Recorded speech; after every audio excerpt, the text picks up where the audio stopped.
We are joined by our chief guest and guest of honor. A huge round of applause once again to welcome the very eminent dignitaries for the inaugural session. Kindly be seated. Namaskar and a very pleasant morning to our esteemed dignitaries, distinguished corporate leaders, heads of institutions, respected academicians, researchers, scholars, and our aspiring management professionals. I, Dr. Pooja Sareen, representing Amity Business School, Amity University, Uttar Pradesh, extend a very warm and a cordial welcome to the inaugural session of the 11th Global Leadership Research Conference, GLRC 2026, centered on the theme, Next Gen Technologies for Sustainable Business Innovation. Ladies and gentlemen, as we stand at a pivotal moment of transformation, this theme is more than a topic of discussion. In fact, it's a call to action. It reflects a future where next generation technologies are not merely tools for efficiency, but powerful drivers of innovation, resilience, and above all, responsible growth. The conference stands as an exceptional platform bringing together business leaders, accomplished academicians, researchers, and seasoned practitioners. Over the next 2 days, we will witness illuminating panel discussions, thought-provoking research paper presentations, business expo, which has already been inaugurated, poster presentations, all highlighting the intersection of technology and sustainability in today's time. The inaugural session is graced by a galaxy of highly acclaimed and distinguished guests and speakers. We are extremely privileged to have amongst us our chief guest, Shri T. Rauman-Pete, Chairman and Managing Director, NSTFTC. Our guest of honor, Air Marshal Avdesh Kumar Bharti, Deputy Chief of Air Staff. Sir is also joined by Lieutenant General Rakesh Kapoorji, PVSM, AVSM, and VSM. We are deeply privileged with the presence of Dr. Ashok K. Chauhan, Sir, Founder President, RBEF, and Chairman AKC Group of Companies, and Sir will be joining us in the virtual mode. Professor Dr. Balwinder Shukla, Ma'am, Vice Chancellor, Amity University, Uttar Pradesh. Ma'am will also be joining us very shortly in the virtual mode. Dr. Sanjeev Bansal, Sir, Additional Pro Vice Chancellor, Dean FMS and Director ABS, and Chairperson GLRC 2026. We are also joined by our very esteemed speakers for the special segment, Ms. Shyamla Venkataraman, Executive Director, Corporate Technology Management Department, BHEL, Mr. Joy Sekri, Vice President and Head, Security Solutions, South Asia MasterCard, and Mr. Prasoon Kumar, Chief Marketing Officer and Business Head, Magic Bricks, along with our co-chairs, Dr. Lakhvinder Gondhilo and Dr. Vijay Chaturvedi. It's an honor to have you with us for this very mega conference. Your presence truly elevates the significance of this gathering. And we are grateful for the opportunity to come together to share knowledge, exchange ideas, and inspire one another. Let's extend a rousing welcome to all the esteemed guests.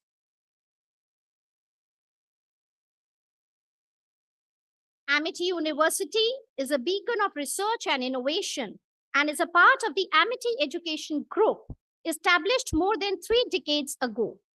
Today, the group is home to over 2 lakh brilliant students pursuing over 400 programs in 80 diverse disciplines across 13 universities, 16 international campuses, and 28 schools and preschools.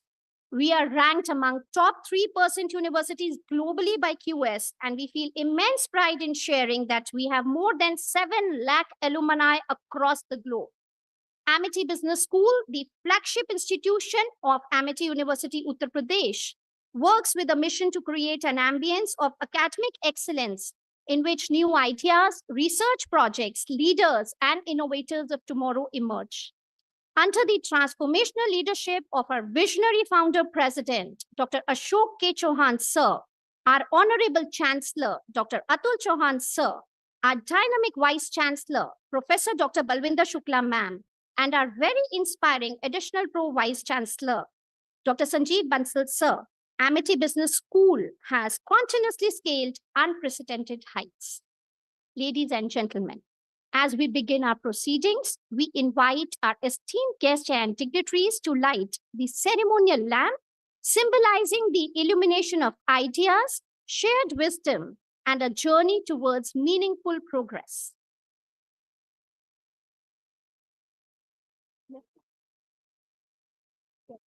Can we have Lieutenant General Kapoor also on the stage, please, to light the ceremonial lamp?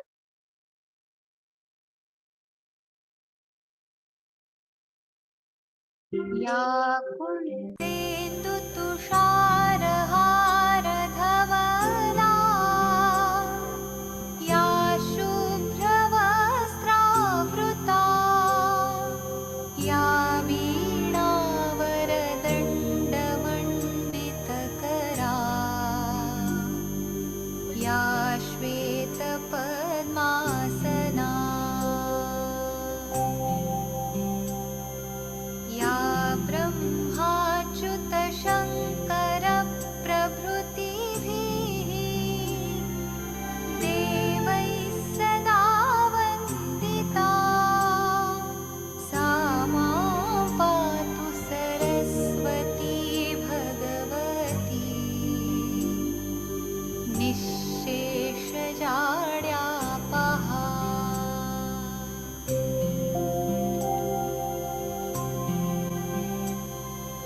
शुक्लां ब्रह्मविचारसारपरमाम् आद्यां जगद्व्यापिनीम्. The lighting of the ceremonial lamp marks the commencement of the Mega 11th GLRC 2026. We eagerly anticipate enriching deliberations led by eminent experts over the next 2 days. Taking the proud moment ahead, it is my pleasure and honor to invite an institution builder, an admired academician, and a passionate researcher with an acclaimed career span of about 35 plus years, none other than a leader with unparalleled dynamism, Professor Dr. Sanjeev Bansal, sir. Thank you, Dr. Pooja. Good morning, everyone. On behalf of our beloved founder president, Dr. Ashok Chauhan ji, our respected chancellor and president of our foundation, Ritan Balved Education Foundation, Dr. Atul Chauhan ji, senior vice president of our foundation, Shri Abhay Chauhan ji, executive director, strategic operations of founder president office, Shri Amol Chauhan ji, vice chancellor, MIT University, Uttar Pradesh, Dr. Balvinder Shukla, organizing team of GLRC, all the faculty, staff, and all these vibrant students of MIT Business School. I extend a gracious and a heartfelt welcome to all the esteemed dignitaries, eminent speakers, academicians, corporate professionals participating, joining from across the globe for Global Leadership Research Conference, Global Leadership GLRC 2026. Under the great strategic and dynamic leadership of our founder president, Dr. Ashok Chauhan, with his unparalleled vision and focused determination and unremitting efforts, MIT is on the top of the world. If you all permit, though Dr. Pooja has already told you about the MIT Business School, the first school of higher education from the journey started. Today, MIT Group has expanded to all the 7 continents. I'm not missing on my geography. I'm including Antarctica also, where we have an expedition. We have reached to 20 plus countries of the world. In India, we have 18 plus states, which we have covered. From nursery, from preschool to highest form of education as postdoctoral, we are covering all. At MIT Business School, the first institution of this entire group, established in 1995, we believe that student-corporate interaction is the only boat on the shore, and we constantly find ways to bridge the gap between academia and industry. This is the 21st version of Global Leadership Research Conference, which initiated as a leadership conference, and in 2016, we reinvented it as a form of research conference. The theme this year is next-gen technologies for sustainable business innovation. And it gives me immense pleasure that just like a cultured, united family, even for the theme, we all discussed, debated under the guidance of our founder president. The theme reflects our collective recognition that the future of business leadership lies at the intersection of technology, sustainability and responsible innovation. Next generation technologies are reshaping the way business approaches. Sustainability driving innovation, that business profitability with environment responsibility is the key. From artificial intelligence and blockchain to renewable energy systems and circular economy platforms, these tools enable companies to reduce waste, optimize resources, and create transparent, eco-friendly supply chains. By integrating digital transformation with green practices, organizations can unlock new business models that not only meet consumer demand for ethical products, but also future-proof operations against regulatory and climate changes. The theme emphasizes how technology is no longer just a driver of efficiency. It is a catalyst for sustainable growth, resilience, and long-term value creation. I'm sure that these 2 days of discussions, debate, research deliberation, and knowledge sharing, we all will strengthen building of a world which is tuned to inclusion. We are having wonderful honored guests and our heartfelt gratitude for sparing valuable time for their busy schedule.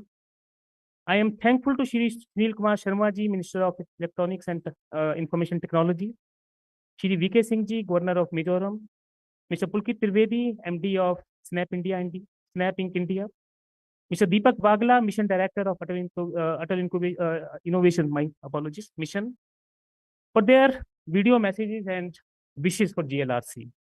We are indebted to our Chief Guest, Shri P. Roman Peteji, Chairman and MD, NSTFDC, for his keynote address and gracious presence in inaugural address. We are grateful to our guest of honor, Air Marshal Avdesh Kumar Bharti ji, SVCM, AVCM, BM, Deputy Chief of the Air Staff, for his valuable presence. My heartfelt thanks to all the speakers of the special segment, Innovative, Integrate, Sustain, the Next Gen Technology Imperative, Ms. Sukanya Venkataraman, Mr. Joy Sekhri, and Mr. Prasoon Kumar. We are extremely grateful to all the HOIs, all the esteemed colleagues who are present here. Once again, on behalf of all esteemed members of MIT Business School, with special reference to Dr. Lakwinder Kaur Dhillon, Dr. Vijay Chaturvedi, and the convener of this program, Dr. Priyanka Agarwal and Dr. Pooja Sareen, I extend a heartfelt welcome to all of you. Thank you so very much. Thank you, sir, for your insightful guidance, constant mentorship, and unwavering support in inspiring excellence among all of us at Amity Business School. Ladies and gentlemen, now I take immense pride in welcoming one of the strongest pillars of our university, Professor Dr. Balwinder Shukla ma'am, who has joined us in the virtual mode. Ma'am is the Vice Chancellor of Amity University, Uttar Pradesh, with over 3 decades of academic and leadership experience. She pioneered the Flexi framework for choice-based credit system and outcome-based education, and her dynamic leadership has earned her several national accolades for excellence in education and academic leadership. Ma'am, we look forward to your kind address.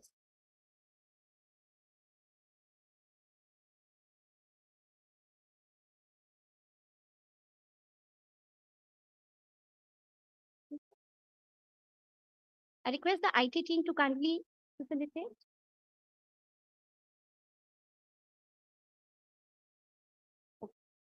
Ma'am, is there in the meeting maybe some technical issue?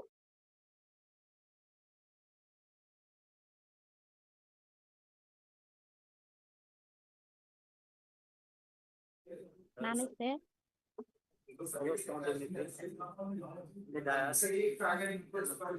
heartfelt welcome, ma'am.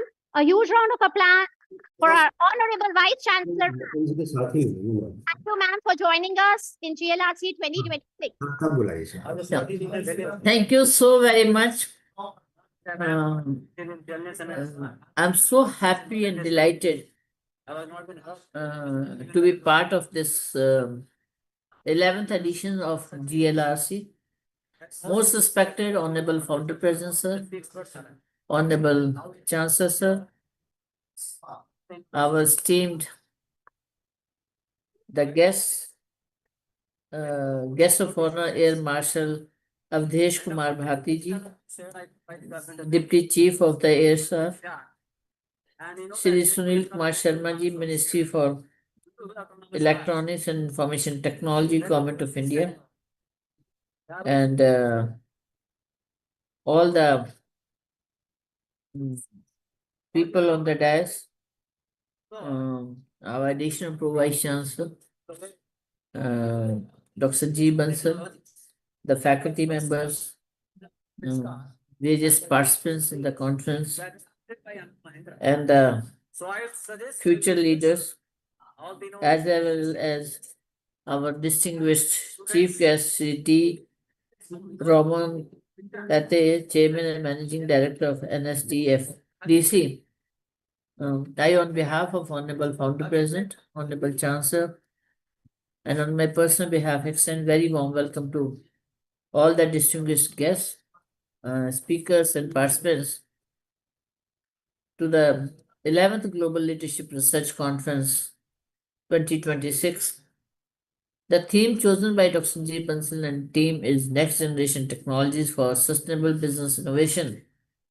And this theme very aptly is aligned with the Viksit Bharat at 2047.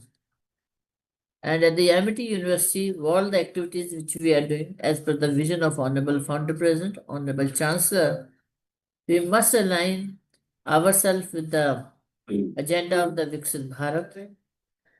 And right from the what kind of the activities we can do, how we can contribute through research, innovation, and academia.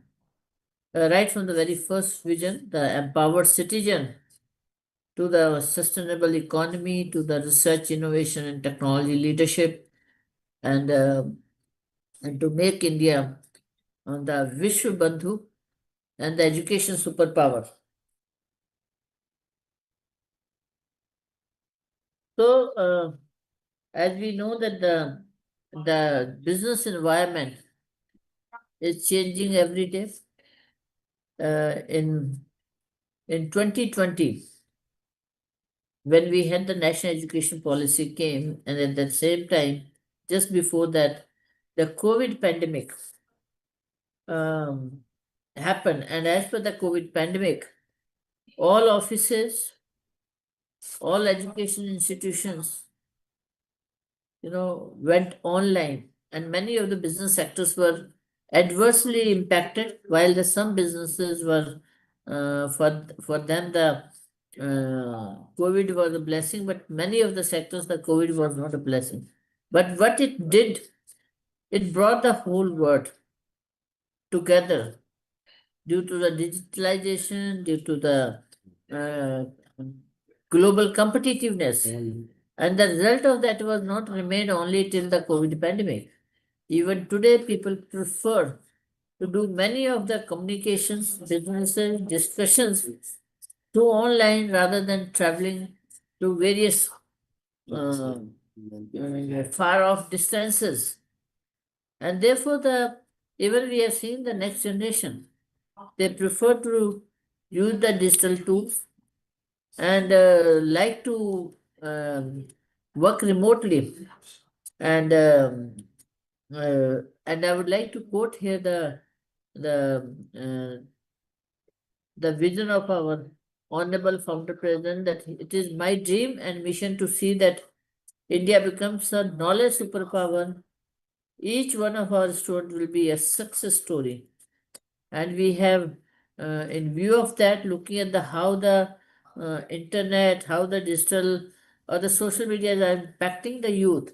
And we have set up the vision, our Honorable Chancellor, that how do we initiate the activities and how we create the environment where the student happiness remains the prime.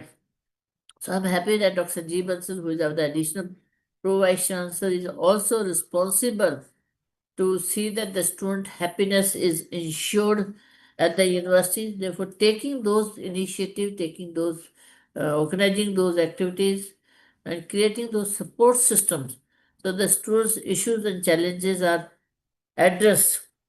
And I can see that this conference is going to focus in the areas which are going to help in big way the youth who will be contributing to the to the industry or starting their own venture. So they will be equipped with the transformative governance skills to take on the complex international challenges through data and analytics capabilities for evidence-based decisions, leveraging analytics versus the intuition. A strategic planning aligned to ESG goals, circular economy principles, carbon net neutrality, and equitable growth will define the new age leadership. Innovation and experimentation, leveraging AI thoughtfully to transform their business models. Adaptability, collaborative governance, and fostering partnerships and cross sector collaboration to drive systematic change and amplify sustainable impact. And as we all know, the leadership in the fast changing 21st century needs intelligence blended with character, sensitivity, imagination, and courage to do the right things. Pursuit of the collective progress. The strategic planning aligned to the ESG goals, circular economy principles, carbon neutrality, sustainable growth. These will define the leadership. I'm sure that all these aspects are going to be discussed in this conference, and the students will have the most learning, and especially the final year students in next few months.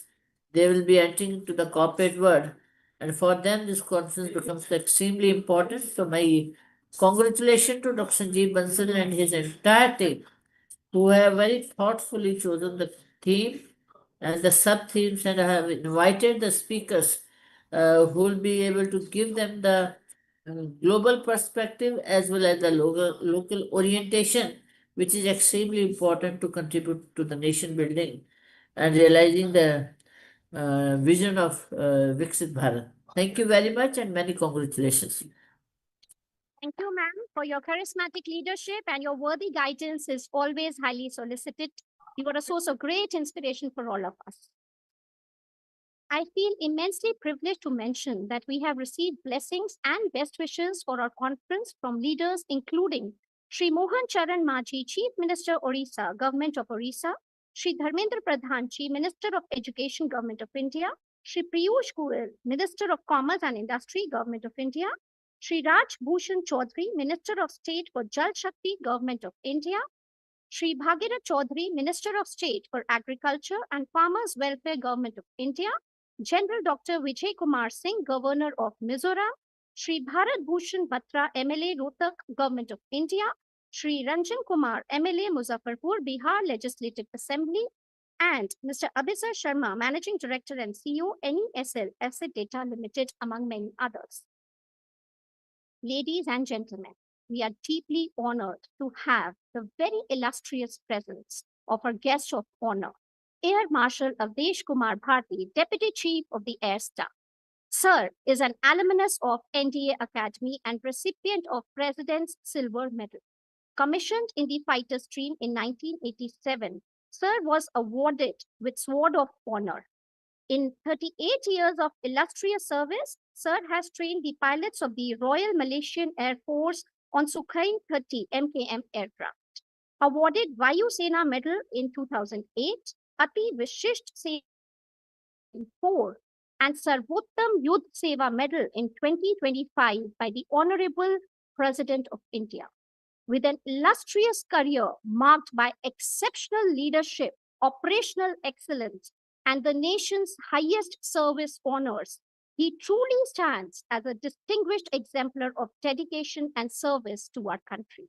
Sir, may I request you to address all of us? A huge round of applause for our. First of all, thank you, MC, for that wonderful introduction. I'm deeply honored. Sri Raman Paitoji,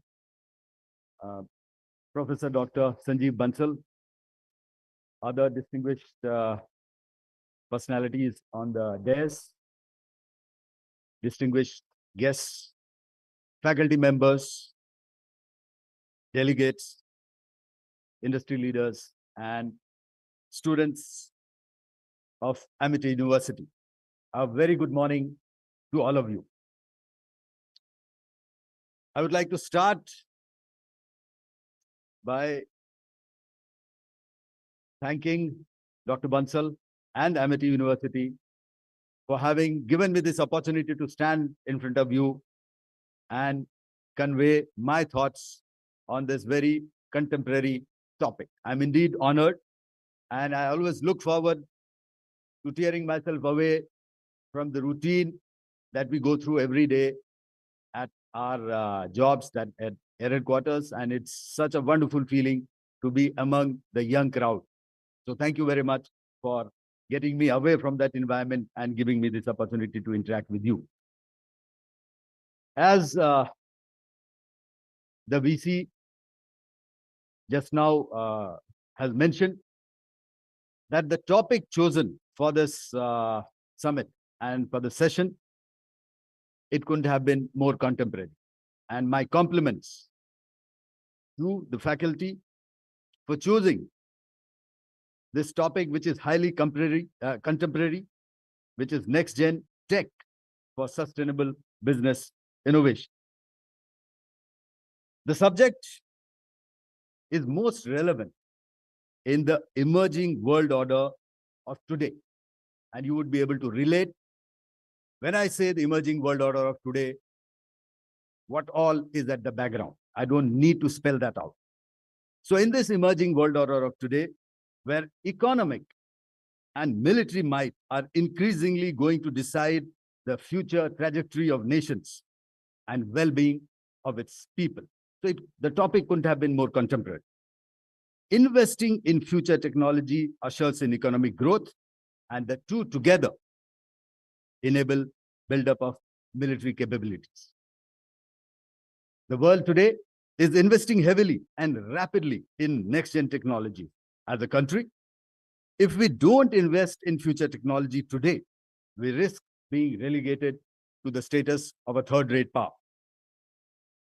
We have already missed the bus for the Industrial Revolution. That's gone. We largely missed the bus for revolution in military affairs. We cannot afford to miss the bus once again when future tech revolution is being ushered in.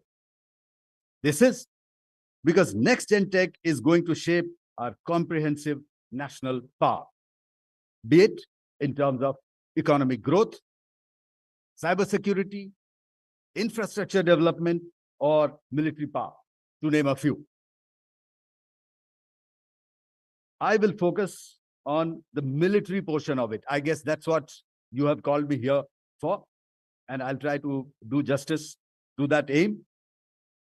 And I'm sure all of us are aware that future of military power will be forged not only on the battlefield, but also in the laboratories, in the workshops and classrooms of our nation's leading academic research institutions, like Amity University is one of them.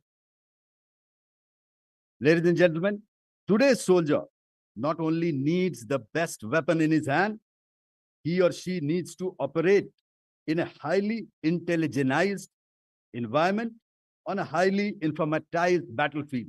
I know these are loaded words, but when you go a little deep into it, it's quite simple to understand. And as I go through my talk, I'll try and explain a little bit of it. A modern military commander has to strategize. He has to strategize like Krishna.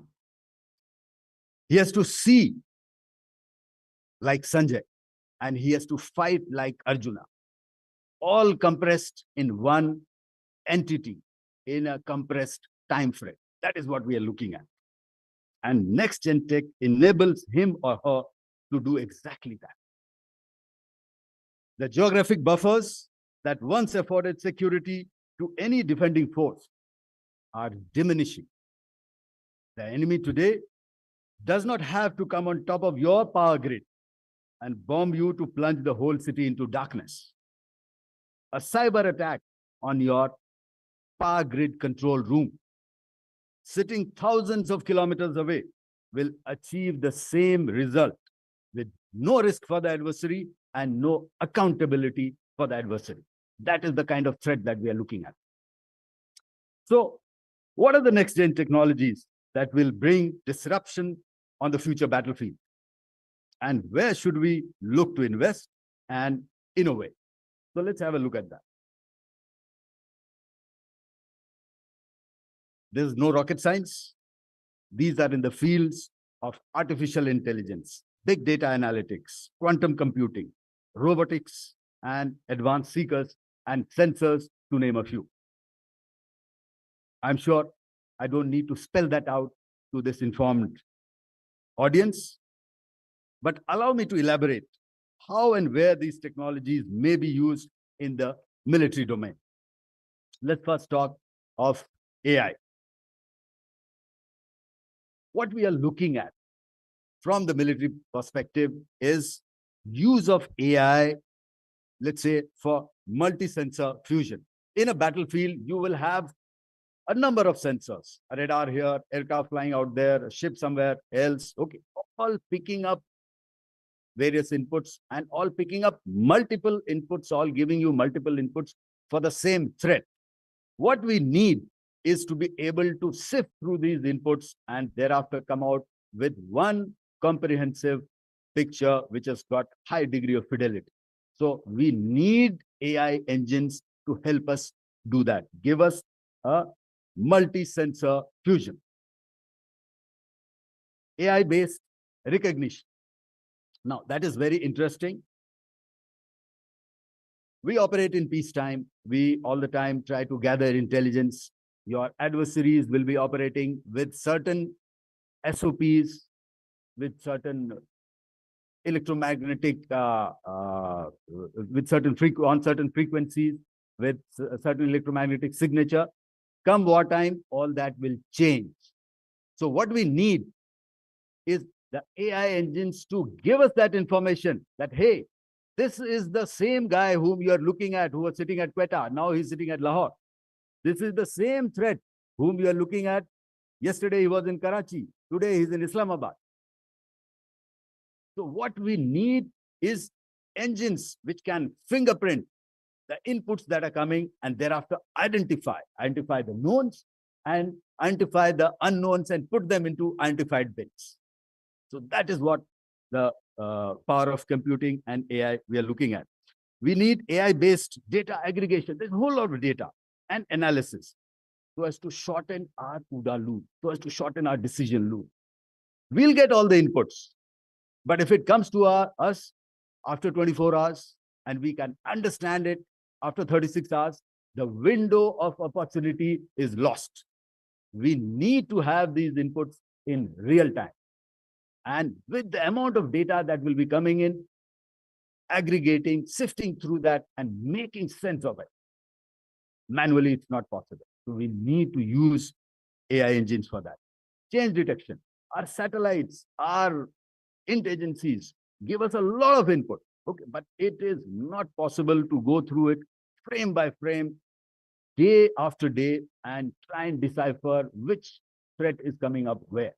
So we need AI engines to detect that change automatically in the plethora of data that is available and flag it. Here, there is a change. Are you interested in? Failure prediction, fatigue analysis. We operate advanced platforms, engines, let's say, an aero engine, it is supposed to give me a warning at 50 millimeters of vibration. Normal, it will operate at some 20 millimeters of vibration per second or 30 millimeters. Some engines will operate at 40 millimeters. It's within limits, but I need some sort of a predictive analysis which tells me that here is your engine. If the routine vibrations go to 25 millimeters per second, then there is a cause for concern because it may fail after 10 hours. So that is the kind of predictive analysis we need our AI algorithm to give, to name a few. And it will, of course, help us plan lifing, logistics, and predictive maintenance. Quantum computing. I'm sure all of us here realize the power of quantum computing, and that is the future. What we need in military is quantum sensing. To be able to sense, our sensors should be able to sense the minutest change in that gravity, minutest change in that magnetic field. so that we are able to refine our positions in 3 dimensions, the radar picture. We are able to refine our navigation, because what is happening? We rely on the GNSS systems, be it global positioning, or be it GLONASS, be it our own IRNSS. Some other people will rely on Baidu. But remember, all these are going to be denied in a combat environment. So what do? We fall back on our inertial system. But inertial systems have their own inherent limitation. It will drift with the passage of time. And if a missile which flies for 45 minutes and the inertial system has drifted by 100 meters is no use, because I need to be able to hit that target with pinpoint accuracy, maybe 1 or 2 meters, 3 meters. What we need quantum navigation, so that autonomously our systems can navigate and yet hit that target with pinpoint accuracy. Quantum encryption, that is the future. We need to be able to generate those Q keys and encrypt our data so that it is not intercepted. And more so, it is not decrypted by the enemy, because enemy, adversary, whatever you call, they are going in a big way in quantum encryption. And no amount of traditional encryption in our communication system will keep our data secure, whether on ground to ground, air to air, air to ground, ground to air, ground to sea, whatever you want. So quantum encryption, we need to look at one of the deliverables in future tech. Robotics, we are going in a big way in a manned-unmanned teaming, wherein you will have one manned aircraft flying, along with it, you could have 10 other unmanned systems. So how do we team between a man and a machine, wherein those unmanned systems are able to take autonomous decisions and thereafter just indicate to that man in the loop, this is of interest, would you like to take it on or not on, or make it fully autonomous, which is a subject of ethics in itself. Space tech, we need to invest in a big way in ISR capabilities, intelligence, surveillance, reconnaissance. And we need to go higher up in the atmosphere, okay, in stratosphere and in low Earth orbits, because there is where safety lies. Smart weapons, I'll just quickly list a few more use cases which I have because of a paucity of time. So we need to look at directed energy weapons, laser-based weapons, EMP-based weapons. That is what the future is as far as military technology is concerned. We need to look at digital twins and advanced simulations, because we don't have the luxury of actually operating those systems and then discovering the hardware. So we need to have them on the ground to be able to simulate. Other aspect which I would like the students here and the faculty to consider seriously is software-defined communications, radios, and development of indigenous waveforms. Remember, the waveforms for our secure communications are available from outside, but they have also developed after a lot of research, 5 years, 7 years. Nobody is willing to share those waveforms. So we have to create those indigenous waveforms ourselves if we want truly to be self-reliant. And there is a lot of investment which needs to go into creating these secure waveforms for our communication systems. So please do look at that. And what we also need to look at is small payloads for electronic warfare, because any amount of defensive measures we take, it will not give you victory. Victory will come only when you go on the offensive. And how do you go on the offensive? When the adversary is also fully packed and ready. You need to punch through his defenses. And how will he be able to punch through his defenses? By having that proverbial kavach of Karna, which is that electronic warfare protection, which protects you, which creates a shield around you, and that is how we will be able to punch through his defenses. So please do look at electronic warfare systems miniaturized so that we can take it up in the air and be safe. Due to paucity of time, I will not be able to list all the future techs that we are looking at, but what I have done is there is a book which Air Force has come out with, And this is the IF Compendium of Technological Challenges and Opportunities for Indian Academia and R&D Institutes. So I'm going to leave this here. This got about 40 plus use cases. So see for yourself whatever interests you, and if some of them can be taken up as a research for future tech, it will serve the purpose with which this book has been made. And I'm aware, okay, I'm speaking in a business, school. So technology has to transform into a marketable and sustainable product. Yes, true. And military technology is highly quality intensive. And Indian Air Force is one of the most technologically advanced and demanding forces operating across multiple domains. But we provide huge business opportunity. However, there exists a certain initial barrier. What are those? Certification. You need to work a lot to get those systems certified, because lives are involved out here. We're not on ground. You have to remember, we are in the air, or even if we are on the ground, the window of opportunity exists for those fleeting seconds. If you don't take that target, if I press the firing button and that missile doesn't go, you've lost it. The years of research, acquisition, training, investment go in vain if at that instant that missile does not lift off. So that is the criticality. So certification and extensive testing and evaluation, and long lead time for system integration and validation.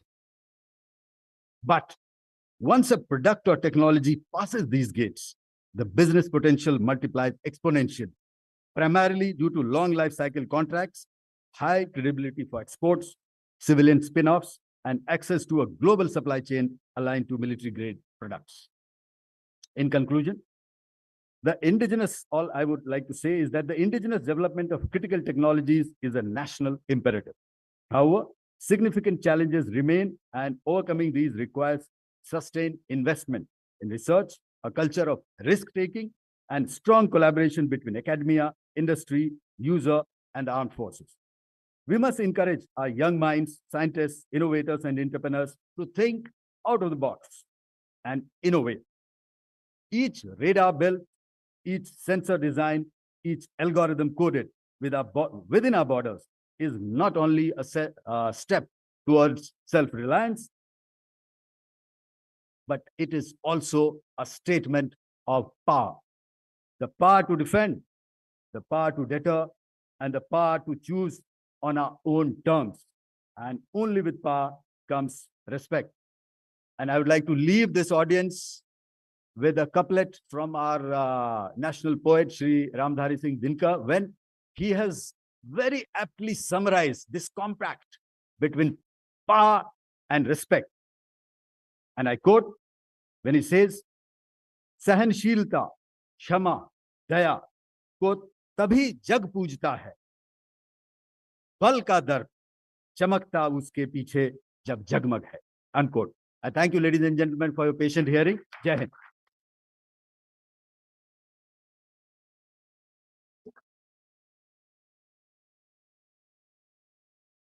Thank you so much, sir, for sharing your valuable insights and the inspiring leadership perspective.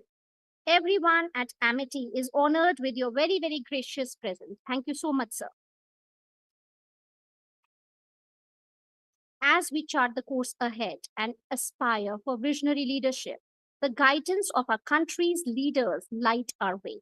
We are extremely thankful to Shri Sunil Kumar Sharma, Minister of Electronics and Information Technology, Government of Uttar Pradesh, for sharing his thoughts through a video message with us. Requesting the IT team to kindly play the video. सभी को नमस्कार। Amity university के द्वारा 11th addition GLRC का आयोजन किया गया है। इस प्रकार के आयोजन से आधुनिकतम तकनीकी और नवाचार को प्रोत्साहन मिलता है। भारत सरकार और उत्तर प्रदेश की सरकार, डबल इंजन की सरकार, भारत को विकसित भारत बनाने का संकल्प लेकर के आगे बढ़ रहे हैं। उनके इस अभियान में इस प्रकार के आयोजन अपनी भूमिका निभाते हैं, निश्चित करते हैं।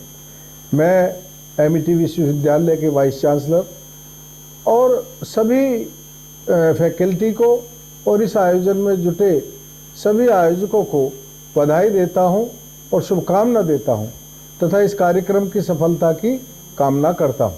मेरी बहुत बहुत बधाई, बहुत शुभकामना। बहुत बहुत धन्यवाद sir. We look forward to your honorable presence in our university very soon.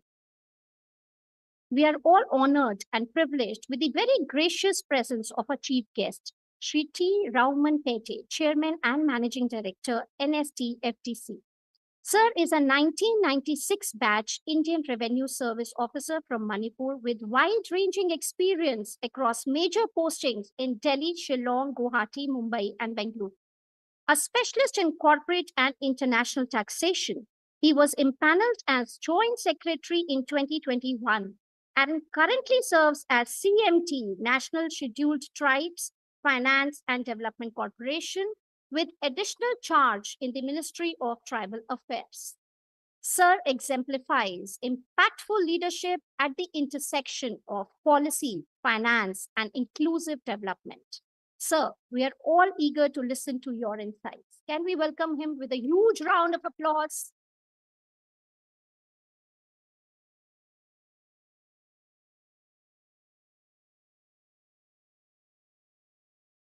Chief Patron of the conference, Dr. Ashok Chauhan, co-patron, Dr. Balvinder, patron, Dr. Atul Chauhan,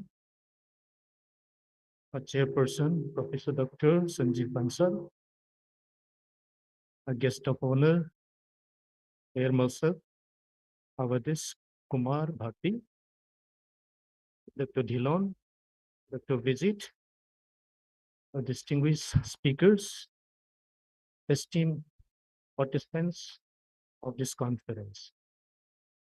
It is a great privilege for me to be here among you in this 11th edition of Global Leadership Research Conference, organized by Amity Business School with the theme Next Gen Technologies for Sustainable Business Innovation. I congratulate Amity Business School for organizing this highly relevant conference. And I understand that we will have forums with various teams. We will have tracks with various topics. We will have workshops, competitions. Then we will also provide publication opportunities in journals to our participants. I am by profession a taxman. I am income tax commissioner, but as of now, I am under deputation to the government of India in the Ministry of Tribal Affairs. So I work for the welfare of the tribal people in India.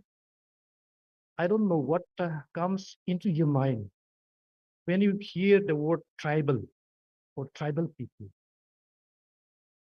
So do we picture some half-naked traditional dances?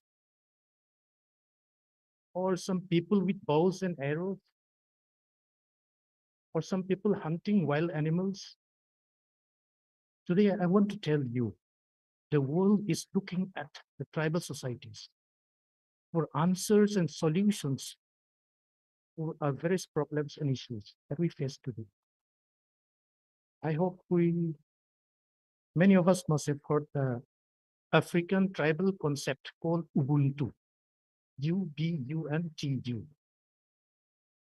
That's a word coming from Bantu tribe in South Africa. So it's a combination of three words, Umuntu, Ngumuntu, Ngabantu. The meaning is that a person is a person through other people. Or if you're speaking as a first person, it will be I am because we are. This concept explains the interdependence of human beings, indispensability of others in our lives. So this tribal concept, Ubuntu, has been a subject study in many universities. And many of our top corporates, they have incorporated the concept of this tribal concept, Ubuntu, in their HR management. So even in India, we have lots of tribal wisdom and technology Just for example, we have tribal eco-friendly building constructions, climate responsive house designs. We have traditional healers among the tribal, thousands of them with various medicines. If you have to speak of a particular tribe and their technology, you know, Bhil tribes in Rajasthan, they have this rain harvesting system they call it Johat. Or among the Khasis and Jaintia tribes in Meghalaya, they have this bamboo drip irrigation system. And we have skill training centers among the Mijos, they call Jolbuk. We call it Som in Paita language. Then you have beautiful art paintings like Gond tribal paintings from Madhya Pradesh or worldly paintings from Maharashtra. Then you have beautiful embroideries from the Toda tribes in Nilgiri Hills, Tamil Nadu. And there's a lac cultivation system that they have the knowledge from the Santal tribes in Jharkhand. Then we have metal casting, that is Dogra art by Dhamar tribes in Orissa and West Bengal. Then we have cyclone and tsunami survival knowledge system from the Nicobarese tribes. So these are few examples. So friends, we have the tendency of looking at the West, looking at the European countries, or looking at the South Asian countries for technological advancement and innovations. I'm not saying that let's not do that. What I want to say is that let us also look at our tribal societies. We have tribal practices and knowledge system, which I believe can be answered to many of our questions today. They may not have sophisticated technology. They may not have formal theories or concepts, but I believe research in the tribal logics and practices can lead to great technological advancement and innovation. We never know that our traditional tribal herbs and practices may contain the cure for cancer, may contain the cure for diabetes. What I want to say today is that let us also reckon the huge repository of tribal knowledge and wisdom in a search for next-gen technologies. I want to thank MIT Business School Management for the invitation, and especially Dr. Vijit Chaturvedi and Dr. Kim Ton Singh for the invitation. Thank you all, and I wish the conference a grand success. Thank you.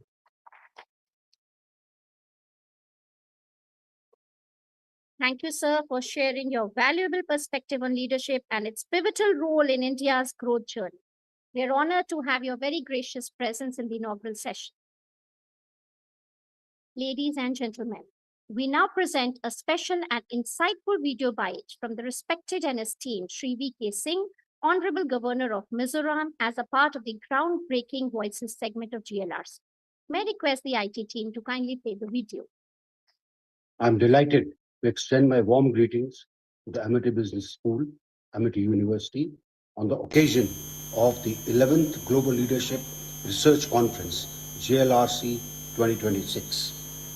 The theme, Next Generation Technologies for Sustainable Business Innovation, reflects a forward-looking vision where technology strengthens sustainability, resilience, and responsible growth. India's growing leadership in sustainability and India's quest for ensuring that everything is sustainable makes for rapid technological advancements and underscores the nation's commitment to innovation-led development. Such efforts align with the nation's vision of self-reliance and its aspiration to emerge as a leading global economy. India's youth, with their innovation, discipline, and commitment to nation building, will be central to this transformation. as the world navigates profound digital and environmental transitions, platforms like this conference play a vital role in shaping ethical, future-ready leadership. I commend the organizers and wish the conference every success. I feel that the youth must take it on themselves to ensure that we march confidently towards Viksit Bharat 2047. Thank you. Jai Hind.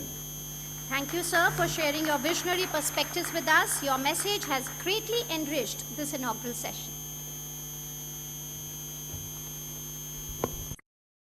Some people dream and kept on dreaming.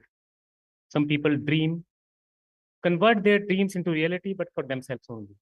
Some people dream, dedicate their life, and convert these dreams into reality for transforming life of others. These people with their clairvoyant and far-sighted vision change the society, nation, and the world. One of the such great leaders, the man behind this entire Amity universe, spread over all the 7 continents of the world, the Honorable Founder President Dr. Ashok K. Chauhan.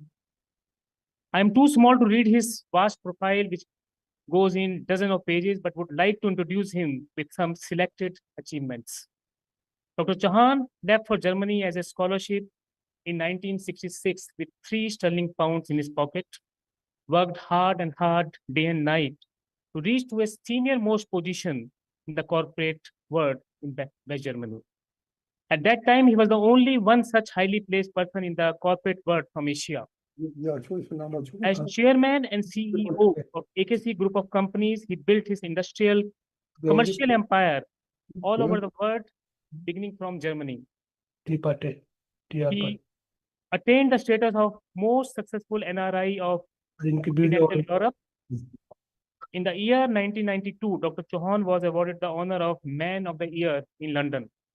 He was an NRI member of the 4 committees set up respectively by the Prime Minister, by Finance Minister, by Commerce Ministry, and the Chief Minister of UP that time. He was also conferred and honored to then President GLRC, the NRI who has contributed maximum in providing technology inputs in India. Dozens of prizes and awards nationally and internationally have been bestowed upon Dr. Chauhan. If I write and read all these awards, it will go in pages and pages. He is the founder president of our Ritnan Balved Education Foundation. It is because of his unparalleled vision that Amity educational institutions from secondary to tertiary and professional level have reached the top position with a short span of time. He is in the true sense an institution builder, nurturing the institution with unique character. It is only because of his firm belief that Indian possesses the virtues, qualities, and personal traits which are without a match in the world, and because of his strong conviction that India can be aroused to its fulsome power, glory, and potential from his present situation, he untiringly engaged himself in promotion of education, notwithstanding his worldwide acting engagements. One of his famous quotes is, when God pushes somebody, inspires somebody, leads somebody, no power in the world can stop such a person.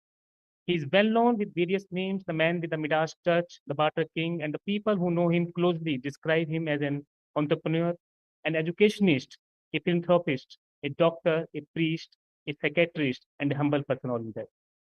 Ladies and gentlemen, I request all of you to please welcome our Honorable Founder President.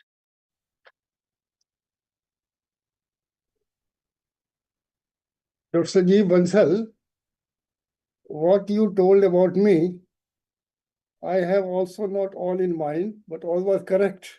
So at least you brought to my knowledge about my background and achievements. I am thankful to you. Really, I didn't remember what you told all, but this is all correct. So first of all, I greatly greet and नमन करता हूँ जो हमारे those persons, those are chief guest and all. अभी मैंने governor साहब को भी सुना. And also I've been partly hearing Mr. Ruman Paiteji, CMD, and also I've been hearing Marshal Avdesh Kumar ji, and also VK Singh ji, I just Governor of Mizoram. Sanjeev Bansal Mizoram में sir के होते हुए कुछ करो ना सर जब तक sir is there till start something with MIT University in Mizoram because he has taken the trouble to come here and online speak. It means he is interested in MIT to do something in Mizoram and we should realize it. Because I must tell you, this program is 11th session of yours is always very close to my heart. The Global Leadership Research Conference, GLRC 2025. So my dear students, this program, the 11th session, I've been attending all sessions.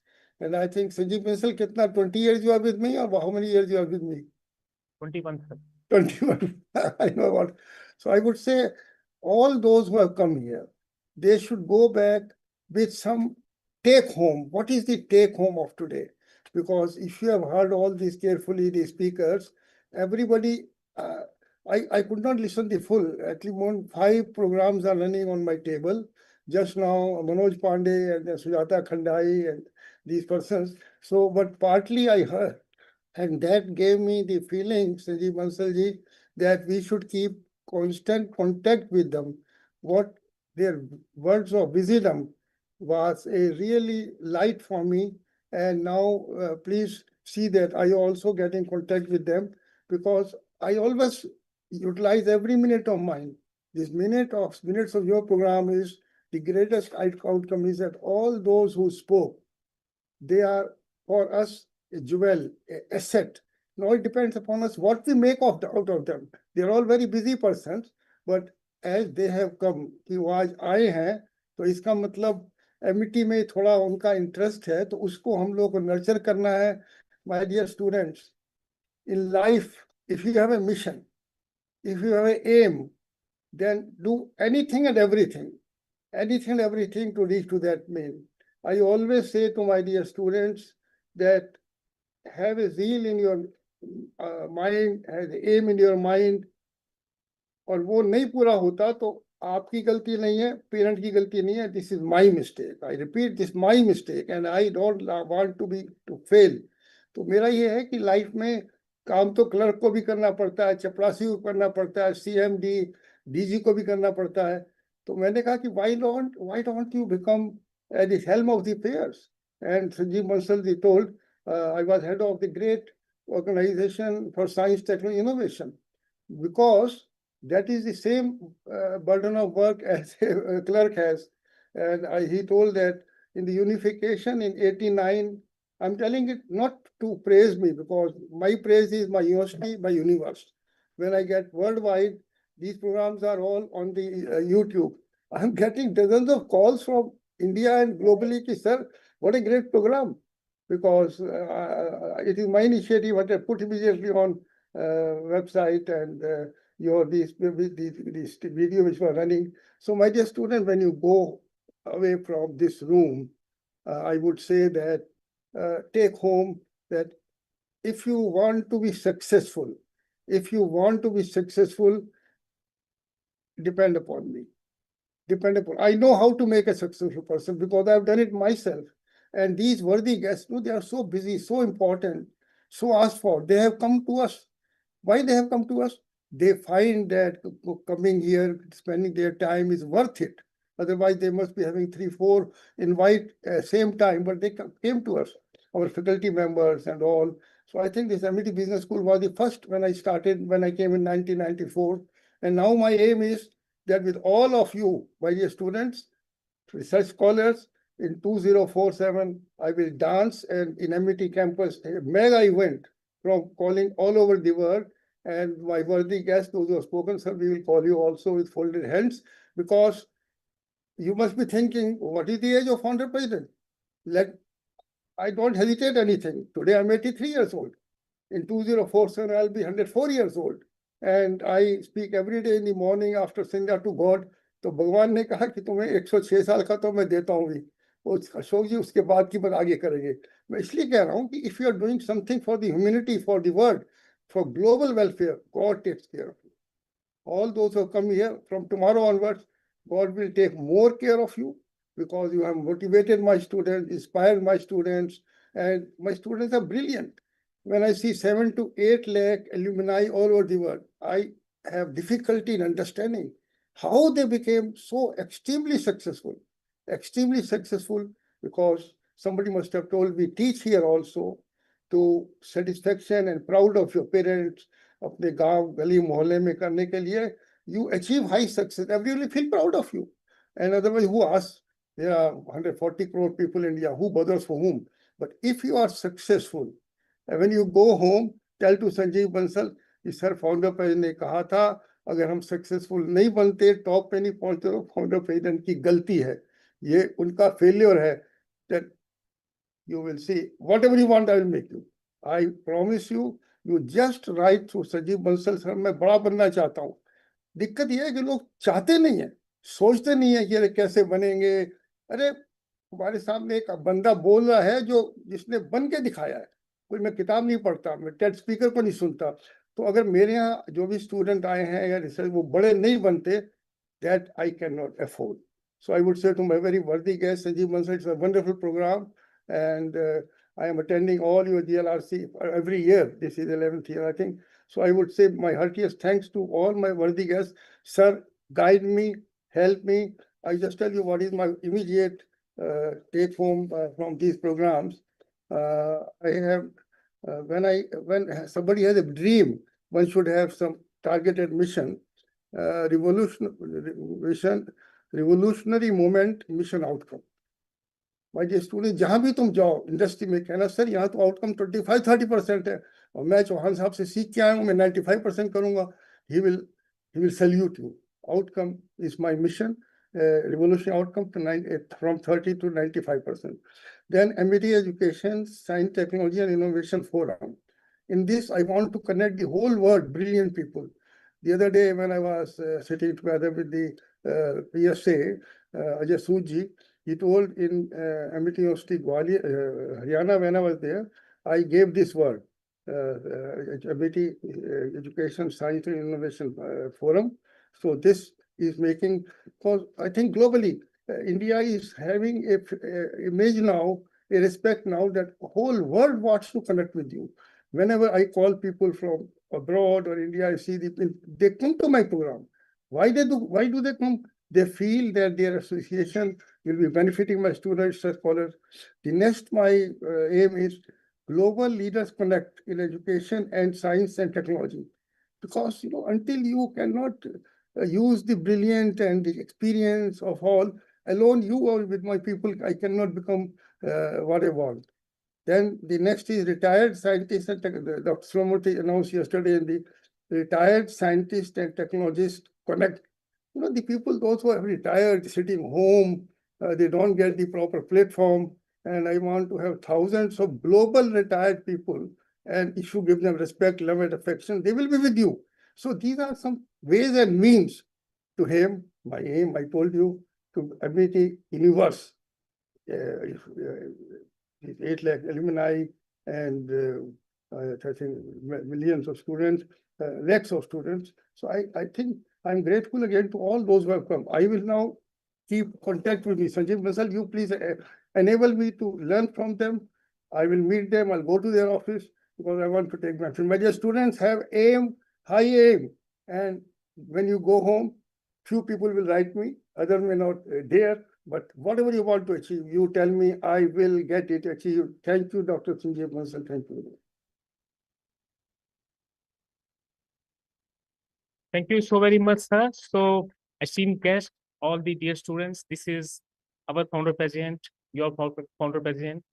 And on behalf of all of you friends, all the dear students, I am committing to our founder president that we would definitely be achieving all the targets which are given to us, and we will be instrumental in fulfilling all these dreams. Thank you so very much, Honorable Founder President, sir. And Thank you, sir. On behalf of everyone present here, we humbly thank you from the bottom of our hearts for your very gracious presence, sir. And you continue to inspire us in all times to come. Thank you so much. Ladies and gentlemen, it's time to extend a heartiest gratitude to our chief guest and guest of honor for their very impactful presence and sharing of such insights in the inaugural session of GLRC 2026. May I request Dr. Sanjeev Bansal, sir, to please present a token of gratitude and appreciation to our chief guest and guest of honor.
May we request all for a group photograph, please?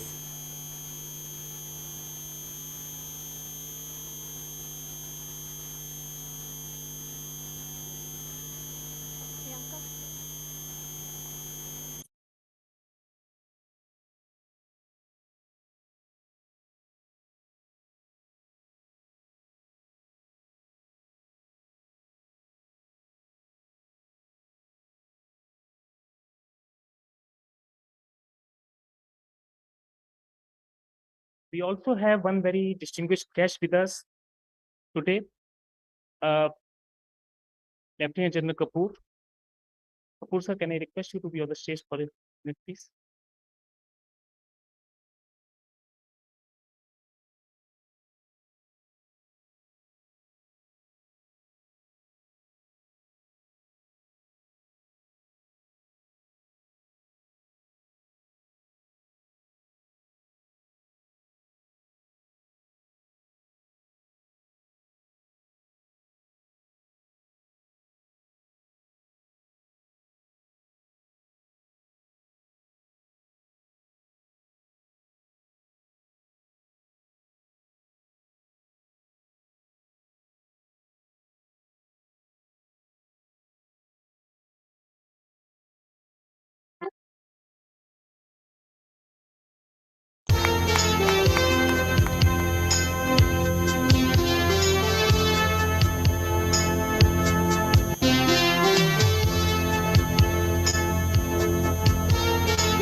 Thank you so much, sir. Yes, yes, yes.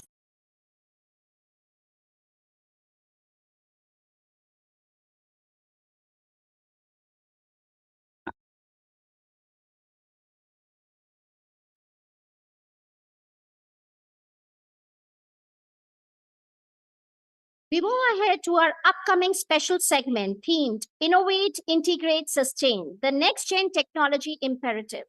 We are privileged with the presence of dynamic industry leaders for this very special segment. May I invite on the stage the very esteemed guest, Ms. Shyamala Venkataraman, Executive Director, Corporate Technology Management, Bharat Heavy Electricals Limited, Mr. Joy Sekri, Vice President and Head Security Solutions, South Asia MasterCard, and Mr. Prasoon Kumar, Chief Marketing Officer and Business Head, Magic Bricks. May I request all the esteemed guests for the special segment to join us on the stage. Let's welcome them with a huge round of applause.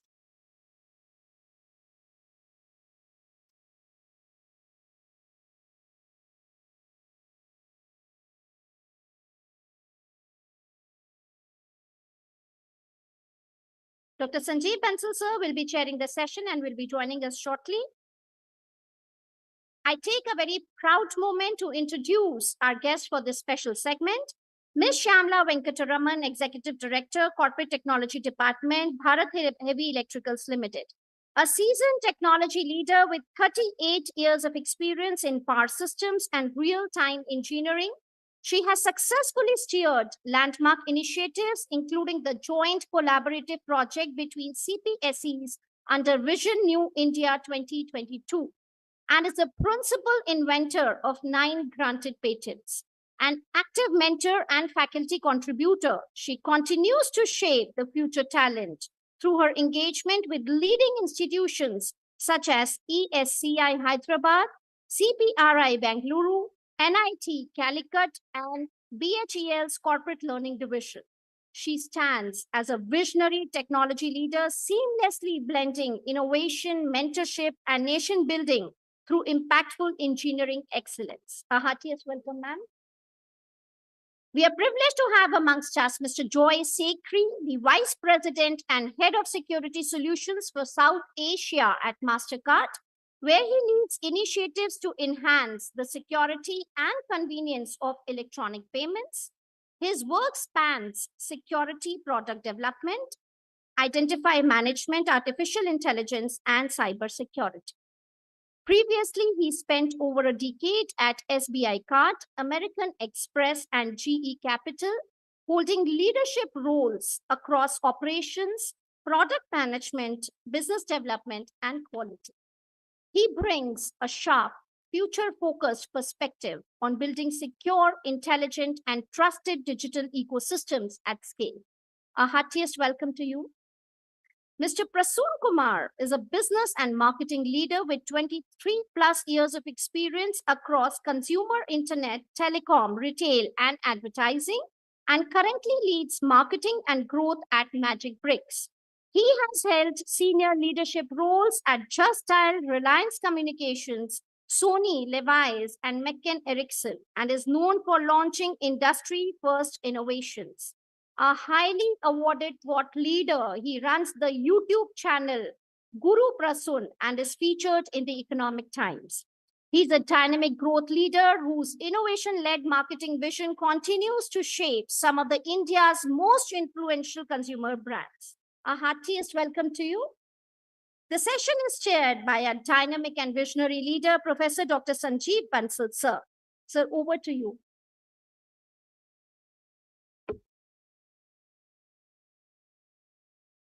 All the esteemed members, welcome to this wonderful session.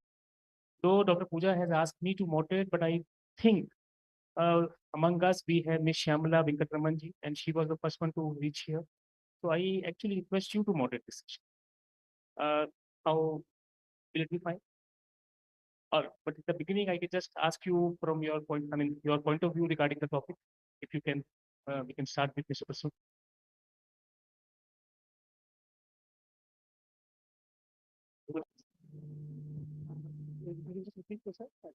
Just about the theme. About the theme. Okay. All right. Hi, good afternoon, everyone. Yeah, thankfully, this is not a post-lunch session, so I should presume that there will not be sleeping giants here. All right. So innovate, integrate, and sustain. Very, very interesting topic. This is something as a professional we live by day in and day out. I don't think I need to give you a lot of gyan. Why it is important. I think as students of management and as learned educators yourself, you guys understand very well what this means. All I want to tell you is without innovation, there is no business survival. Without integration, there is no business growth. And without sustenance of all of this, there is no business life cycle. And therefore, these three very, very pertinent, call them words, call them concepts, call them ideas. They are central to driving any business today. And that is the thought I want to leave you with right. Thank you, Mr. Prasoon. So, Mr. Joy, not a difficult question, but if I ask you to rearrange, innovate, integrate, and sustain, Will there be any other order possible? So first of all, thank you for having me here. A very good afternoon to all the members and the panelists that are here today. It's great to be back at the campus after 25 years. And I am a pass out of this campus. It's a big clap for him. You're super senior. I deliberately missed out on that. So very, very pertinent topic, right? Because we are entering today in a phase where India's vision to be a Viksit Bharat nation by 2047, right, is what we all are achieving and working towards as mainstream across industries, right? Whether it's agriculture, farmer, and my sector where I come from, which is the BFSI segment. I feel that the topic is very, very pertinent. And like my previous panelist who just spoke about, he very aptly said, right, innovation is the key, right? But how we innovate is also very, very important, because today it's not just about scale. It is about how responsibly we innovate and achieve that scale. So that's very important. And the three forces which are very important behind this is what I feel in terms of technology is artificial intelligence, as we all are aware of it. The second is clean energy, right? That's again very, very critical as we improve our digital grid. And the third is robotics and automation, which will help attain our growth and help us become as a nation the third largest economy that we are aspiring for. Thank you. Thank you so much, Mr. Joy. Ms. Venkataraman, thank you so very much. I was totally humbled by your kind presence early in the morning. It's innovate, integrate, sustain, next gen, but not. Which is your favorite keyword here? All of them, because I come from an industry which has been in the business for the past 7 decades. And we have seen entirely right from the beginning when India got its independence and we wanted, the country as a nation wanted to be self-sufficient in energy, because energy is a fundamental requirement for the economic progress. And we have been in this business, be it either thermal, hydro, nuclear, gas. And today, we have also forayed into the transmission for evacuating the renewable energy. We are also into the renewable energy. And when we talk of thermal, now today, once upon a time, coal was the raw material or the source of energy, which actually started the right from our industrial revolution of steam engine. And since then, we have been solely dependent on coal. And in this century, we have been given to understand that coal is a dirty business. And now we have to come out of coal, predominantly because of the carbon dioxide emissions. And that is assumed that it is going to lower the longevity of human beings on this planet. So this being the main sense, we are now driving how we can make alternate uses of coal. How we can, like India has a huge reserves of coal and other minerals. How we can make alternate uses of coal and generate energy. So we, as my organization, we are into right from using coal for generating thermal energy, for lighting our homes and using energy for various forms. We have forayed into advanced ultra supercritical technology, which will reduce the carbon dioxide emissions and also improve the efficiency. We are also talking about the technology for alternate uses of coal, such that like we will gasify coal and then make into chemicals like hydrogen, ammonia, the urea, which is used for fertilizers, and also the other chemicals like the ammonium nitrate or the methanol, which can be blended with our fuel and reduce the import bill. So we have seen a long way. So this is only one segment I've talked about. There are several segments in the nuclear segment, the transportation, then also in the new green energy that we call about the renewable energy. So we are into all of them. So we continue to thrive. Thank you so very much. Yesterday, I was attending a function where Mr. Sanjeev Chantani was there. So he was just speaking that like I started Naukri.com. Thereafter, I started Jeevansathi.com and one of more.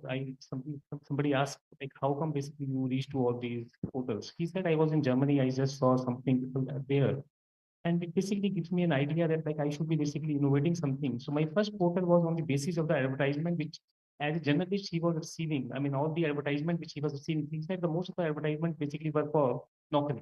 So I started Naukri.com.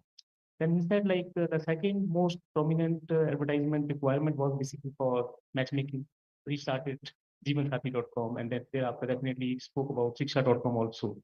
Now, Prasoon, you as a magic trick person, I mean, the kind of challenges real estate sector is actually facing, which is the most important part in your strategy? Innovate, sustain, or integrate? I think it should be innovate. No, I cannot pick one. Innovate, all the three are important pillars. Innovation gives you opportunities, right? What is really meaning of innovation? One meaning of innovation could be very, very industry specific, category specific. You can look at innovation from that lens as well. But broadly, what is innovation? Innovation is solving a problem in the way and manner in which it has not been done before. That is why it's called innovation, right? Essentially, the job of innovation is to solve a problem. So the beginning of innovation is not really what technology is available and therefore what you can do with it. The beginning is what is the consumer problem that you want to solve, or what is the business problem, what is the social problem, what is the economic problem that you want to solve. It always starts with identifying that problem state. So as a professional, for me, innovation is important because I have to look at problem statements day and night, and my job is to solve those problems, right? That's the business we build. And so innovation is important. Integration, without integration, innovation means nothing. We are living in an era of amazing technological advances today. But yet, most of our businesses, most of our social setups, enterprises, struggle to use those technologies for the larger benefit. Why? Is because we lack integration, right? And I was hearing our chief guest, Air Marshal, talking about how there's a need for a naval ship and an aircraft and a missile to talk to each other and therefore have a central command and have a far more lethal outcome. That's where integration plays a role. And without integration, innovation means nothing. It just remains a point innovation, right? And as far as sustainability is concerned, you got to your innovation as well as your integration plans, integration frameworks that you have put in. If it is not done in a manner where it can sustain itself for long term and create long term value, it probably would die down over a period of time. And we have seen many opportunities, many companies, many organizations dying out because they have not been able to craft and protect that long-term value that innovation and subsequent integration should have provided, right? So all three important, can't choose them. Thank you so much. I do not know, you spoke about our guest of honor. I do not know how many of these students know that he was the man actually behind Operation Sindoor, which he deliberately missed out speaking in public. But he was actually the Air Marshal and he was the person behind this entire Operation Sindoor also. Thank you so very much, Mr. Prasoon. So, Joy, simple question. What is, you have spent some time here in campus. Now you are coming after 25. So, what is the change which you felt that it was not there during your time? It should have been by now. I do not know how much you are familiar with MIT's changes or, our current Wow. vaccine. But what was that thing which you feel that it should have been here? So yeah, I've been here now coming after a long time, right? So that's not an easy question though, but So you used to run from the classes? No, I don't want to share all the secrets at this stage, but definitely that thing. So I just want to say you now in terms of technology, we have advanced a lot. definitely. So I see there has been drastic improvement, for what we were as part of 2001 when I was here. And there has been enormous growth overall, right, in terms of infrastructure, capabilities, academia, and all fronts we are taking shape. But I feel that when I meet students now after where we were and when we meet them in the industry, right, there is a sense of growth, there is a sense of innovation, and there is a sense of responsibility, which has, I think, so which is very critical as we move along into the next gen, right? And this is something which I feel over the years has grown. And today's students, and I would say the infrastructure, what it brings and the education is, I see that there is a sense of urgency. there's a sense of curiosity, and there's a sense of competitiveness, which is these three ingredients are very, very, very critical as we move to this pertinent topic and conference today. And that's what my humble submission is, that all three ingredients, if we are there, I'm sure we all will make India a better nation and help us realize the dream of the Viksit Bharat 2047. Thank you so Thank very you. much.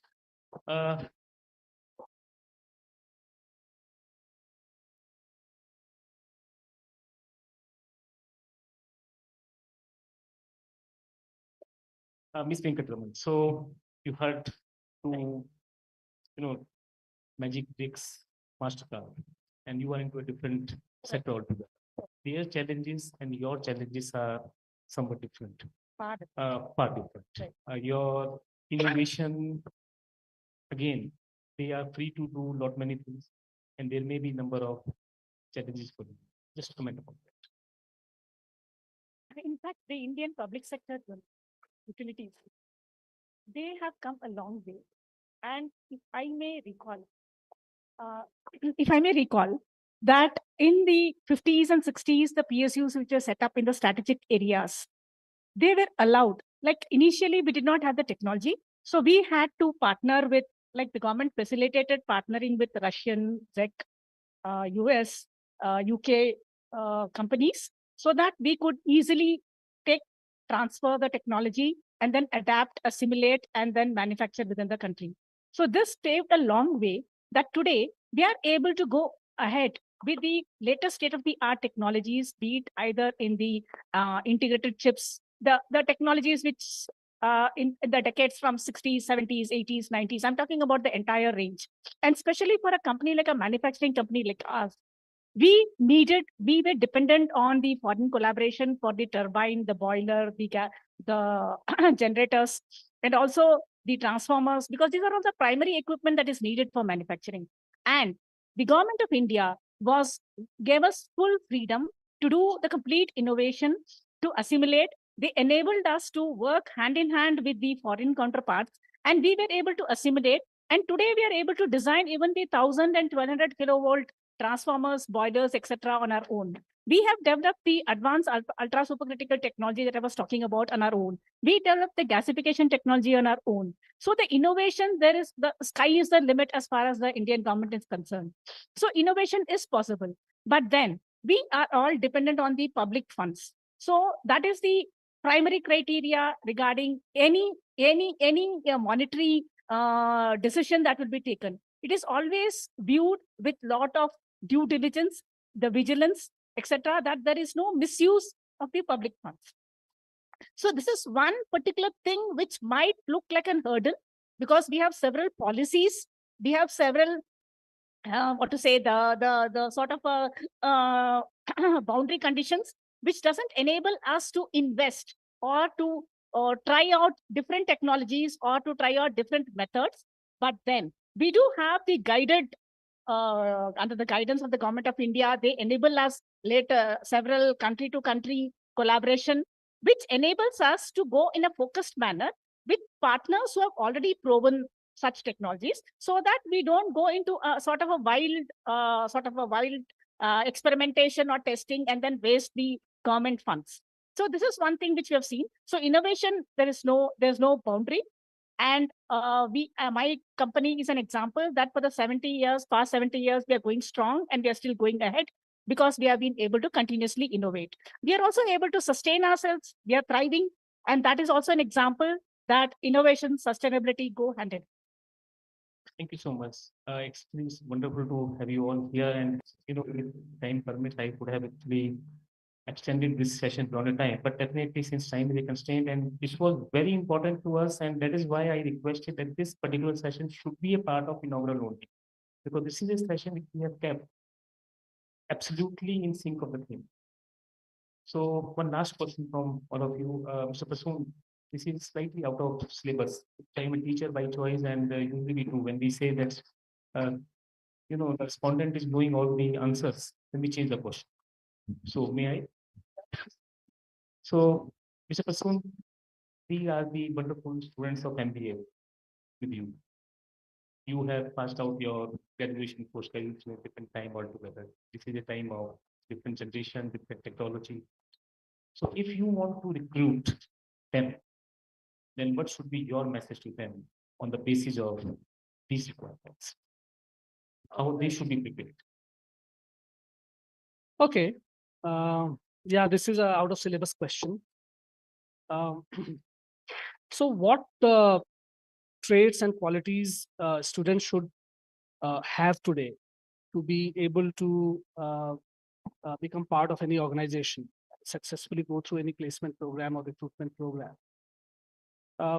Let's start with the topic itself, technology, and how futuristic technologies are reshaping organizations, are reshaping opportunities. Well, you shouldn't be surprised if you are giving your next interview that the interview is actually taken by an AI bot instead of a human being.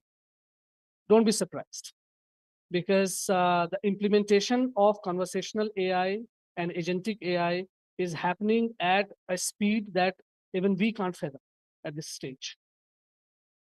So be very, very comfortable with technology. And if possible, stay ahead of technology.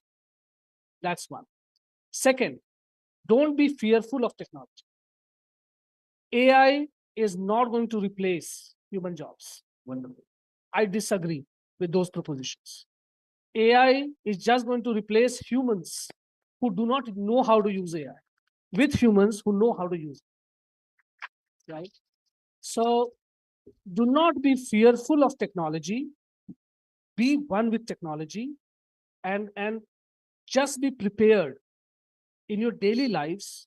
Be prepared, develop your aptitude and attitude in a manner which is part of softer personality development, that you can take any disruption coming your way with your chin up, and you can think on your feet, and you can plan for yourself.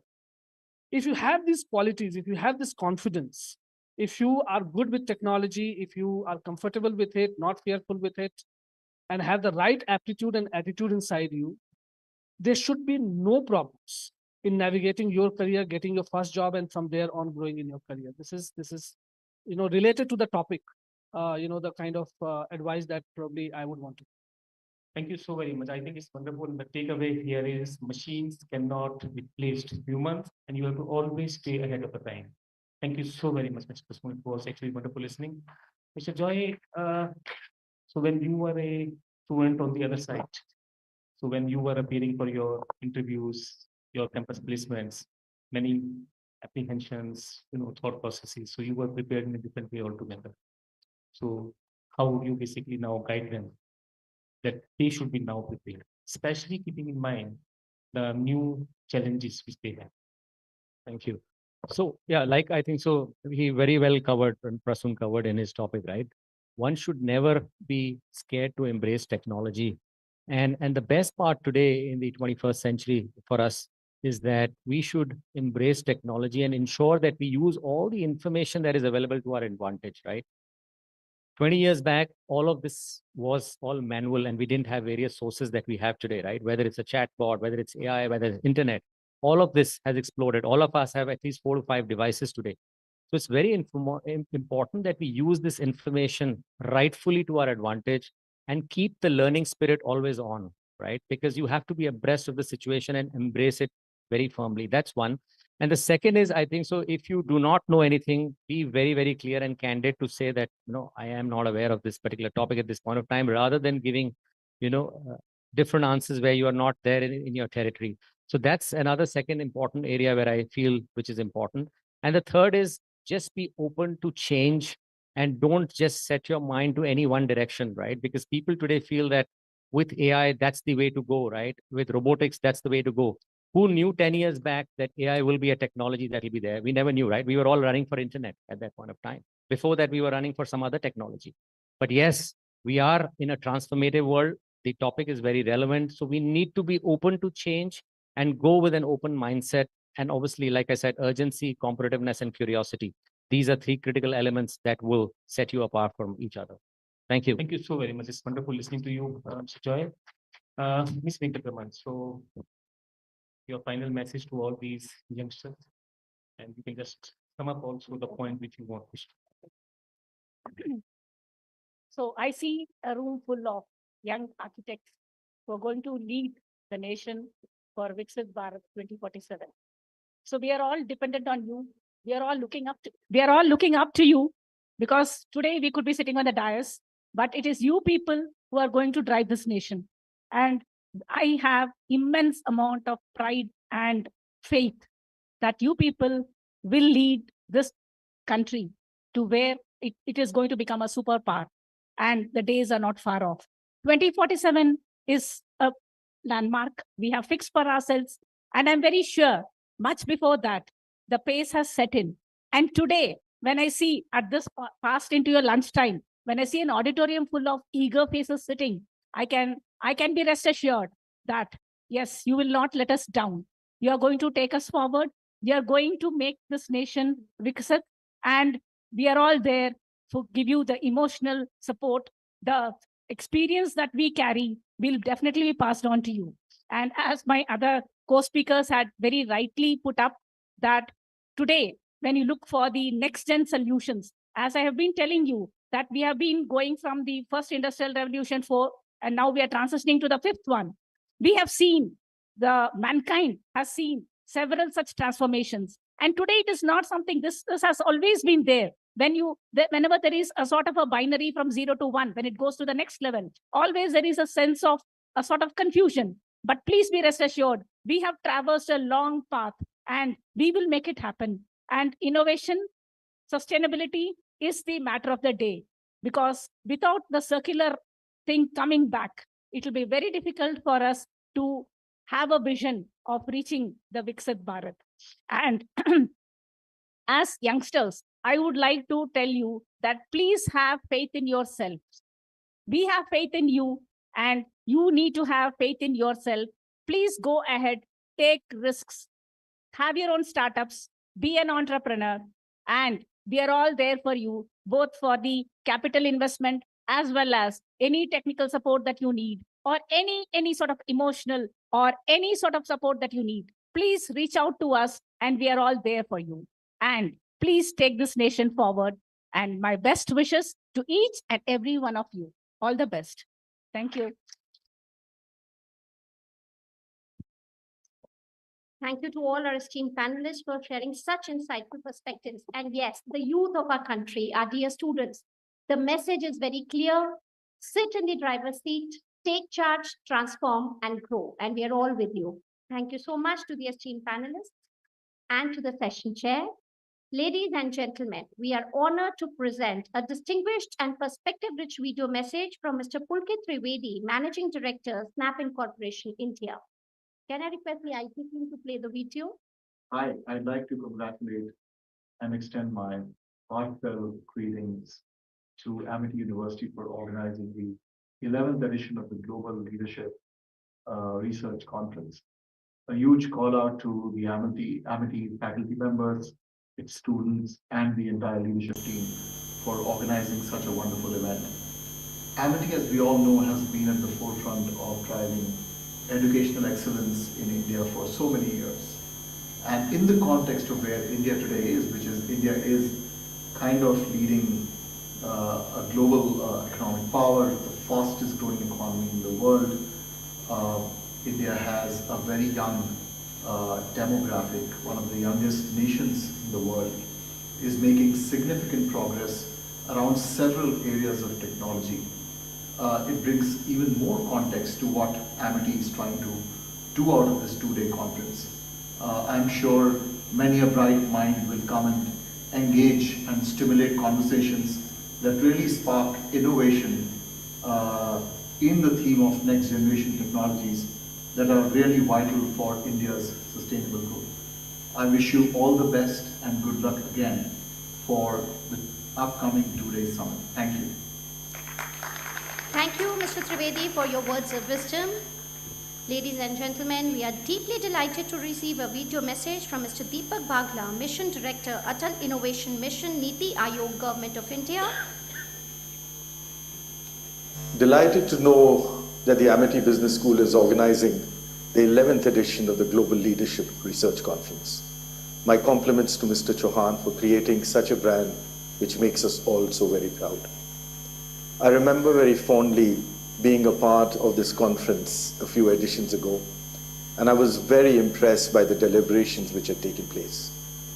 My best wishes and congratulations to the organizers, to all the participants, and most importantly, the students. I'm also very impressed by the theme which you have chosen this time on next-gen technologies for sustainable business innovation. Very timely, very provocative, and very, very important. We stand at a very pivotal point in history. New technologies, artificial intelligence, blockchain, advanced materials, clean energy solutions, digital platforms, they're all just completely changing our lives. They're disrupting them. And they're not just reshaping industries, but redefining the very idea of sustainable growth. The challenge before us is very clear. How do we harness these next-gen technologies to build businesses that are not just profitable, but also responsible stewards of our environment, of our society, and of our nation? At the Atal Innovation Mission, we also advocate that innovation must be inclusive. It has to be resilient, and most importantly, it should make us future ready. It should make our country future ready. It must empower, very importantly, the small enterprises. The large ones, yes, equally important. Thank you so much, sir. We extend a heartful gratitude to our chief guest of honor who were there for the inaugural. And now we extend a heartful gratitude to all our speakers of the very special segment today. And may I request Dr. Sanjeev Bansal sir to please present a token of gratitude and appreciation to felicitate our guest for this very special segment.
Thank you so much all the dignitaries for joining us for the inaugural session.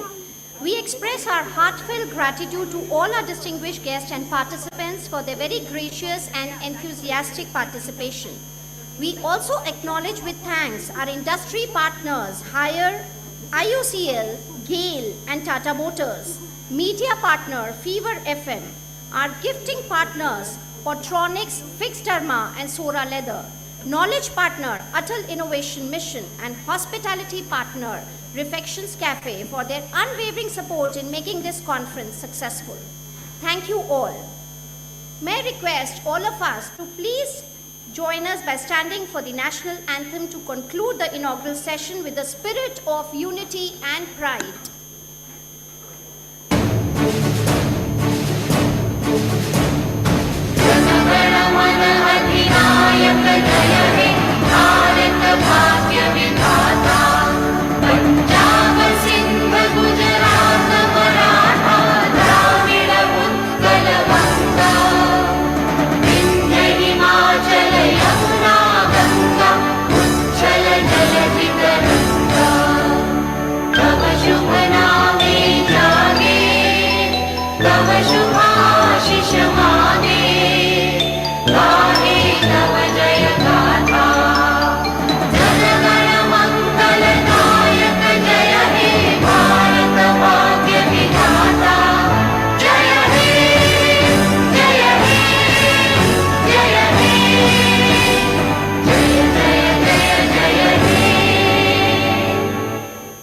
Thank you all.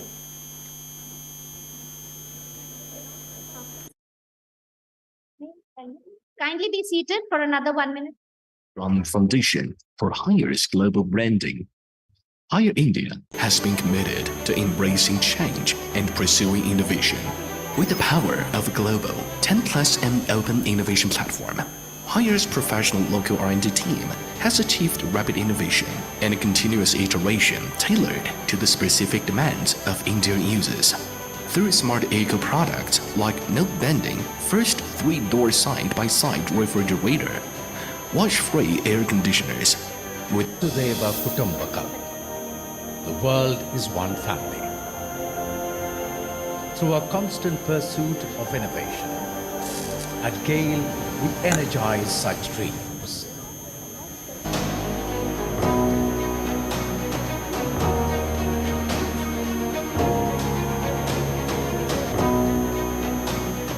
Right from exploration and production, natural gas transmission, processing and distribution, natural gas trading, city gas distribution, LNG shipping, diversifying into hydrogen and renewable energy, and specialty chemicals.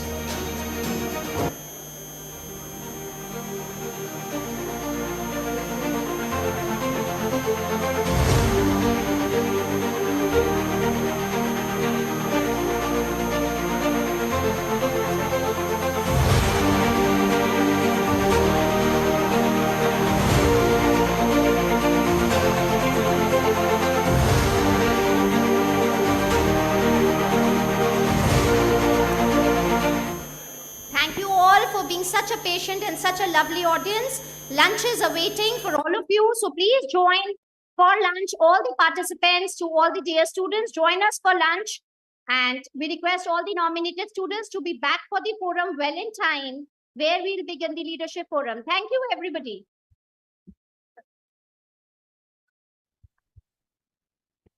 Respected dignitaries on the dais, eminent panelists, distinguished delegates from the industry and academia, dear faculty colleagues, and my dear students, a very warm good afternoon to everyone. It is my privilege and honor as the convener of Leadership Forum to welcome you to this important and much awaited session of the 11th Global Leadership Research Conference, GLRC 2026, organized by Amity Business School, Amity University, Uttar Pradesh. This year, GLRC is anchored around a powerful and timely theme, next-gen technologies for sustainable business innovation. And Leadership Forum draws directly from this larger vision with its own focus theme, reimagining leadership in the age of next-gen technologies. Today, leadership is being tested like never before. We are living in a time where AI can outperform human intelligence in certain tasks. Data is traveling faster than judgment. Innovation is happening at the click of a button, and businesses are expected to be not just profitable, but also ethical, inclusive, and environmentally responsible. In such a world, leadership is about making difficult choices in uncertain environments, balancing speed with responsibility, using technology without losing humanity, and creating value not just for shareholders, but for the society at large. This forum is therefore not simply a discussion on leadership styles, on success stories, but a reflection on leadership mindsets, the mindsets required to transform next-gen technologies into sustainable business outcomes. For our students in the audience, the managers and leaders of tomorrow, this forum is especially significant. Very soon, you will enter organizations where automation, AI, analytics, and sustainability goals will be part of everyday decision-making. The questions you must ask yourself when you face those decision dilemmas are not only about how do I grow the business, but also about how do I grow it responsibly and what kind of leader do I want to become. We are extremely privileged today to have with us a distinguished panel of leaders who bring with them decades of experience in navigating change, disruption, and complexity. Their insights come from their lived leadership experience. Each insight they share here today is in many ways a pearl of wisdom earned over years of real decisions and real consequences. And missing even one such pearl would truly be a loss. So I encourage all of you to not miss this golden opportunity to learn from their wisdom. In fact, to make this experience even more engaging, we're going to play a very interesting treasure hunt and a dilemma lab, and you can win exciting prizes as you play it. The MCs will announce the details shortly. All I can give you as a clue is that the treasure is hidden in the forum proceedings, and the secret to win the prizes is to be fully present in this forum for the next 90 minutes. With this, I once again welcome all our esteemed panelists, delegates, faculty members, and students to the Leadership Forum of GLRC 2026. Thank you, and I look forward to an engaging and thought-provoking session.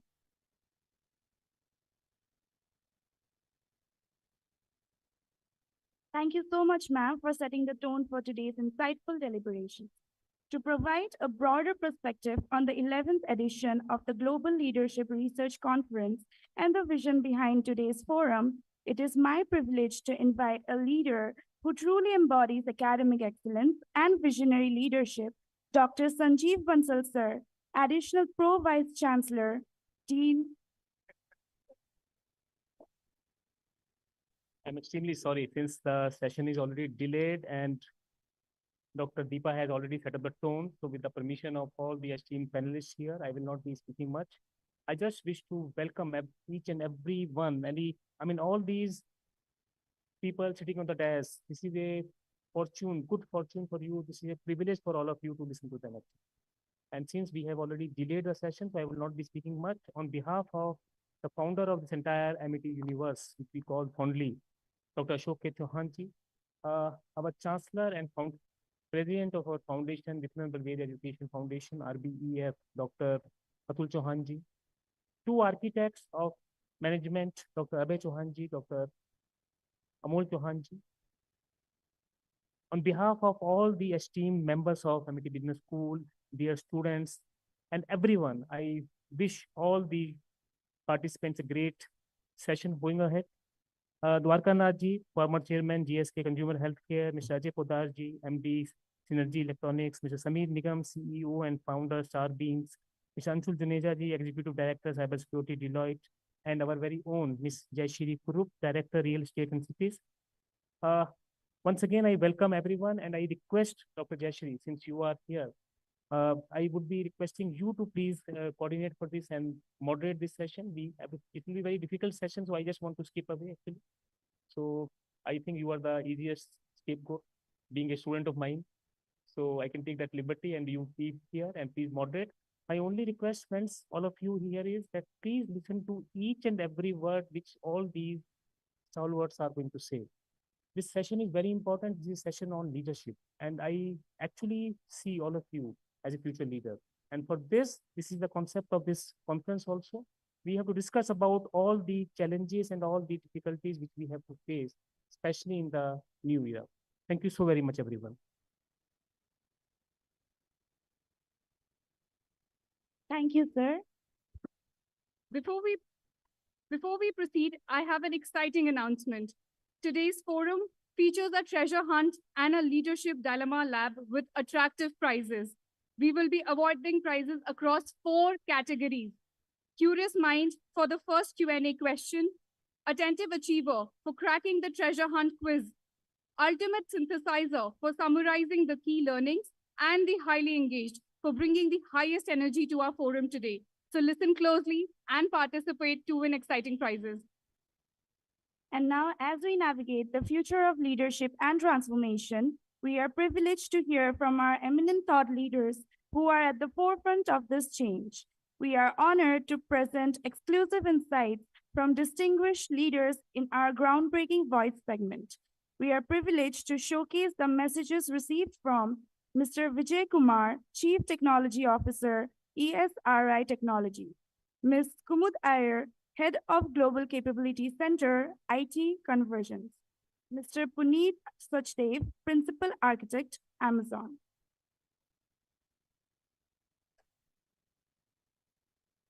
A big congratulations to MIT Business School for 11th Global Leadership Research Conference.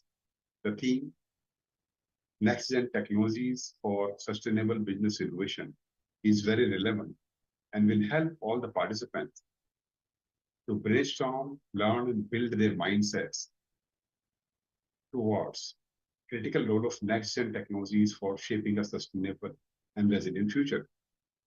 Based on my experiences, I would like to emphasize few fundamental steps. Those can help in the next-gen technology adoption for sustainable resilient future. Number 1, build a technology roadmap aligned with ESG goals. And it is also important that you check technology readiness as per your business objectives before you consider the technology in your roadmap. Number 2, implement data-driven decision-making by adopting open data sharing and utilizing AI for deep insights. Number 3, foster cross-sector collaboration and partnerships. Number 4, ensure robust governance and ethical standards by adopting responsible AI framework. Number 5, drive organizational and cultural change by upskilling the workforce and foster a green and digital culture. I'm sure that these fundamental adoption approach will be brainstormed during the conference. And I wish all the best to you all for a very successful conference. And thanks to the organizers for giving me an opportunity to share my thoughts with you all. All the best. Thank you. Hi, I'm Kumud Iyer, Vice President, Transformation and Testing at IIT. Thank you, MIT, for giving me this opportunity to address the group. I will start with congratulating MIT Business School and MIT University Noida for organizing global leadership research conference.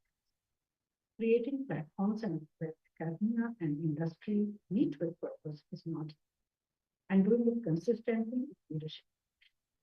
The conference theme Next Gen Technologies for Sustainable Innovation and the Leadership Forum focused on reimagining leadership in the age of next gen technologies could not be more.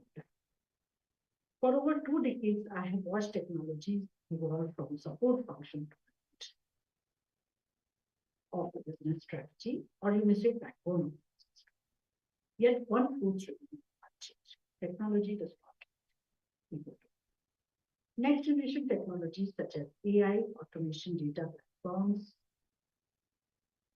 and digital ecosystems are powerful tools. They can improve efficiency, reduce waste, and enable sustainable business models. But without thoughtful leadership, those tools amplify chaos. With the right leadership, they create clarity, resilience, and long-term. Reimagined leadership today demands 3 things. First, judgment over time. Leaders must know when to adopt technology and blend. Second, responsibility over speed. Innovation that ignores ethics, inclusion, or sustainability eventually. And the third, people before. The future belongs to leaders who invest as much in capability as sustainability is not a technology, it is a leadership.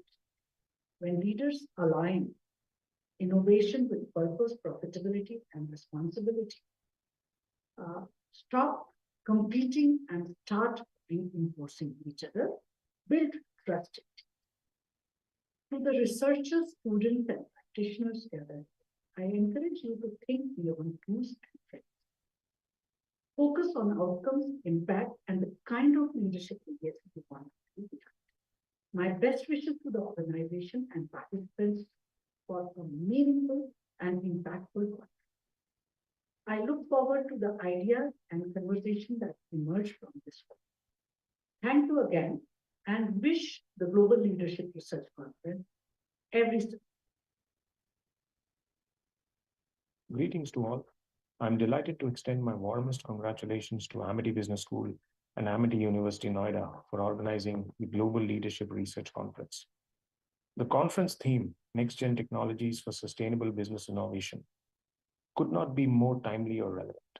We stand at a pivotal moment in history where technology is not merely an enabler, but with AI, generative AI, and agentic AI, it is impacting fundamentally how we do business and how we live our lives. So with this context, we must ask ourselves, what does leadership truly mean in this new era? Generative AI has moved beyond being a mere productivity tool. It's becoming a collaborative partner in thinking, creative problem solving, and innovation. Today, leaders hence must understand that generative AI can augment human creativity, accelerate decision-making, and democratize access to expertise. However, this also demands a new leadership mindset that balances technological leverage with human judgment and ethical considerations. The question is no longer whether to adopt these technologies or not, but it is how to lead responsibly with them. What makes this moment even more transformative is the rise of agentic AI, or autonomous systems capable of independent goal-directed behavior. Unlike traditional AI, agentic systems can sense, reason, and act with minimal human intervention. This shift requires leaders to reimagine organizational structures, governance frameworks, and workforce dynamics. As we engage in today's leadership forum, I urge all participants to think deeply about how next-gen technologies can be harnessed, not just for competitive advantage, but for sustainable business innovation that benefits society at large. I thank all the organizers for curating such a platform for thought leadership and knowledge exchange. My best wishes to all speakers, researchers, and participants for enriching discussions and meaningful insights. Thank you very much. Thank you to the esteemed leaders for sharing their valuable perspectives. We look forward to having you in person in the next edition of GLRC. We now move to the most awaited segment of today's forum, a panel discussion on the theme, Reimagining Leadership in the Age of Next-Gen Technology. This discussion will explore how leadership is being reshaped by emerging technologies and organizations can integrate innovation with responsibility, ethics, and long-term value. It is my honor to introduce our distinguished panelists for today's session. Mr. Patnam Dwarkanath, Non-Executive Chairman, GSK Consumer Healthcare India, and widely respected leader with extensive experience in corporate governance, human resources, and strategic leadership, having guided large organizations across healthcare and consumer sectors. Mr. Ajay Poddar, Managing Director, Synergy Environics Limited, an entrepreneur and innovator working at the intersection of sustainability, wellness, green technologies, and social impact with a strong focus on environmentally responsible business models. Mr. Samir Nigam, CEO and founder, StratBeans Learning Solution, as a leader in education technology and digital learning, specializing in enterprise training platforms, digital transformation, and capability building for large organizations. Mr. Anshul Juneja, Executive Director, Cybersecurity, Deloitte, a seasoned professional in cybersecurity, IT governance, and digital risk management, helping organizations strengthen resilience in an increasingly technological-driven environment. Introducing our session moderator, Ms. Jayashree Kurup, Director, Real Estate and Cities, Wordmeister Editorial Services. Ms. Kurup is a senior journalist and researcher with over 3 decades of experience in real estate, urban governance, and public policy. Over to you, ma'am.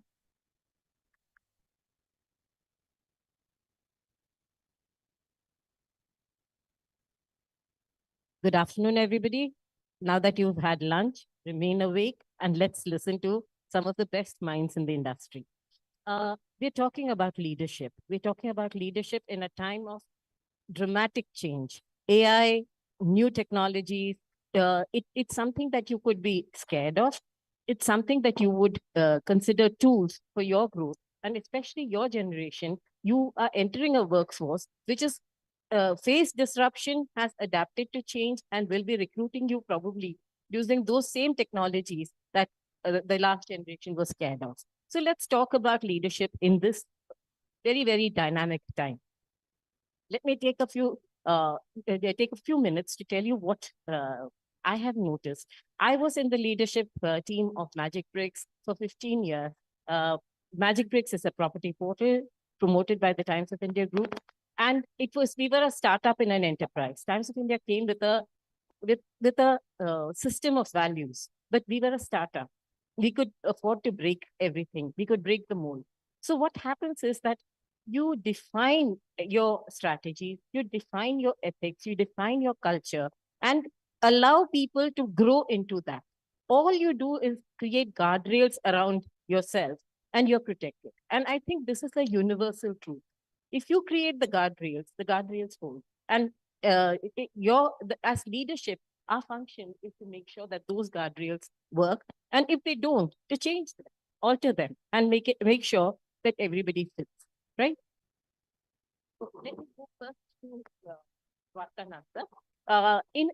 We are talking about AI, we're talking about automation. And in the middle of all this, we're talking about a human-centric approach to leadership.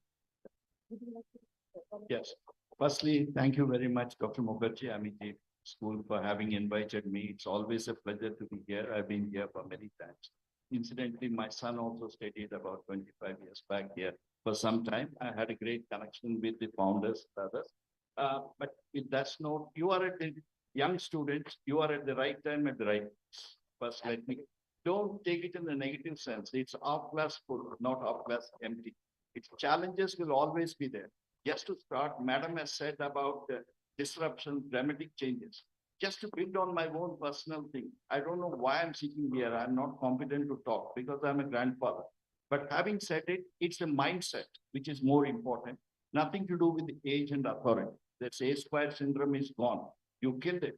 You are in a demographic dividend. You have a lot of opportunities, but you need to utilize them well. Taking my case, I just want to say, I worked for 50 years in corporate, out of which in one company for 41 years in different roles. I have not changed my name. I have not changed my profession, but the company with which I worked for 41 years have changed its name 5 times. Okay, that is the reality of life. Whether you take technology, you take transformation, you take mergers and acquisitions. When I joined, an appointment letter was Horlicks Limited. When today I'm getting pension from Hindustan Lever. Where is the connection? I think you don't have to go even to technology. It's happening all over the world. Technology is one factor, which is breaking it. It's going at a speed of 150 kilometers in terms of speed in cricket. But today we're playing T20 instead of playing a test cricket.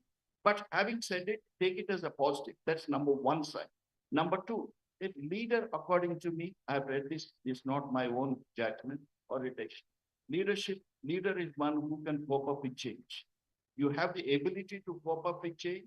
You can manage disruptions through technology. You can manage disruption to geopolitical situation. You can manage through ecology, environmental source. So I think bear in mind, leadership is something evolving. Okay, she talked about woman-centric approach. What is it? Because this is an opening statement. I just don't want to drag it further. Only one thing I would say, A leader is one who can manage high tech and high touch in the current context. I think, is it possible? Yes, it is possible, provided you have right feelings and social skills to deal both understanding technology as well as people. I started my career when there was no internet, forget about mobile phones. 27 years I spent without them. How you cope up, its ability to cope up, that's where the leadership has to play a role. And what today you have, you may not have tomorrow. Just to close my comments here, please remember, a leader is one who can cope up with change. And when you say about human, how do you balance between technology and feelings? And human touch, the personal touch should not be lost. COVID has brought many changes, which are good, positive, but it has also created a distance between the people. Everyone wants to act solo. There's no leadership or there's no collaboration. And lastly, innovation. Innovation can be done provided you have that set of mind. One thing I just want to quote and leave it here, what Sony did to Kodak, Apple did to Sony. This is nothing but sheer, it is not the technology. Kodak had the technology, moved from film to digital, but they have not moved because they were thriving on their past success. What yesterday was good, today it may be better, but tomorrow it may be the worst. I think, this is where I think innovation, courage to take chances, but at the same time, managing feelings of the people is very important. Just to conclude, technology optimize the decision. Leaders humanize the consequences. Thank you. Okay, Samir, we'll pick up from where he left off. When you're launching a new business in uncertain times, what is the role that a leader plays, and how do you make that business scalable, knowing that further disruptions could happen within that industry? So, well, what can I say, Rashidi? I'm quite a fan of MIT students, by the way. And a lot of answers are hidden in the way these gentlemen and ladies are behaving. Before I stepped in, can you believe I already had about 10, 15 LinkedIn requests from them? They're smart. So, when you have a disruptive space like this, guys, I wear the lens of entrepreneurship, and I actually love everything about technology, and you guys are born at the right time. The point is that will you be able to use it and to frame your objectives and use this opportunity? You really don't know what your power is. Actually, you're pretty powerful, guys, when you are a student, because all of us want to talk to you. And my aim today, by the way, is to go back with a few more friends. Maybe some of us will collaborate, maybe as an employee, or maybe I'll fund some of those businesses if you have some ideas there. The space is pretty right now. I think one of the skills that the technology wants you to learn is how to stand out, and that has been an evergreen skill always, isn't it? I mean, whatever you do, you have to stand out, and the brands help you in some way, because MIT is probably a very good brand to have. But then 5 years later, what will happen? Nobody will ask you where did you study, but they'll ask you what did you build. And by the way, the opportunity is so huge right now, as Dwarkanath sir was saying. There was a time when the things were moving slowly, I mean, there was lesser technology available. Now there's probably too much of it available right now. So I'm not totally sure how many of you totally understand how to use it to your advantage. Of course, I can see you have beaten all the professors and the evaluators, and you are a smarter user of the technology than they check you. So I mean, that's great thing. And if you also utilize it to plan your career and launch more businesses, one thing I can only say to her question is that at this stage, the businesses only need clarity. That's the first thing when you're launching in a stage like this. What problem are you solving? That's an important discussion. So if you can collect all the problems that you see around yourself, you are in a great place. And then again, look at how to test out your problems. So especially if you're a first year student, I typically go to many business schools, and I realize that most of the first year, goes in creating your possible roadmaps. What can you create in future? What can you do in future? And the second year is to test it out. You go to industry, you sort of put your ideas in front of them, let them comment on it, let your peers reflect on it, also develop a little bit of confidence. So I see a lot of you are probably just sitting as if you have to listen to us, but the invitation from us is that you can talk to us because we could learn from you as well. But you have to realize that you have a role like this. So if you don't play that role, then of course, we will see you as you present yourself. I'm not talking about you in general, but I'm saying about the youngsters right now. So we will typically stereotype you as somebody who's still learning, and you will call us respectfully, and we'll say, okay, wait for a bit before we have time for you. But on the other hand, if you understand how to stand out, and you can launch great businesses, at least that's my message to you. To her question, technology is only going to help you come closer and faster. The LinkedIn example I gave you is just one, but there are so many other things that very smart youngsters are doing. And by the way, there are two ventures which I'm funding, and they are still inside the college right now, because we also need to prototype, and we also need to connect early with you, because you guys are smart. You will go elsewhere if I don't invest with you. So thank you, ma'am, for asking that question. Okay, let me go to Mr. Ajay Podar. Mr. Podar, when you're talking about a room full of potential leaders, right? And we are talking about so much happening in the world of technology.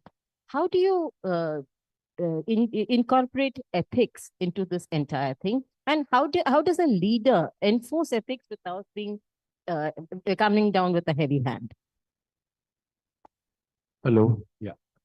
So first, we use words like technology and all, but I'm not sure that I'd like to ask one or two of you. I want it to be a little interactive, because I read a book of James Michener many years back called The Drifters. And the first line was, if a person says, listen to me, I have 35 years of experience, don't. Because it may be 1 year of experience repeated 35 times. So I don't think so. I want to ask you, because we talk about technology, just a quick one. What is technology according to any of you? Do make it interactive, guys. These are some of the most established people in the industry. So make it interactive. Please go on. Yeah. Okay. But तो अगर मैं हिंदी में बोलूं तो technology को मैं बोलूंगा तरीका. It's a way of doing. Then we are talking a lot about AI. Now, many things are tools. We sometimes give it a godlike status and we say this is the science. So talking about what Jayashree ji has said as ethics, you can't enforce ethics. And so when the leader itself, because ethics is a buzzword, and organizations which has not used ethics for a long time or done business in an ethical way can't suddenly, leopard can't change its stripes. So at a core, you have to be ethical. So an ethics will come in an organization if you are ethical yourself, and you choose people who are also ethical. You don't choose necessarily people who are, who's got the best track record. Because in uncertain times, if you are ethical, what happens in uncertain times? There's not enough business. So then business will go to a few companies. Whom will you give your business to? The one whom you trust, somebody whom you can respect. And whom will you respect? Now, I interview a lot of people, and I say, what do you want to become 5 years from now? And I hear from a lot of young people, I want to be a CEO. I want to earn so much money. I want to do this thing. But surprisingly, I'd hear from nobody that I want to be the best engineer or I want to be the best manager. So ethics comes when whatever you have studied to do, whatever you have trained to do, maybe you can change course, because you may realize that it's not your cup of tea. But whatever you are doing, it comes with constant observation and learning, and ethics is what will sustain you. You will have ethics when you, I tell people that आप झूठ बोल के business नहीं लोगे. If you don't know something, you will say, I don't know it. That is ethics. Ethics is not about just bribery or giving somebody money and not giving somebody. It is about being honest. Don't think that the other person is a fool. And if you take business in a short-term way and then he realizes later that you didn't tell him the right thing, that person or that organization loses trust in you and the organization because you are representing the organization. So it's very important for leaders to say that even maybe our short-term goals will not be achieved, but we will be ethical because that's the way we are. Now you've innovated, you have defined leadership, you've defined ethics, but there is another set of people who have moved to the dark side. And when you see these risks of cybercrime, of being actually at the critical levels, if you are disrupted because of somebody else's brain, how do you handle that? Anshul, we're talking about cyber security, we're talking about cyber risks. Yeah. So talking about cyber security, the biggest risk on cyber security people think is all about technology, right? When we think of cyber security, it's about firewalls and it's about antiviruses, but that's not true. The weakest link in cybersecurity chain is our human beings, right? So we need to design systems which are meant to be failing, but then there are fail-safe systems also built in with them. So let me give you a story that happened, and then we can talk about how various disruptions can be prevented when you design a business or you are working as a manager in your next job. So there's a project that we were having for a large healthcare client, and we were doing policy pushing into their environment using a very powerful tool for policy orchestration. And the rules on the ground that were there was no naming convention on that tool, and there was no deletion mechanism that you would create a rule and you would delete that. So what happened? This poor girl who was trying to push a policy, she selected a wrong policy for an organization which had 1,000+ servers. And the policy that got pushed was block all command. Since the servers got blocked, we couldn't even remotely bring them back online. And their entire business was down. And in this case, this was not an external person coming in and doing it. It was our own person doing it. And everybody wanted to gun for this poor girl's job. She was at risk and the client was also at risk. So one sane person did the root cause of that and told the client that you were not following the right protocols. There was a rushed change that was done in the system, and the tool which is powerful should be used properly. And these are the rules that you should set up as a founder or as a manager for your team when you're setting up systems, that the failure would come, but it would come because the design was such. So don't design a process for perfect human beings, but design it for failure to come, right? But there is a fail-safe available that if this control fails, but you have second layer of defense available to you. And multi-layer of defense is what will keep you safe in this age of AI, where a lot of risks are coming from AI as well. I'll come back to you. We're talking about leaders who have to navigate all these challenges. So in this situation, how do you bring balance the scale, risk management, all that together? As a leader? Great question, madam. One thing I always encourage and I follow, the art of tough love. Tough on issues, soft on people, especially the changing world, automation due to AI and so on, disruptive technology. What do you mean? It's a nice phrase for what you mean. You have to take sometimes tough calls. Let us be clear about it. Because of the business reasons, as long as they're ethical, and morally correct. Okay, number one. For example, I just want to very quickly quote this. Here is a case due to technological changes. One of the very senior leaders in a factory, having spent about 30 years, he found he's not able to cope up with the change. I think we want to treat him with respect and dignity. At the same time, we want to tell him that he's outlived his utility, and we'll take care of his financials and others so that he will not feel any monetary loss. When the dialogue was taking place, he understood the reason.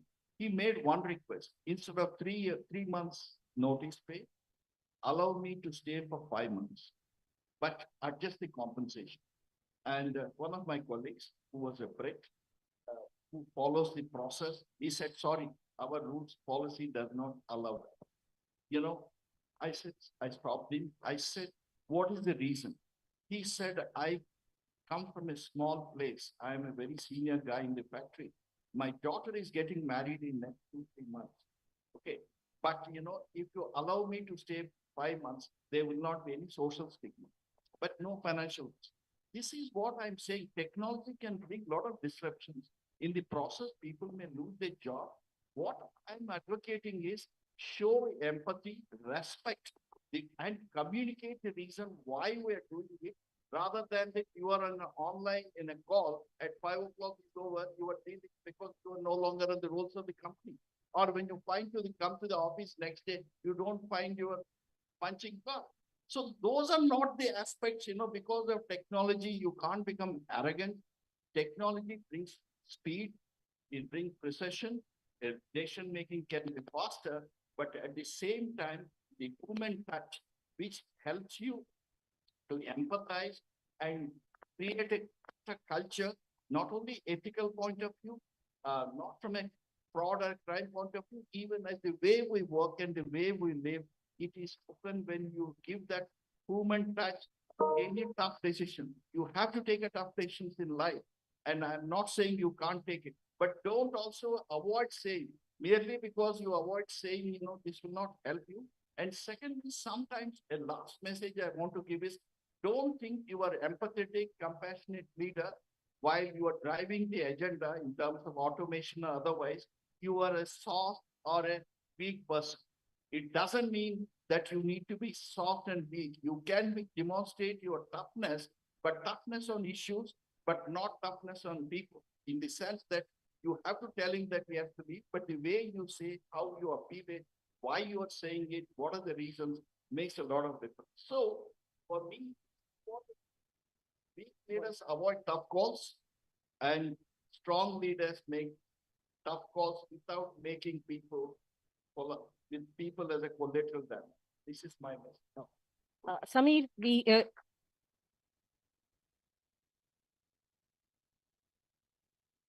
Sameer, even though we are talking about human values, the soft touch, the human touch and all that, we live in a world where capital chases businesses, and you have to get the right valuation, deliver the right results in tough decisions, especially as leaders. So help us understand how the leader balances the empathy, the ethical behavior, the risks, as well as the valuations that come for the organization. Another great question. So see, valuation is seen as a financial metric, but you know, it's more of a confidence metric. So you trust a business which is more resilient, which is more ethical, and also learning fast. So I think the roles of leaders is, you know, I mean, you could be at any level of leadership there, is to bring these values also very clearly out, so that I would say there's a proper benchmark with others can look at you and they can sort of connect with you. Now that when you say valuation, we actually go broader than that, because valuation is many times a lagging indicator. Now the leading indicators are, you know, what you could, I mean, what Rosana sir was saying, you know, the human centricity, and you know, if there is human centricity, then don't you think that as a student you would like to be an employee there? That is the kind of feel that you are taking as a youngster. The other would be that, you know, if it is then wouldn't you be interested in buying more stocks of this company? You probably understand it more, you will read about it more, you get covered more in the press. So that is the second thing. The third thing is that, you know what, which is definitely a responsibility of the top leaders. Is to sort of signal to the market. Signaling is very important. That, you know, you stand for some ethics, you stand for some values. You know, it's easy to say that, you know, we are the equal opportunity employer, but, you know, when you put it in practice, it's very difficult. You really have to understand it much better. So we have to sort of dissect it, what we can do, what processes we should follow. And then finally, the magic bullet where, you know, we always have to fall back on hiring very well is about creating new ideas. Now, the new ideas, they are sometimes key to pivot for mostly the entrepreneurial younger organization, because our valuation could just depend on something we did last quarter. So now this by the way usually applicable to businesses which are bootstrapped or businesses which are VC funded. Now, a quick question to the audience: if you guys are ready to play this question, raise your hands and tell me that how many of you are planning to start a business after you graduate, by show of hands. And don't worry, professors will not penalize you for that. So only a few hands at the back. Why is it that the smartest people are sitting at the back? And you know, another contrast I normally see, guys, you know, just take it lightly, the spirit I'm taking it. I actually see more people sleeping in the front rows than in the back rows. You know, why is it? Something great about the dynamism. So you want to sometimes be away and observe things, and you know, then when you're sitting close, maybe you become too comfortable. That's a challenge for us also. Many times our valuation from the last few months is going to trip us because we did something wrong. We did not probably look at the act correctly. You know, like I was saying. So we have to really be more outward focused. The senior leadership. We also have to talk to customers a lot. We have to see to the market. Now, for those guys who are planning to start a business, let me tell you, when you come up with an idea, that idea will look beautiful, and you will be invested in that. You will think that that's the greatest idea. Unless you put it in front of a couple of guys, and they tell you that, you know, if it's a really good idea or it's bullshit, then that's a time when you should be very patient listener. And that's what we have to do many times. So really, we come up with a grand plan, grand investment plan, and you know, everybody in the room will probably align to it. So you know, most of the guys, smart guys talking to each other, are very well behaved guys, they'll typically agree to it. So you don't want that when you talk about valuation.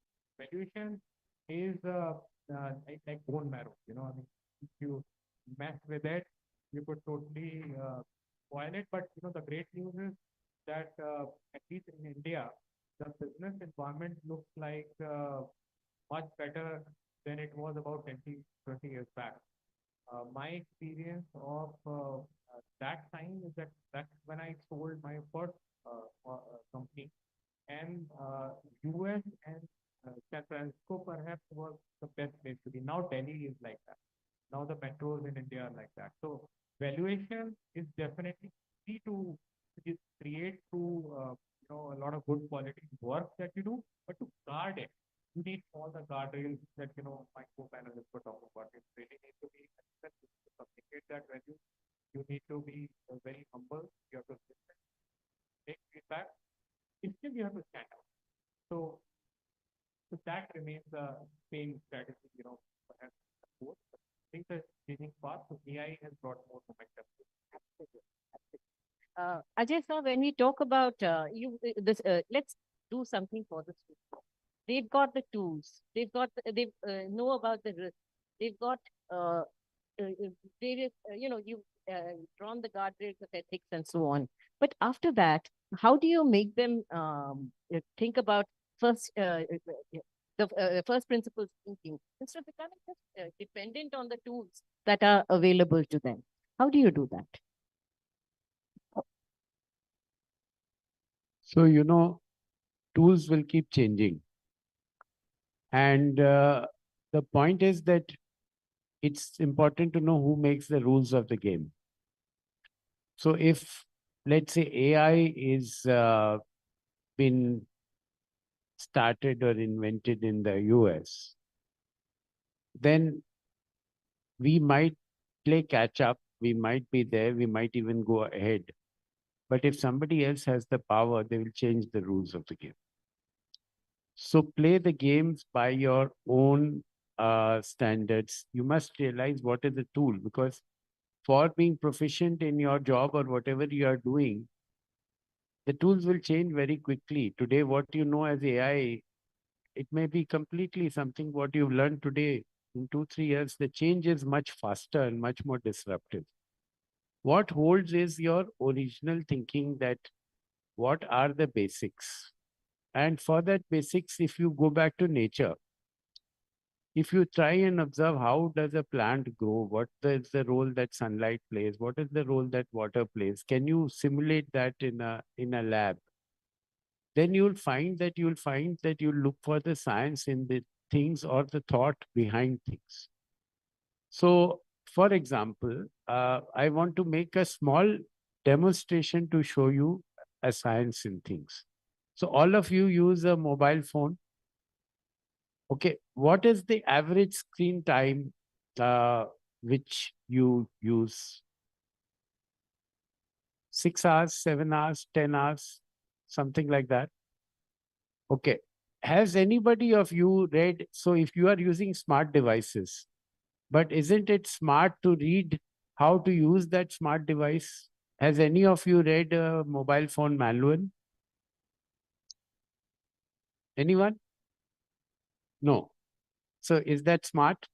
So there are 4 things written in that, in the RF safety and RF exposure and safety. You can open your phones and see.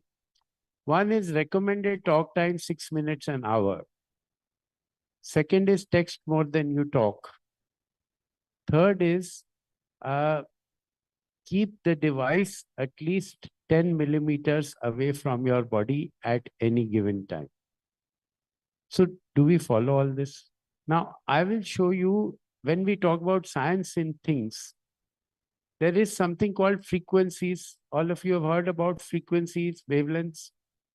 Now, frequency or electromagnetic force is in our body also, is in the earth also, and is in all the AMR or the artificial electricity that we create.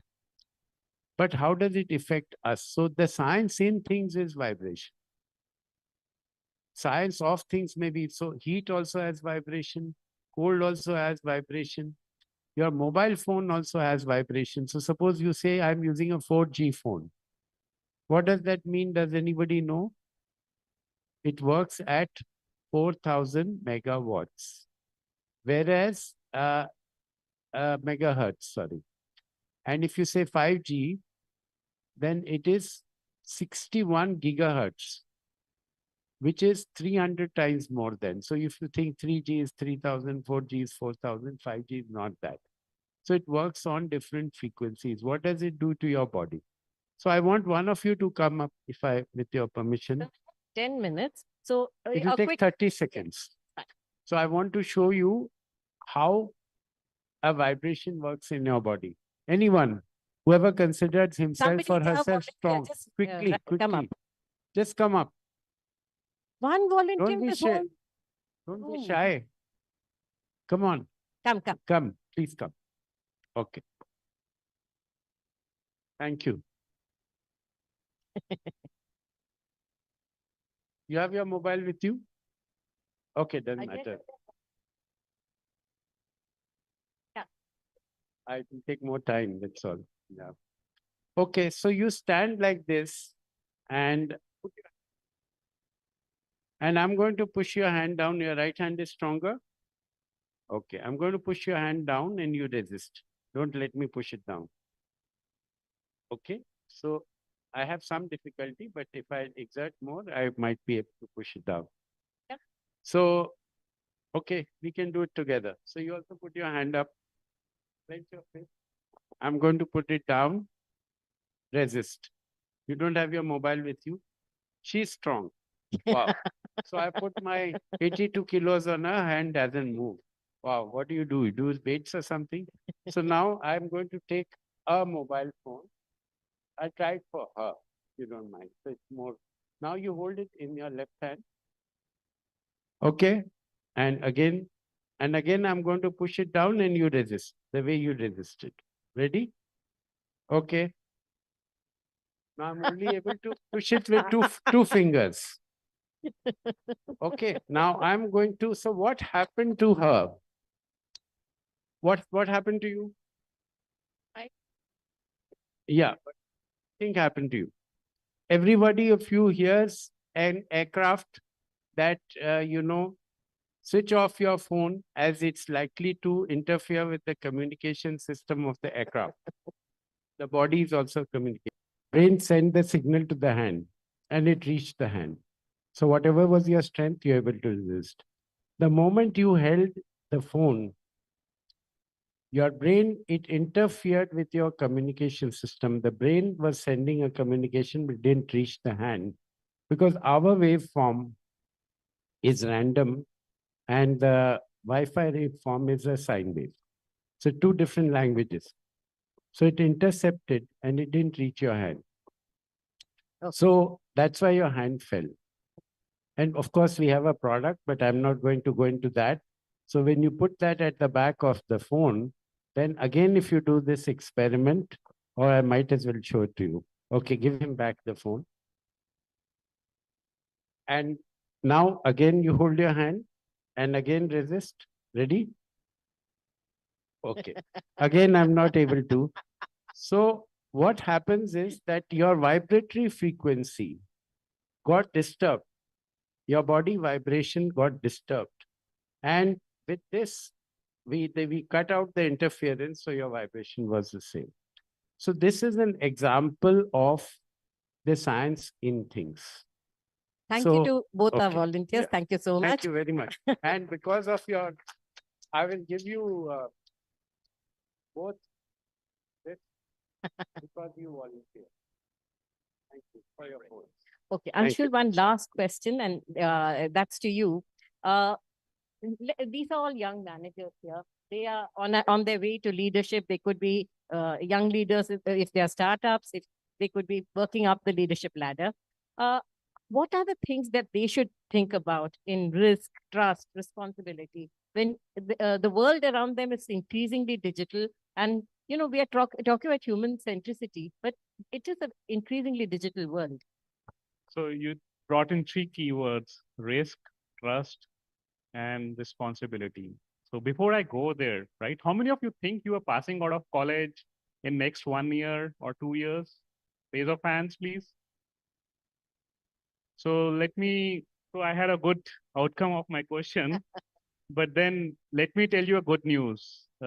While you will be young managers once you pass out, as I saw the previous question where you said you will not be starting companies, so you will not be founders, but you will be managers in few companies. But let me tell you one good news or a bad news. You can't end up leaving your books behind. You have to continuously study. I am myself doing a PG program on AI. We're talking about new age leadership. You can't stop learning. The pace of learning has to be even faster, right? I have to manage a team who's doing cyber security. But why do I need to learn AI? Because AI is increasing the attack surface now. So coming to the risk, trust, and responsibility. So risk is ambivalent now. Earlier, we used to see that you will do an annual risk review and you will have a monthly review of a risk register. Gone are those days. As managers, you have to keep a continuous eye on the risks that are there. When you're taking a decision, have a look at the blast surface of your decision if it goes wrong. Are you willing to explain that item sitting in public or to your entire leadership that this is what went wrong? So this, I'm not trying to instill fear with you guys, but a risk, responsible behavior when you're working in the office, right? Second is about trust. So trust is not about intention anymore. As I spoke about in the previous example, it is about design, okay? So if you design a system, then the trust will come in. You can't say that I trust, so share all your personal data with me. We have a co-founder with us here. He can't say that you trust your personal information with me, I will keep it safe with me. He has to design an application, a system which will demonstrate that behavior, right? You are all on social media. Would you trust a social media which is getting hacked every now and then? You would not create your account there, right? And now coming to the responsibility part. On responsibility, many managers, young managers especially, think that responsibility is all about delegation. But responsibility and accountability works opposite. Accountability flows upwards. You need to stand by your teams, take the fall of bad decisions, not only of humans, but even of the AI agents who would be working under you. So that's my few cents on the question that was there. Thank you so much. And I think we are running out of time. Our next panel is ready to come on. And this is where I think I have to thank you for being such a patient audience and marginally participative. But I have to thank my panelists who tried your level best to actually address concerns of the audience. And that is the young manager sitting there. I hope you have good takeaways. It's important to listen to the elders. We lived in a different world, but we understand certain things and take the best out of it and run with it, because you are the next generation and you are the future, right? Thank you so much for joining us. Thank you to our session moderator and all our panelists for such a rich and thought-provoking session. We now open the floor to the audience for a brief question and answer session. Please raise your hand if you have a question. Our volunteers will reach you with the microphone. Please state your name while asking the question.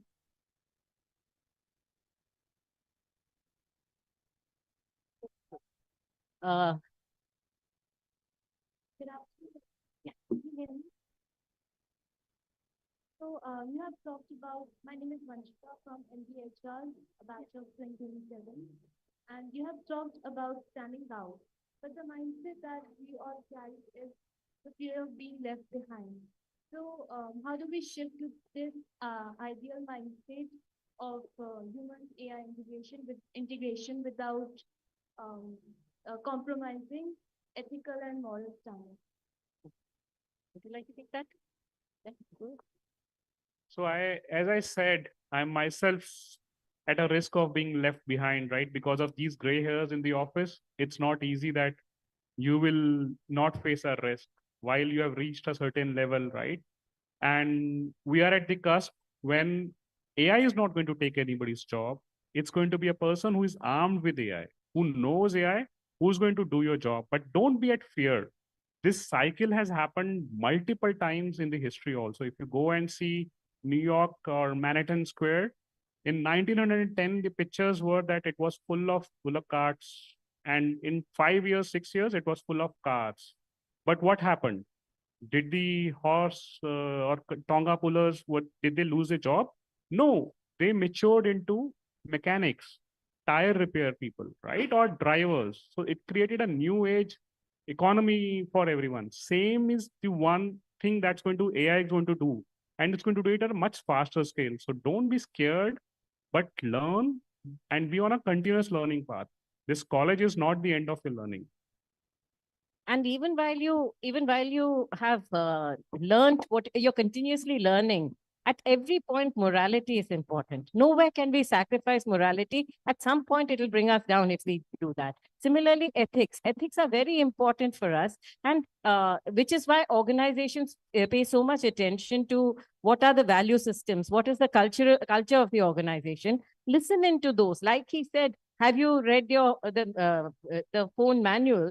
Similarly, read the ethics, read the cultural manuals. These are very important for young managers, right? And use those as your guardrails. Do we have time for another? Due to shortage of time, we won't be able to take any further question. As promised, the prize for the curious mind goes to Vanshika for asking the very first question. Congratulations, Vanshika. I would request our volunteers to kindly reach out and hand over the prize. Can we please have a huge round of applause for Vanshika once again? Thank you. As announced earlier, we now move to our treasure quiz. Get ready and raise your hand if you know who spoke these lines in today's forum. The line is, next-gen technologies can improve efficiency, reduce waste, and enable sustainable business model. But without thoughtful leadership, those tools amplify chaos. With the right leadership, they create clarity, resilience, and long-term value. Anybody who would like to try this?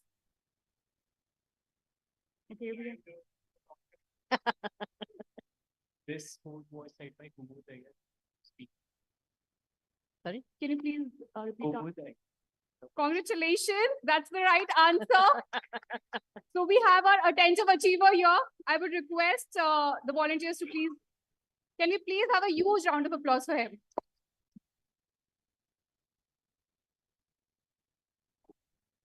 Now, ladies and gentlemen, we move into an exciting and interactive segment of today's forum, the Leadership Dilemma Lab, that can also get you last two category of prizes, so buckle up and be ready to participate.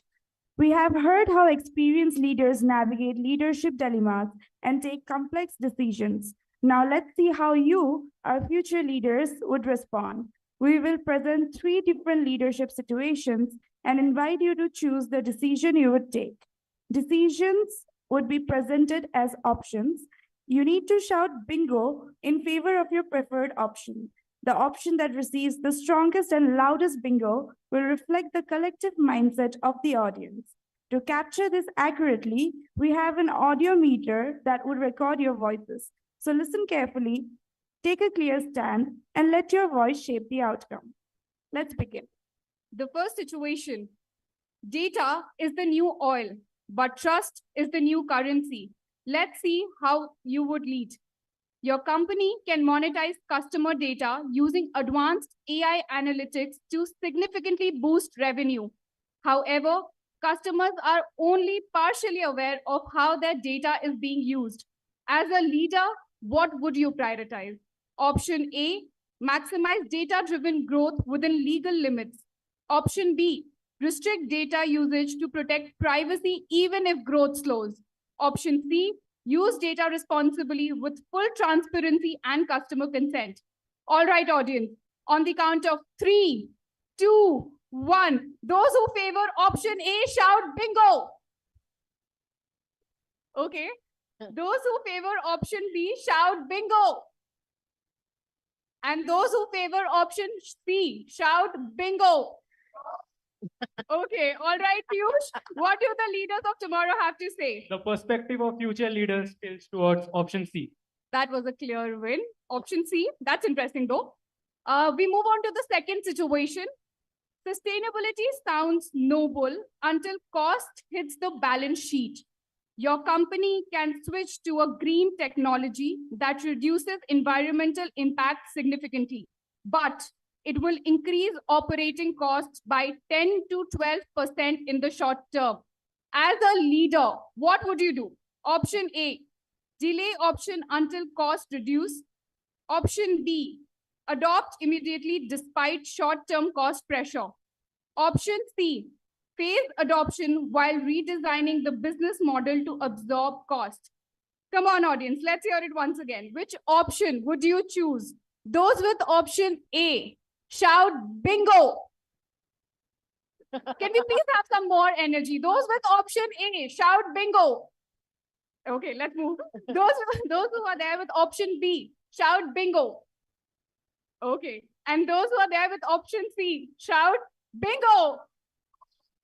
Okay, Piyush, can we please help us with the results? It's clearly option C.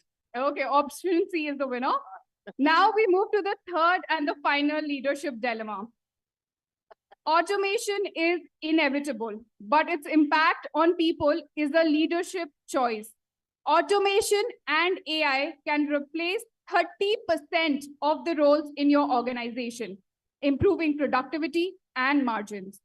What would you prioritize as a leader?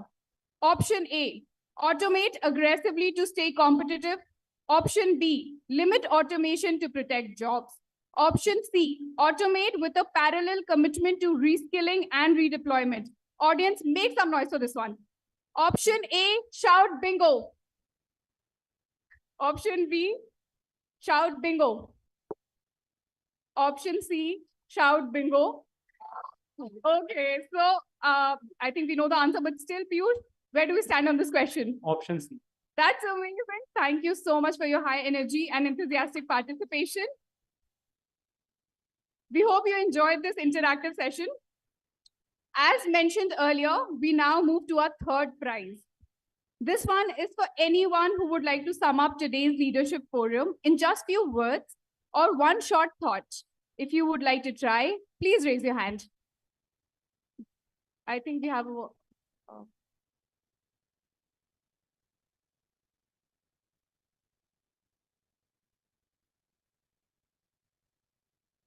to sum up the whole thing, the basic thing is that technology is coming in the new generation, what the panel has said. But we have to understand at what level we should use that. We should have a human-centric approach for that. And we should not forget the basic thing is called ethics. Ethics should be taken care of. And with hand in hand with ethics and morality, we can grow into a good manager or a good team leader or a good CEO in the near future. Thank you. Can we please have a huge round of applause? Thank you so much for that clear and thoughtful summary. I would request our volunteers to kindly hand over the prize to the ultimate synthesizer. And continuing with the fourth and the final prize today, this goes to the participant who remained most attentive and actively engaged throughout this session. As identified by a volunteer, Piyush, may I request you to please share the name?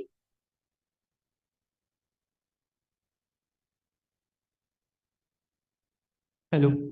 So the award goes to Hanisha Garg, MBHR. Congratulations, Hanisha. Can we please have a huge round of applause for Hanisha? I request our volunteers to kindly hand over the prize. We would like to extend our sincere gratitude to Bambra Fabricators, our sponsors, for supporting this segment and for the wonderful prizes presented today. What we have seen today is that leadership in the next generation is not about choosing between growth, people, and planet. It is about all three together. That was indeed a highly engaging activity. Thank you so much for your enthusiastic participation. May I say something? I think the audience chose correctly. They chose rightly. Now, when you enter the business field, make sure that these choices remain correct. Thank you. Thank you, ma'am. I would now like to request our convener, Dr. Deepa V. Mukherjee, ma'am, to kindly share her concluding remarks on the panel discussion and highlight the key takeaways from today's deliberation. Over to you, ma'am. Respected panelists, distinguished guests, colleagues, and my dear students, as we conclude this leadership forum, I invite you to pause for a moment and reflect. Over the last 90 minutes, you have absorbed 200 plus years of leadership experience distilled into insights. And if you're wondering where I got that number from, that's the cumulative experience of our panelists. There were no slides, there were no theories that we spoke of today. Our learnings here were completely from lived experiences. Yes, we spoke about AI, we spoke about automation, cybersecurity, sustainability, and innovation. But beneath all of that, one truth emerged very clearly. The technology may transform businesses, but only leadership can transform lives. And remember, leadership has nothing to do with designations or titles. Each one of you seated in this room is a leader.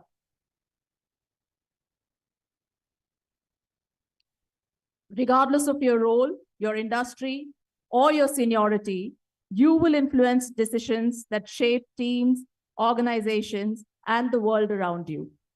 The future of business will not be built only in boardrooms. It will be built through everyday choices made by people like you. And many of those choices will not be easy. There will be pressure to grow faster, to cut costs, to automate, to compromise. And in those moments, it will not merely be the management frameworks you learned in your MBA classrooms that's going to guide you. It will be your values, your judgment, and the decision you make about the kind of leader you want to become. In today's discussion has made you think a little deeper, question a little more, and commit to leading a little more responsibly, then forum has served its purpose. On behalf of the institution, I extend my heartfelt gratitude to our esteemed panelists for sharing their wisdom so generously, and to all of you for your thoughtful listening and active participation. Thank you, and let the learning continue.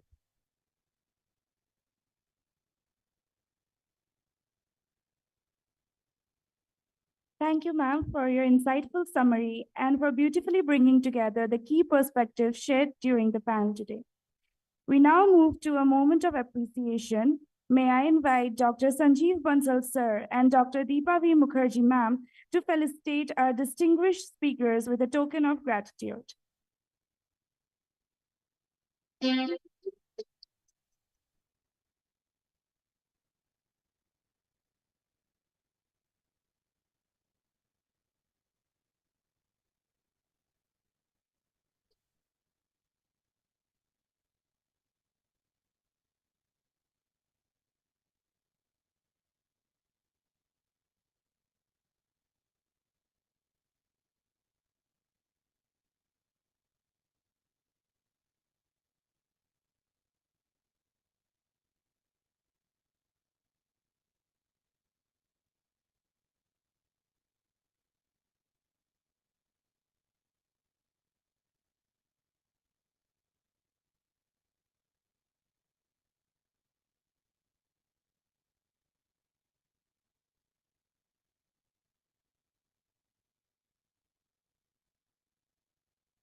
I now request all our esteemed dignitaries to kindly remain on the dais for a group photograph.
Ladies and gentlemen, this brings us to the conclusion of the Leadership Forum at the 11th Global Leadership Research Conference 2026.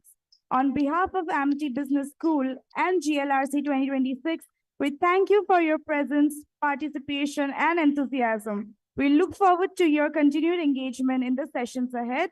Wishing you all a productive and inspiring day ahead. Thank you.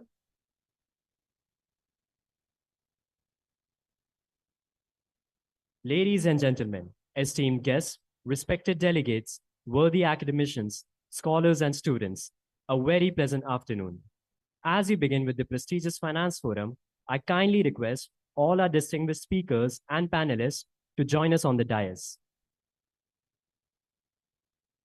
On behalf of Amity Business School, Amity University, Uttar Pradesh, Noida, and the organizing team of Global Leadership Research Conference 2026, I extend a heartiest welcome to all the distinguished guests who have joined us today at this Finance Forum. Theme, Sustainable FinTech and Global Trade, promoting inclusive growth and climate resilience. We are privileged to have distinguished thought leaders with us today. Dr. Charan Singh, CEO and founder director of Agro Foundation, former senior economist at International Monetary Fund and RBI research director. Mr. Atul Kaushik, advisor. Mr. Atul Kaushik, advisor, research and information system, head at Global Development Center, Dakshit. He'll be joining us shortly. Dr. Arpita Mukherjee, professor and economic policy researcher at Indian Council for Research on International Economic Relations. Dr. Castro Jayaprakash, Joint Commissioner, Central Board of Direct Taxation, Department of Revenue, Government of India. Let's welcome all our illustrious guests with a huge round of applause.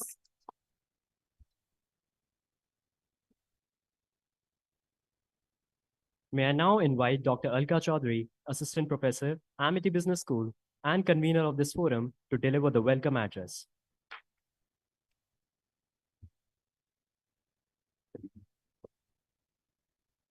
Respected dignitaries, esteemed colleagues, dear students, research scholars, and professionals. It is my privilege as the convener of Finance Forum to warmly welcome you to this important session at GLRC 2026. Today, we come together to discuss a subject that is shaping the future of economies worldwide. That is sustainable fintech and global trade for inclusive growth and climate resilience. This forum reflects a shared commitment to responsible finance, innovation, and inclusive development. We are living in a time of rapid digital transformation.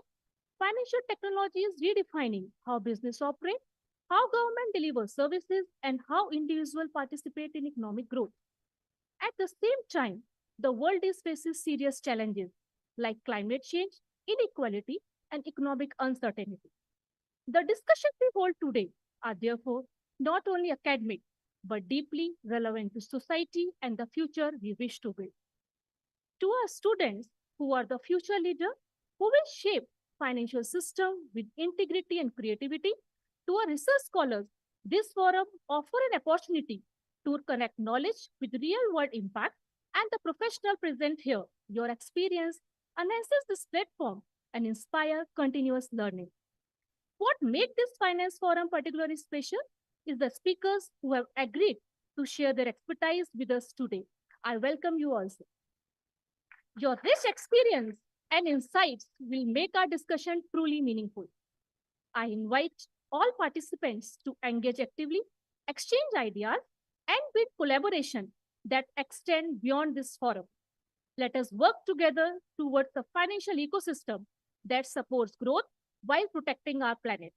Thank you and welcome once again to the Finance Forum at GLRC 2026.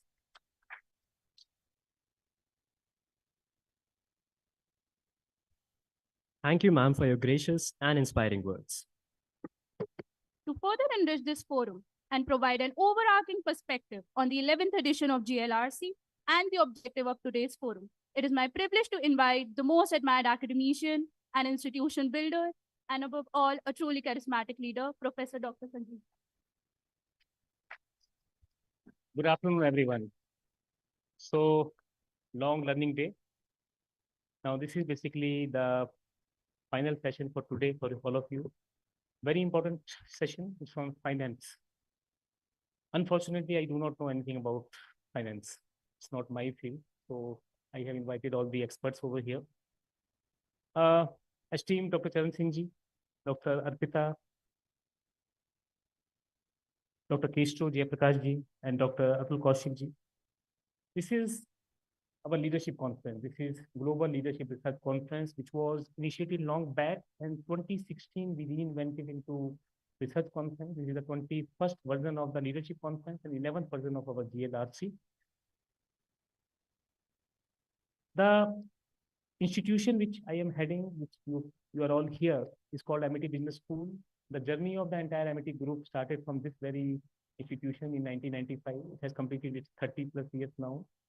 And 2005 came the first university. And it gives me immense pleasure that today we have covered all the 7 continents, not missing on geography, including Antarctica also. We have covered 20+ countries. We have reached to 18+ states. And it gives me immense pleasure to say this is actually the vision of our Honorable Founder President.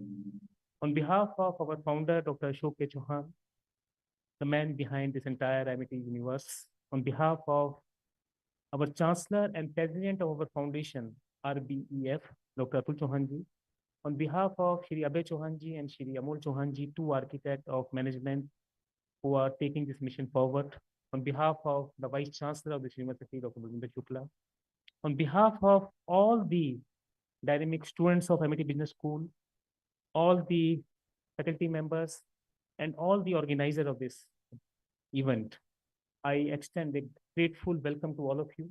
Thank you so very much for being there. And I'm actually looking for a very, very forward session. And I am very sure with the expertise of I adore Dr. Charan Singh ji. I met him a decade back. It was a coincidental meeting when he just came to my office with 3 of the stalwarts of his foundation called eGrow Foundation. And as humble person he is, he never told me who he was. And when I actually interacted with him, then actually I realized what he is. And I am very sure he has represented his presence in one of the GLRCs earlier also. And when I speak about finance, believe you me, the first name which comes to my mind is always him. And today I am extremely thankful that he has actually accepted our invitation. So sir, since you are here, so I will not be sitting here. I will be requesting my colleague, Dr. Ravinder Dhillon, who is the head of finance department. And I would like to sit over there to listen to this conversation. All yours, sir. Over to you now.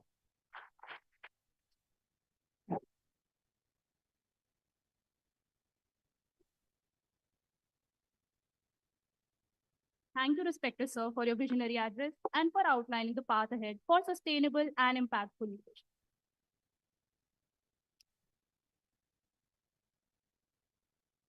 With great respect and honor, may I invite our head of department, Dr. Lakhwinder Kaur Dhillon, to the stage to join us for the panel. Thank you, ma'am.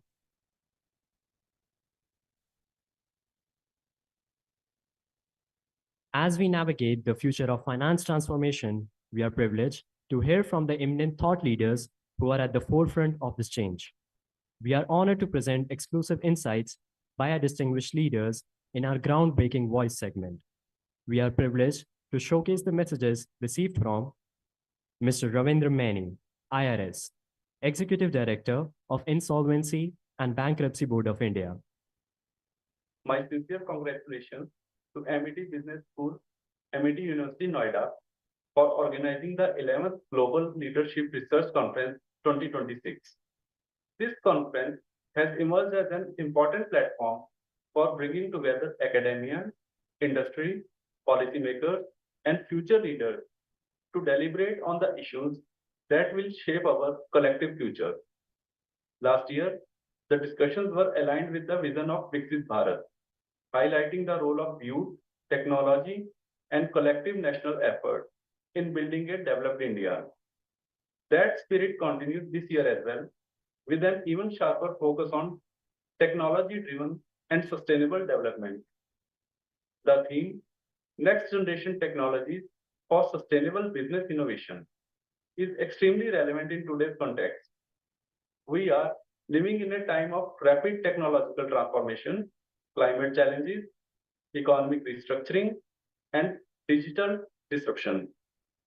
These challenges require not only innovation, but also responsible leadership and ethical decision making. India's strong push towards innovation-led growth, including focus on artificial intelligence, data infrastructure, startups, and emerging technologies, reflect our commitment to building a future that is inclusive, competitive, and sustainable. Collaboration between academia, industry, and innovation ecosystems will be key to achieving this vision. My sincere. The next message is received from Mr. Kanish Gupta, Managing Director, Liberty Trends. Warm greetings to all distinguished participants of the 11th Global Leadership Research Conference 2026 at Amity University North. It is an honor to join this inspiring gathering of future leaders, innovators, and change. As someone who has had the privilege of being a part of the Liberation Promoter Club and also got an opportunity to learn at the Harvard University, I have firsthand seen how vision, resilience, and willingness to adapt can transform both businesses.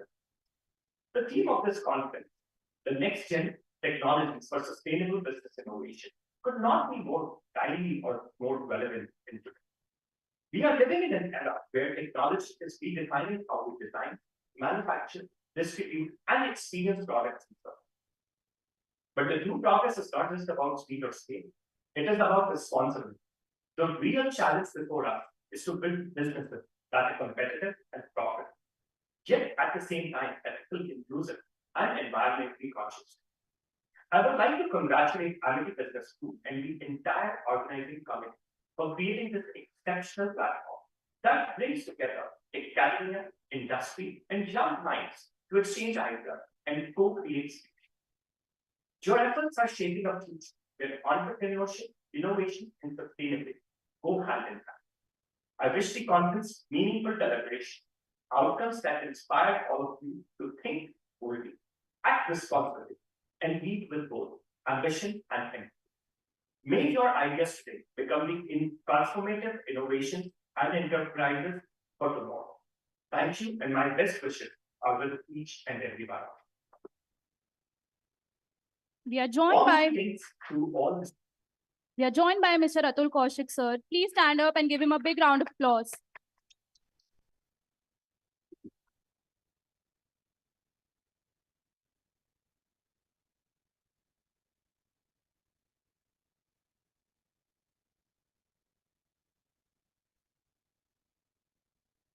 Thank you to the esteemed leaders for sharing their valuable perspectives. We look forward to having you with us in person in the next GLRC 2027. We now move on to the most awaited segment of today's Finance Forum, a high-powered panel discussion on the theme Sustainable FinTech and Global Trade, promoting inclusive growth and climate resilience. We are confident that this dialogue shall deliver deep insights into how finance leaders can drive meaningful and sustainable change in organizations through innovation, empathy, and technology. It's my honor to introduce our session chair, Dr. Charan Singh, CEO and founder director of Agro Foundation. Joining him on the panel are the distinguished experts. We are honored to have with us Mr. Atul Kaushik. Mr. Kaushik is head at Global Development Center at the Research and Information System. It's an honor to welcome Dr. Arpita Mukherjee, professor and economic policy researcher at Indian Council for Research on International Economic Relations.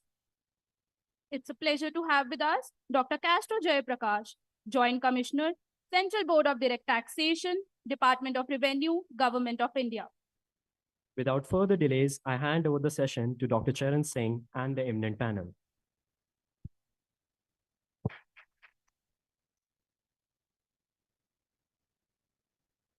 I must thank at the outset Professor Bansal to have invited us to come and meet all of you, talk to you, share our thoughts with you.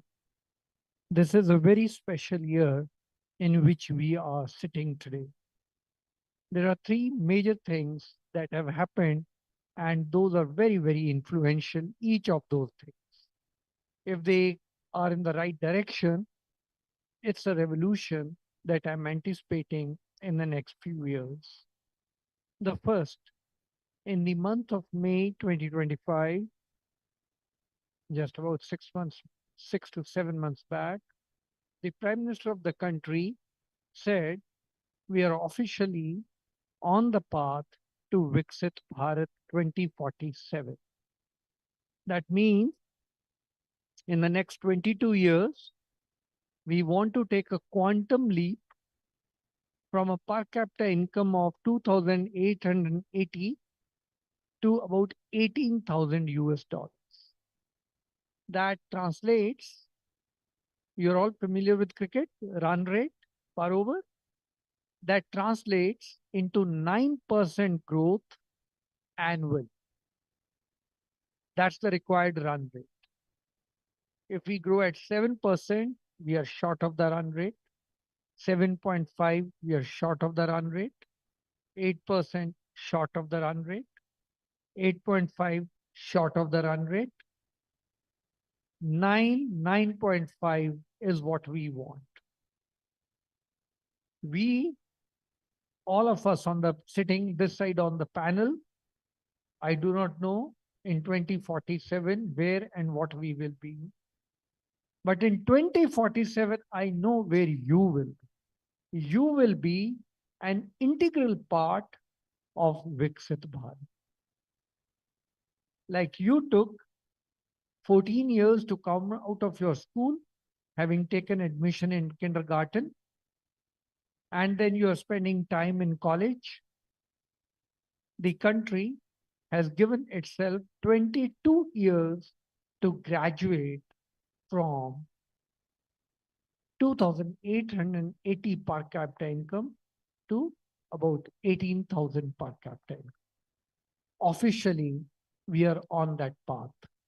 And that path, we can only charter, we can only cover if you, your young shoulders, your sharp minds, and your athletics will help us achieve that.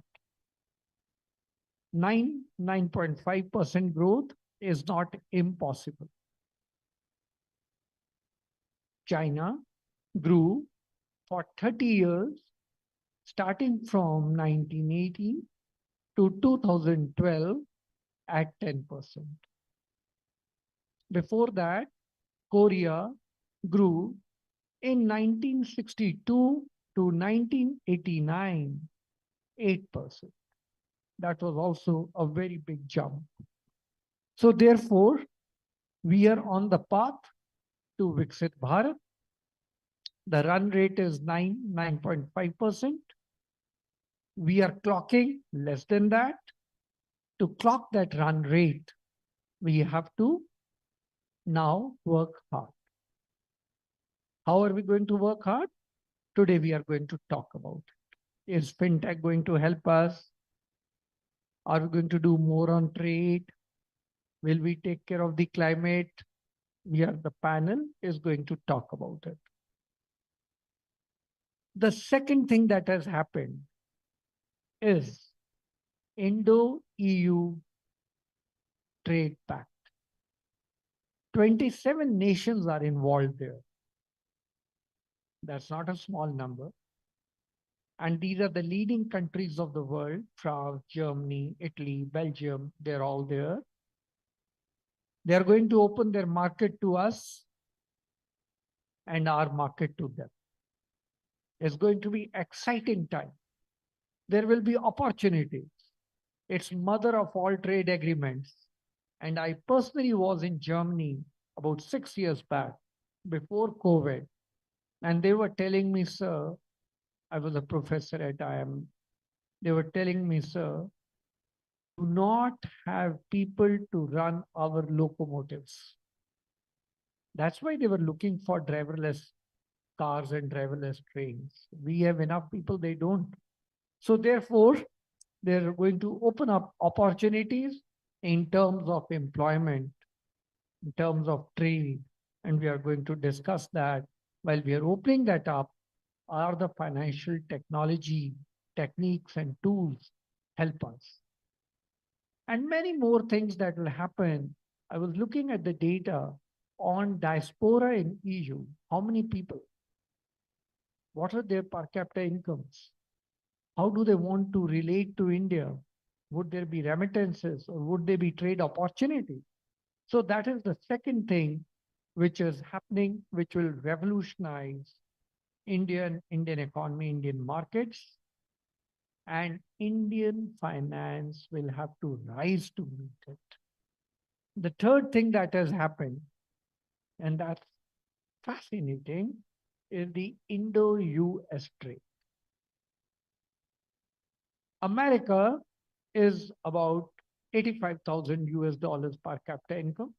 Ours, as I've told you, is 2,880. We are around 3%, 3%. Heard it correct? 3% of the per capita level of America. If we grow at 10% on a base of 2,880, we will add $288 per year to our per capita. If they grow at 1%, they will add $850 to their per capita. Right? We will add about $300. They will add $850 if they grow at 1%. They're not growing at 1%. They're averaging 2.2 to 3.2. But even if they grow only at 1%, they will add $850. And we grow at 10%, we will add about $300. Convert it into purchasing power parity, not much difference will happen. Wish as much as you want that the dollar should come to $1 to 1 rupee, that will also not happen. What is the end result then? What can happen? We will have to work hard.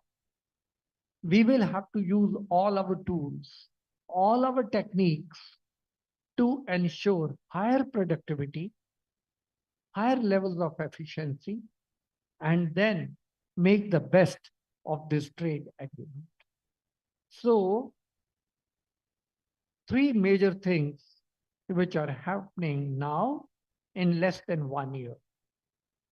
The Viksit Bharat call by the Prime Minister, the Indo-EU trade agreement, and the Indo-US trade agreement. And these three will open up many, many opportunities which many of us can't even imagine.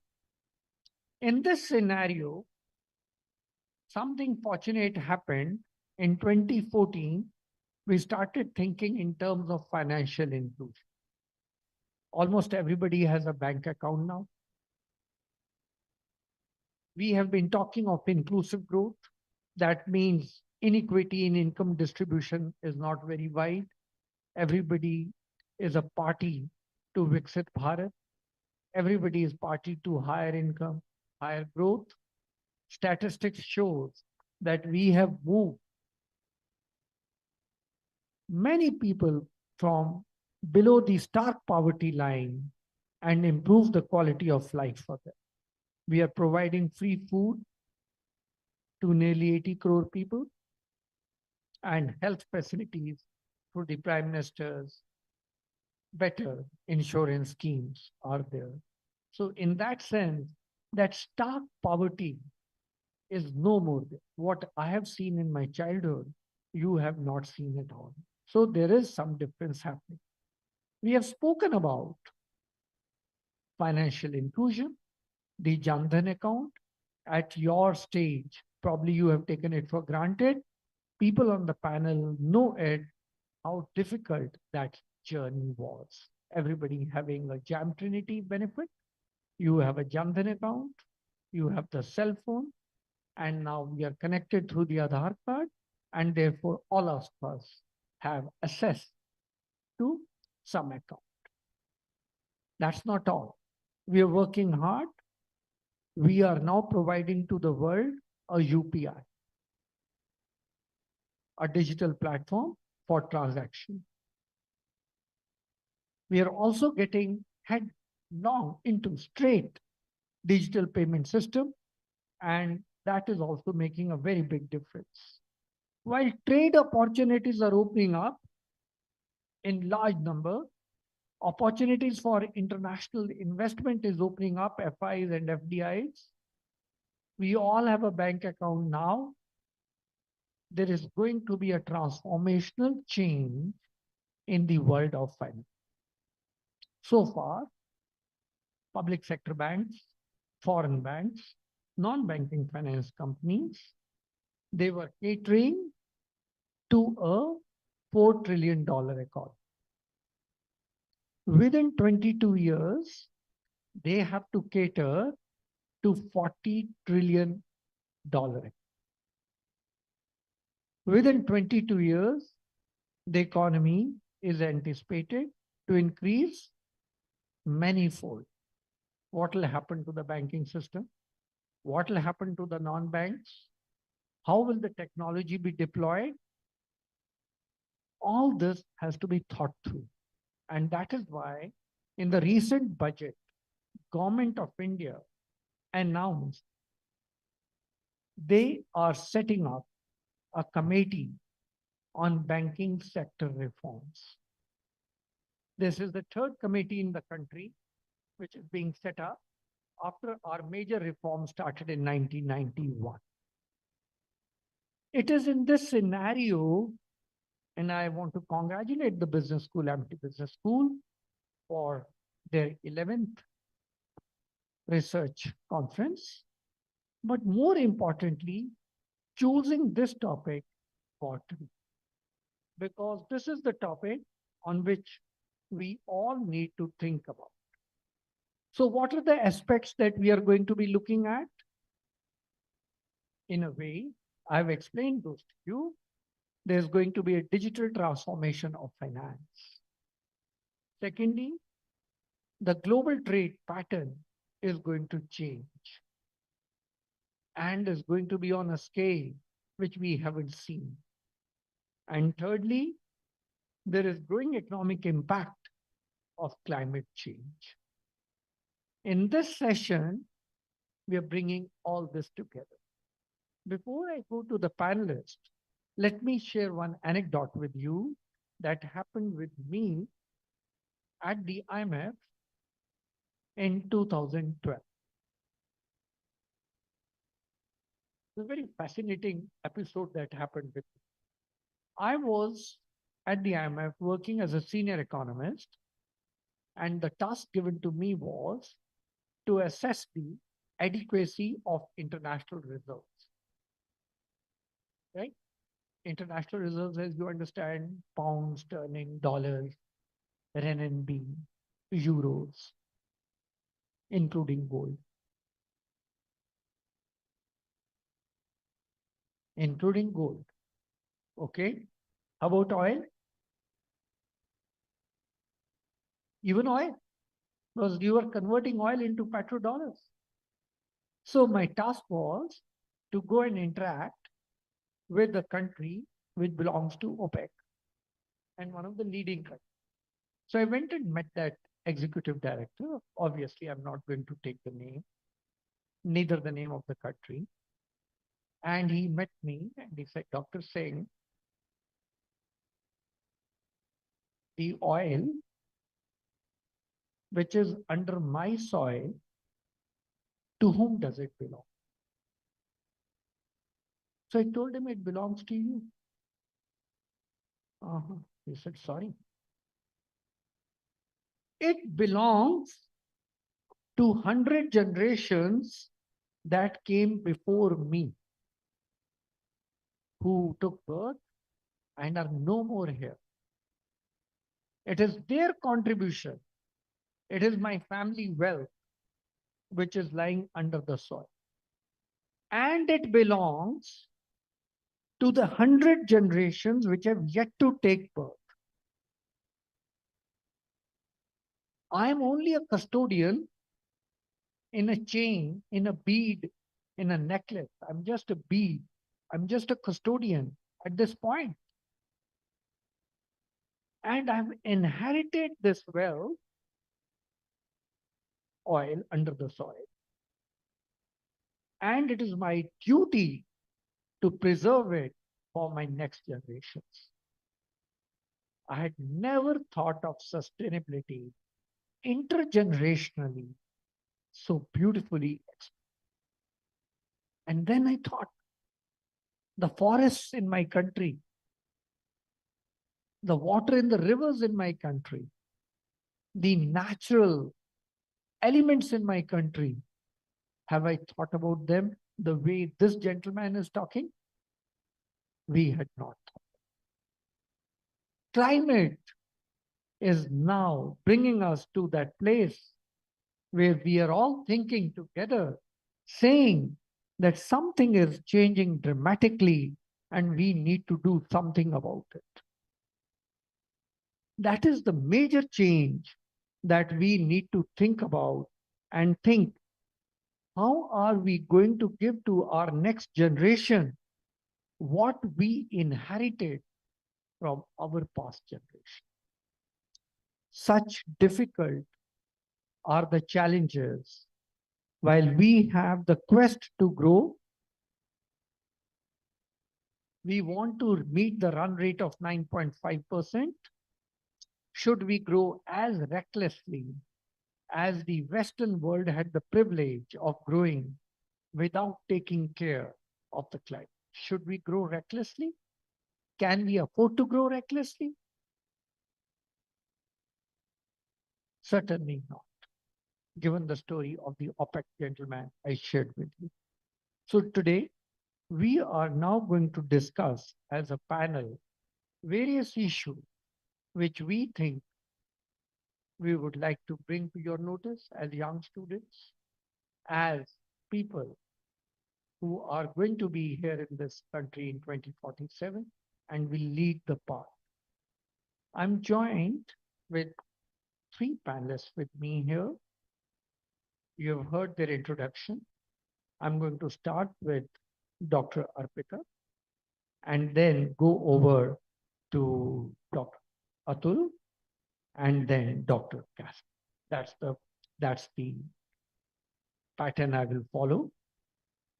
So, Dr. Arpita, I would like to ask you if you have some thoughts to share. How trade policy can support equitable participation in the economy? Your thoughts. Sir, and thanks to the Amity University for this invite. Now, the trade policy nowadays have a very big section on sustainability. And that sustainability, there was a long debate whether sustainability should be part of a trade agreement or it should be outside a trade agreement. But now it is almost done that it is a component of the trade agreement. Now, when you look at finance, technology, and sustainability, just to give you an idea, it is, and if you look at any trade agreements, it is covered under more than one chapters of the agreement. It is very, very complicated because generally in a trade agreement, you have a separate section under services, which is called GATS annex or something, annex type of section, which talks about financial flows. So financial flows, cross-border flows are already taken care of in one segment. Now, when you are talking about digital, you have another chapter on digital. So you are looking at digital. Now, let us assume what is happening in the world. In the world, what is happening is that every country today wants to promote its currencies. So previously the trade was in dollars. Now they want a trade in yuan. So China wants yuan. We want our rupee trade.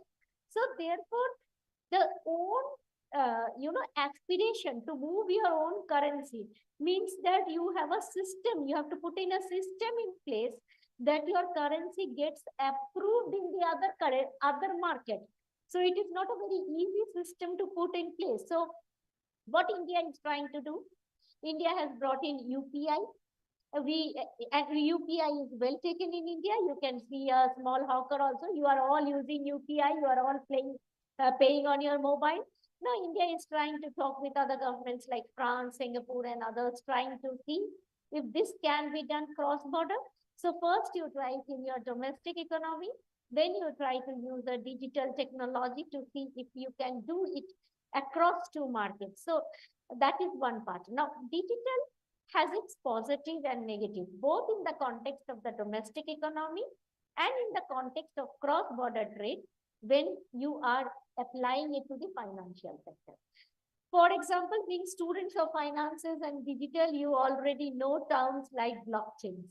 In case of banking, blockchain helps you to keep a track record of the person, their behavior, and somewhere if you follow all the processes and systems in place, you are green channel, right? You are going ahead with the thing.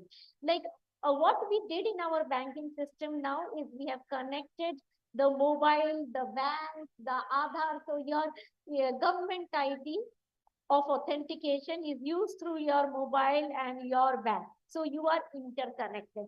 In this context, it is easy for the government now to give a incentive to anybody directly. They don't need to go through other channels because it can directly come down to your bank account because the government now has a record of who you are. So this was possible for the farmers, as you could see, because they had their processes in place before COVID. Same was not possible for the MSMEs because MSMEs did not have their registrations and processes in place. Subsequent to that, of course, they now have it. But at that point in COVID, you may have heard a lot of time that, farmers were able to get their benefits, but MSMEs were not able to get the benefits. So what I'm trying to say is that to receive the benefit also, you need that kind of a digital processes in place. The other thing is when you do cross-border trade, suppose I'm sending a consignment, they are making an online payment. Now the payment flows are also through use of technology. You do the security checks, you do your clearances. So what happens is the trade process, payment process, your abilities to get subsidies for the trade, everything is now interlinked through the technology. And therefore, it is very, very important that they all go side by side. But at the same time, when every country is implementing technology, the problem is, first of all, when they implement it, they call financial systems to be very, very sensitive. Because it is very, very sensitive, nobody wants to share data. Everybody creates their own systems and standards. So there are interoperability issues, and that is called in trade terms, you have to harmonize the standard. It doesn't mean that I have to adopt your standard, but there has to be certain systems by which we acknowledge each other's standards. So today trade, when you want to trade, there is somewhere a partnership that happens at different levels. One is the regulators have to sit through. Like my central bank and the central bank of the other country has to agree on the process. Then comes the actual process. So you lay down the process of trade, which is the commerce part. Then you come to the third process, which is application of the technology to the commerce part so that you move paperless. So it is a three-layer of systems. When they work together, then you can trade in a very, very nice way. And that is what is now needed to trade. Now, where are the issues? I will just bring up a few issues, then leave and then come back to my next round. The issue is of cyber security. I found a customer online. I promised to sell. He promised to make a payment. I send the product. He doesn't make a payment. What do I do? These are very simple things, but it is happening in trade. So there is a concern with respect to cyber security. There is an issue with respect to trust. There is an issue with respect to even if you get government channels, you are not secure. So these are the problems that are in trade today. Then there are countries where there is a bit of a confusion about what is in and what is not allowed. Even in a country like India, we don't know whether we really allow crypto or we don't allow crypto. We don't have a real policy of no, we don't have a real policy of yes. So, there is these are very, very big issues, regulatory issues which needs to be sorted. And then trade is one of the engines in which these financial instruments and digital financial instruments are needed. They can be needed elsewhere as well. Thank you. We have had a very detailed and I think a very good coverage of issues that revolve around the participation in the economy for equitable distribution. And she has brought to our notice the technological innovations and the risks involved there. We'll come back to Dr. Castro and ask him that question. But before that, let me go over to Dr. Atul Kaushik. And sir, for you, we would like to know from you, you're an expert on international law. What international rules do we need to keep data flowing freely for financial technology and small business exports so that we overcome the challenges which Dr. Arpita was just mentioning, while still protecting people's privacy, security, and fair competition? Today, the exporter can log in through the IceGate portal, get his ICE code, that is import customs code. Then he can get everything digitally. And he had to get the revenue as a forex currency that has to be paid by the importer from the other country. Now, the financial data we are talking about is in the customs context. Now the custom authority as a tax officer, tax administrator here, don't know what the importing official is having. So we can't verify with the foreign customs authorities in a real time. For example, importers might have disclosed something with the foreign authorities. The exporter would have disclosed some other thing with us. So there is no integration between the countries' customs authorities. So this is the difficulty we are facing. But when it comes to compliance, tax compliance for the customs, our government had done a lot of good job. Now single portal system is there. Now the tax compliance was made very easy and very convenient for the exporters here.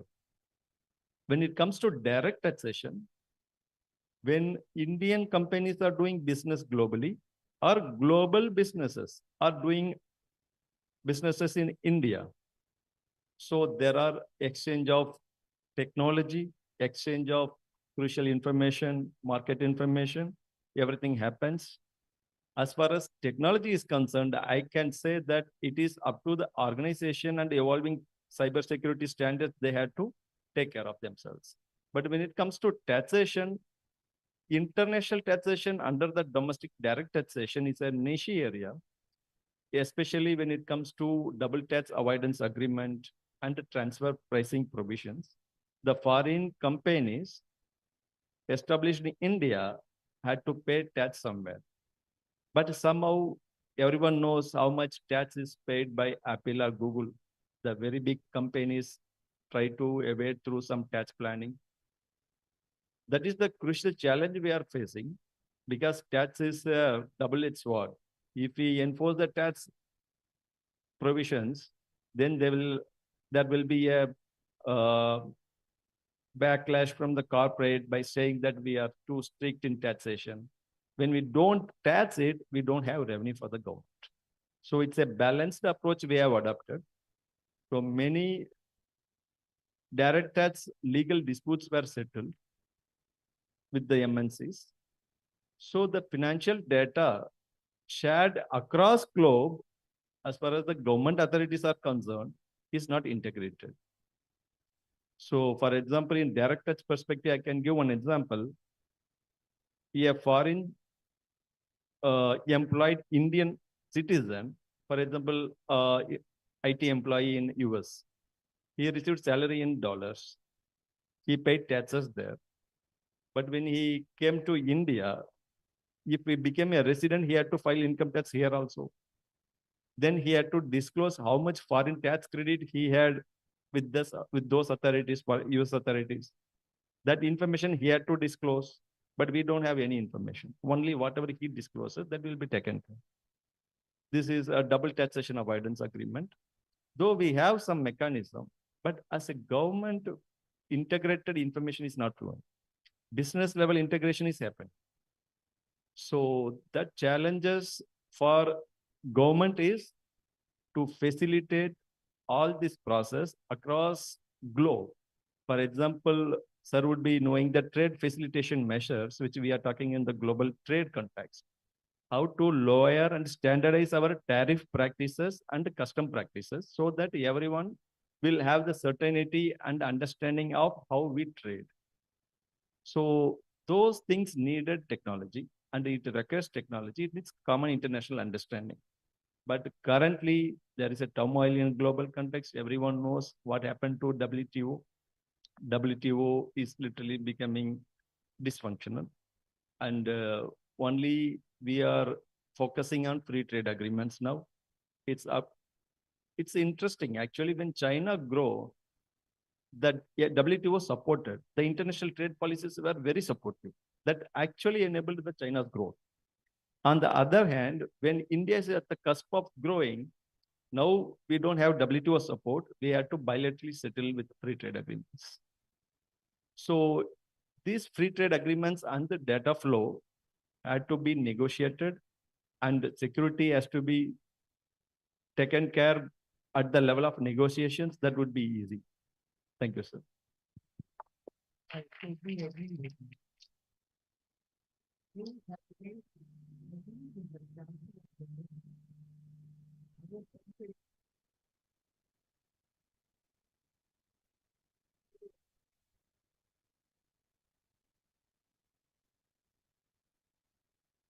So that these rail tracks do not obstruct the sale of combustible engine in motor cars. And that time, nobody thought that these combustible engines could be engines of pollution. So on sustainable long-term basis, people didn't think. And today they have done what they've done. And now when our turn came to now grow, all these rules are imposed on us. I would like to just mention, we are going for another round of questions with the panelists. I think I'm learning from the panelists so much. And before we close, we are going to come to the students. So say in about 7 to 8 minutes from now, keep your questions ready. We will come to you if you have questions for the panelist. Dr. Arpita, we are thinking in terms of Viksit Bharat 2047. I want you to visualize it is like 22 steps in a ladder. We are at 3,000 per capita income now. We have to touch 18,000. So these are 22 steps in a ladder.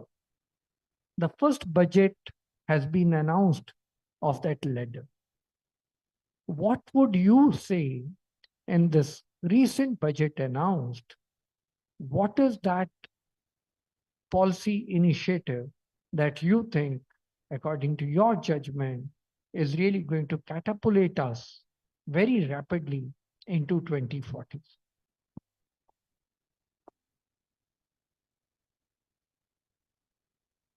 Thank you, sir, for this question. Actually, this budget is not about a single policy. It is about a big structural reform that they foresee, which is a combination of the policies stitched together. Now, if you look at today, if I put it in the theme of today's event, then what they are trying to do is they are trying to promote new technologies like AI, create security by creating data centers in India. You know, India serving the world. So there is a bit of that. And then what it is talking about is that you don't only offer services, you offer services embedded in products. So it is a digital product come services linkages. And when you are talking about digital products, then your very important thing is on the control of your critical supply chain. And the budget actually looks at those critical supply chain components which you don't have, and the technology that you don't have, and there may be certain liberalization to get it. Although some people may say that the budget has been done to please the Americans and the Europeans, but it has been done in a very smart way to get this combination in place, which is absolutely needed, because if you give either or, you are not going to move forward.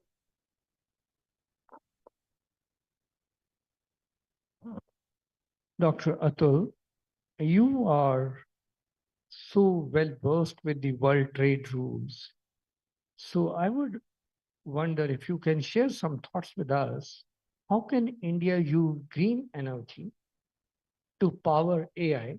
You know, we are going to get into the big thing. Google, Microsoft are pumping money here to power AI's big electricity needs without missing climate problems. And what world trade rules can keep tech growth planet friendly? It's a challenge.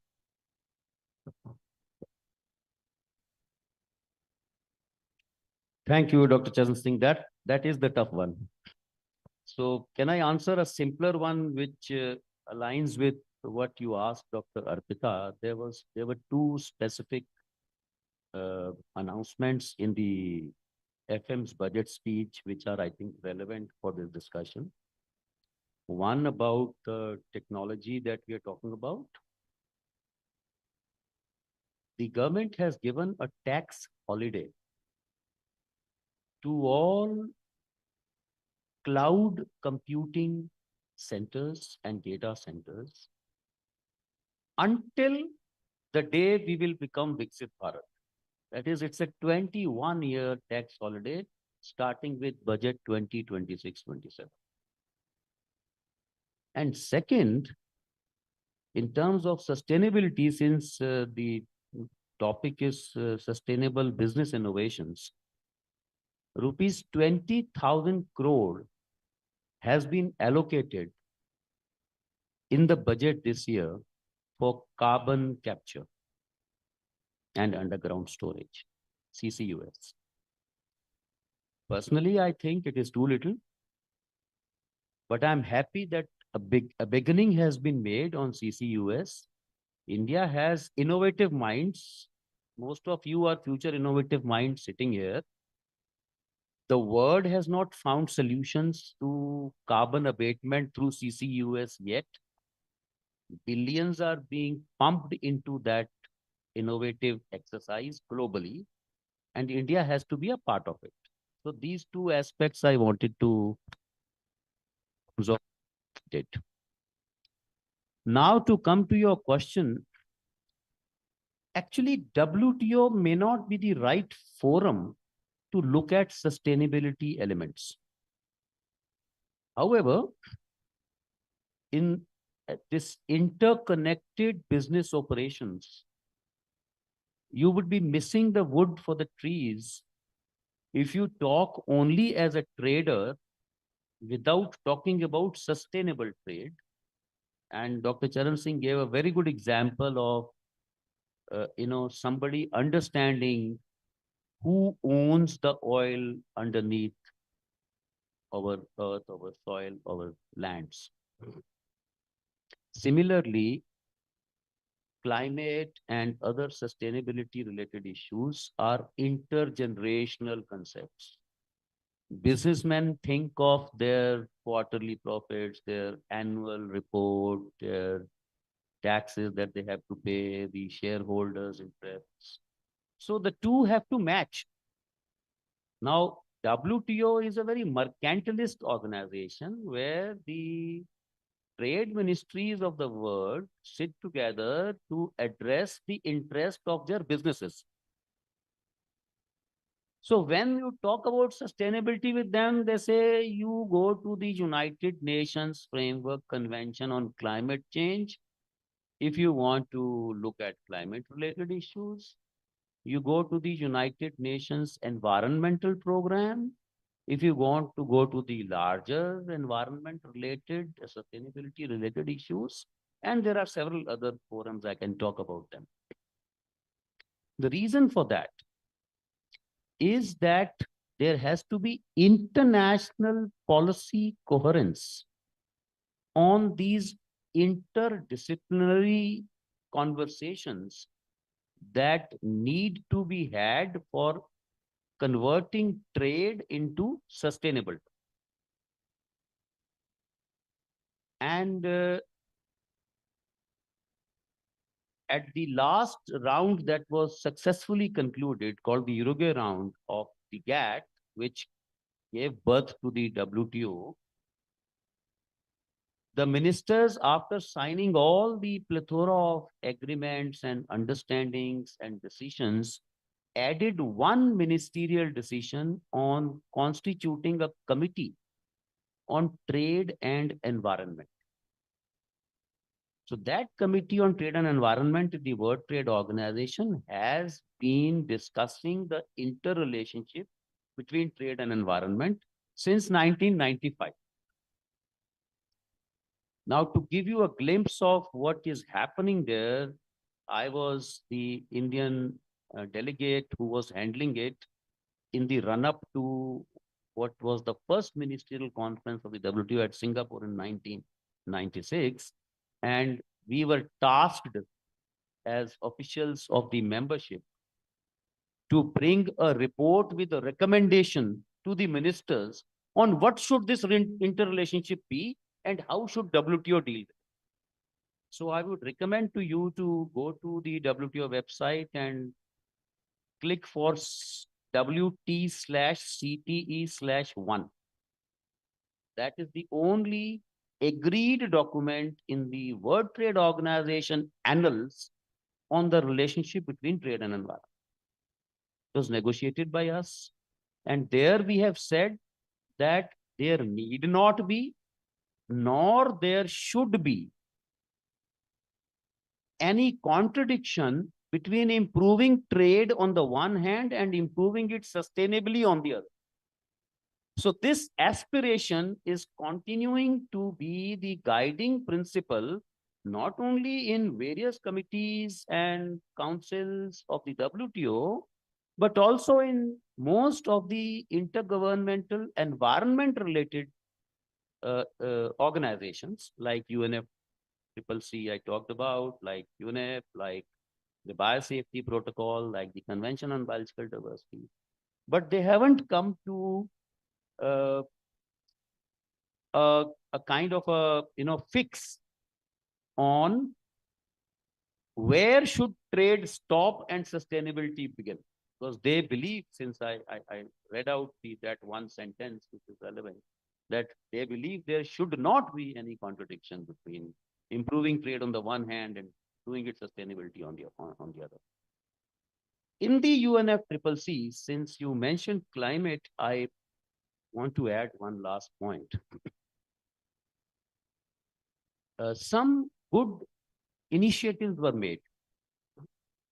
And those initiatives actually go back not only to UNFCCC, but to what began as a part of the Earth Summit conversations. And one of the examples of the result of the Earth Summit conversations was the treaty on plugging the hole in the ozone layer in our middle atmosphere. This is called the Montreal Protocol on depletion of on ozone depleting substances. Now, this Montreal Protocol gave a method to address the aspiration that we put in CTE/1, that there should not be any contradiction, by ensuring three things. One, identifying what is causing the hole, and they said it is the chlorofluorocarbons which are causing the hole. Number two, do we have alternatives to CFCs which would avoid the hole widening? They found HCFs, hydrochlorofluorocarbons, which were a technology that some companies in the West, in Germany, in the US, and in UK had already developed for refrigeration and other such utilities. And the third was how do we make HCFC the default option for refrigeration rather than CFCs? And for that, accessible, affordable technology transfer to those who cannot currently afford HCFC was granted. So in 1992, we had the Montreal Protocol. By 2014, CFCs had been wiped out of the industry, the refrigeration industry. Why? Because these three elements were met. In UNFCCC, sir, they haven't found this bullet, silver bullet. There were some initiatives. One related initiative is that when Paris Agreement came after in the conference of 21st Conference of Parties in 2015, they said that the developed countries will provide $100 billion in finance to developing countries every year. So in terms of the lingua that you students use, they did not get pass marks. So the current availability of finance from the developed world to the developing world is around 22-23%. Fair over. You will have to therefore work on something more innovative, and that is what your school is about, where finance that was anticipated to come from developed countries does not come, and in spite of that, through technological innovations, financial instruments like blended finance and others, which Dr. Charan Singh knows much more than I do. I am not a finance person. You can find solutions where you can do more in terms of sustainability with less. Now, once those solutions are available in the marketplace, the UNFCCC Conference of Parties will run and grab it and make a treaty out of it. Thank you.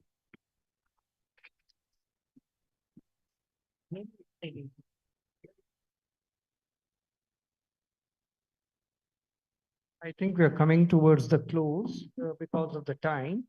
Dr. Krasta, I have a question for you. And this is coming from the issue that you raised, and you're with CBDT yourself. This CBAM, which EU has imposed and suddenly woken up to it, and now because we are under that Indo-EU treaty, we have to observe it. What do you think is going to be the impact on the Indian businesses? And would the incentives by the government or in the budget help us to cope up with that and keep our industry competitive? Any thoughts? Thank you, sir. This is an interesting question because when we are having euphoric environment regarding the India-EU trade treaty recently, there is a subtle liability imposed on us, which was decided in 2023 by the European Union. That mechanism is called CBAM, Cross-Border Adjustment Mechanism. So it is about climate mitigation and resilient initiatives taken by European Union. I will briefly introduce about CBAM. CBAM is the European Union's trading emission system, where their economy within EU, all the manufacturing process should go carbon neutral. Fair enough. But when they import from other countries, they are putting a condition, all the other countries should also export the goods only which are carbon neutral. I will give an example. India is having a steel industry. Indian exporter have to export steel to European Union. But Indian steel manufacturing process is based on coal and blast furnace based. Now we cannot offset our coal carbon emissions. Now European Union importers demanded that, see, we have competitive price from India, but we cannot import Indian steel because of this carbon neutral CBAM mechanism. Then what European Union made an arrangement, in 2023, they said, okay, we will have one reporting mechanism. Whatever you are importing from Indian steel manufacturers, you calculate how much carbon emission is embedded in the manufacturing process for that product. Then report to me. That's the European Union's condition. Importers are happy. They imported from Indian steel manufacturers and reported that, okay, for example, in Indian manufacturing process, 2-ton carbon emission is there for steel manufacturing. So they reported to European Union. This reporting period lasted for 2 years, from October 2023 to December 2025, 31st. And they also planned that we are going to roll out from 1st January 2026. European Union importers had to pay the price for importing this carbon embedded products. The counterfactual is the carbon neutral product and how much you are deviating from the carbon, how much you are remitting to produce the same product compared to the product which have not used carbon. Now, the difference the importers of European Union had to pay. This is CBAM certificates. From 1st January 2026, they have rolled out. From this financial year onwards. Now, we have finalized India-European Union trade treaty now, free trade agreements, where we have negotiated. See, CBAM is a liability for our exporters, not for your importers, for your businesses. When Indian exporters are going to export to European Union, definitely we are going to pay the price because the importers will pass on the CBAM cost to Indian exporters. So what they have done, but European Union is known for very stringent values regarding the climate change. At least inside their economy, they are very particular about reducing the carbon emissions and decarbonized economy. So what concession they have given to India is, okay, we will provide the concessions we have extended to least developed countries or third world countries, most favored nation in the CBAM. And we also support through some corpus amount of 500 million or $1 billion for supporting your industry so that it will go for decarbonization. Though there are elements in the treaty which support Indian exporters, but it is not enough. Why? Because the core industries which is going to be affected are steel, iron, cement. These industries are traditionally structurally based on carbon emissions because we are traditionally, and our technology is coal-based. For example, US steel manufacturers are producing steel with electricity furnace-based, electricity arc-based, and green energy they are using to manufacture steel, natural gas. But Indian exporters, Indian steel manufacturers are in the old methods. Now, European Union importers will have competitive price for US rather than the Indian exporters. So it is going to definitely negatively impact our exporters, some industries which are carbon intensive. But how we can mitigate this effect through tax incentives, which is a thing through that we can do. Because tax incentives are not solution for the structural transformation of any industry. It can be a lever which push in that direction, but ultimately the transformation had to happen through other measures also, like credit, capital, because it is capital intensive. Today, our Indian steel manufacturers cannot change all the machines at one hand unless there are a lot of capital with them to move towards the transformation. So, but tax incentives give some kind of a room for them so that please go inside and go in that direction. One day you will reach the direction. So traditionally in tax framework, tax architecture, what we incentivize is like depreciation, the weighted depreciation. So we can give you 150% depreciation for your capital goods. And we can give incentives like if you import advanced carbon neutral technology, we will waive off some import duties, or machineries on import duties, we will waive off. These are the some of the things we can take care of. But ultimately, yeah, we need a structural transformation because it is not only going to help European Union trade, but also help our whole economy to go for decarbonization. So, thank you, sir.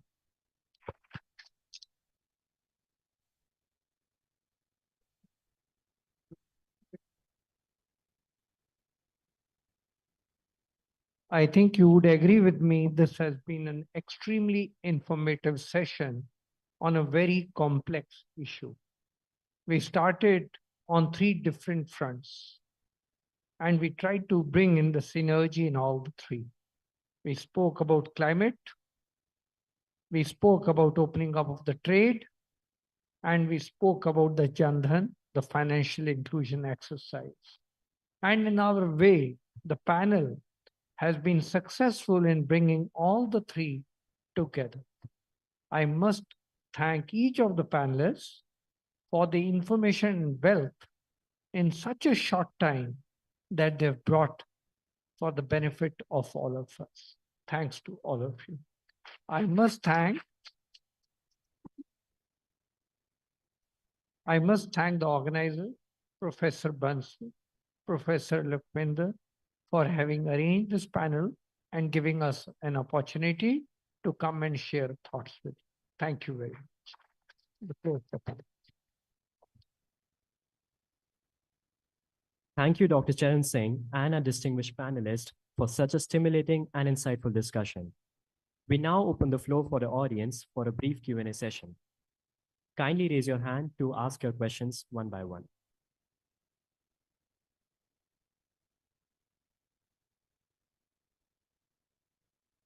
WTO is so resilient that even today, after all the disruptions, particularly in Trump 2.0, 80% of the international trade is taking place under most favored nation treatment terms. Trump, despite his Trump tariffs, has been able to displace only 20% of international trade. So my first reaction to your question is, India needs to strengthen the WTO rather than create another organization.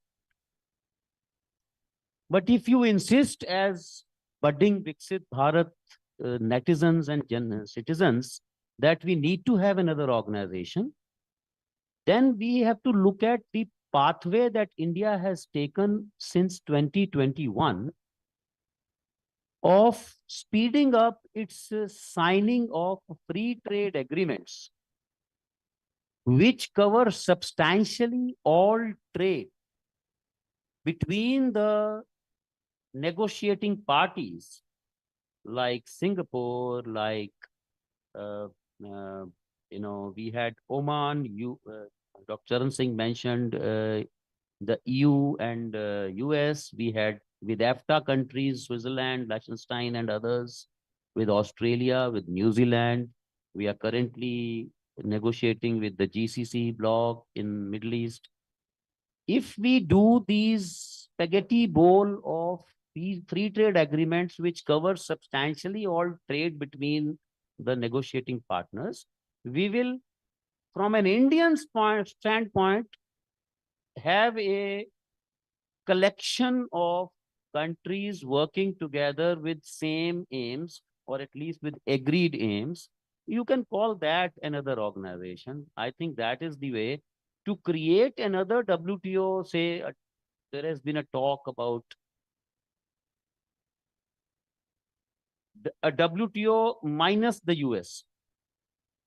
Is easier said than done, because the United States is the first, second, or third most important trading partner for countries accounting for 97% of the total trade of the world. So if such a country is not a part of the negotiations in the room, you can imagine what strength that new organization will have. Thank you. It's an interesting question, Kunal. I certainly agree with sir also, Atul sir. See, WTO is the one of the carefully built, internationally negotiated body, I would say. A rule-based trade is a dream for the international politics, which became a reality in 1990s. Otherwise, if you see historically, the trade was in turmoil and it was completely overtaken by colonialism or imperialism and everything. The first time in the international politics, we had a rule-based trade where everyone agreed for the rules.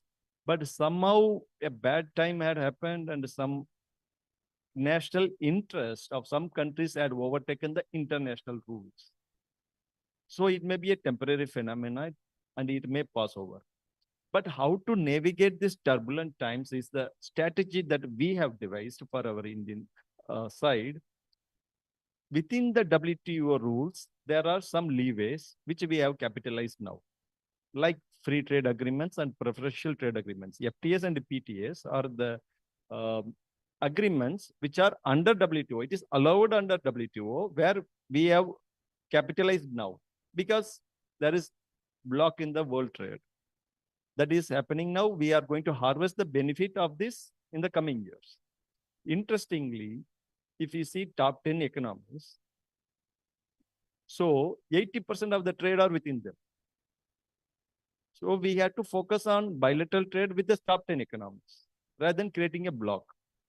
To create a trade block, it is very difficult thing. First thing, internationally, we should have a eminent leadership who will come with us because many countries are having crisscross relations with many countries.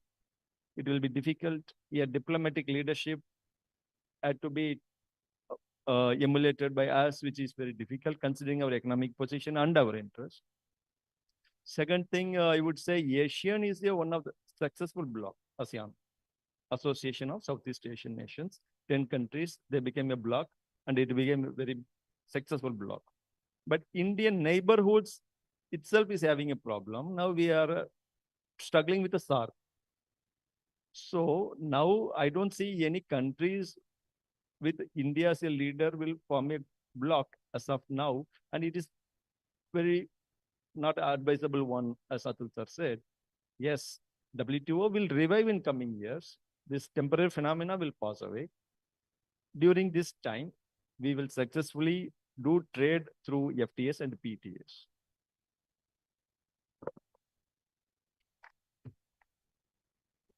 I just want to add one thing. You know, BRICS is one group. SARC is another group. SARC is we around us.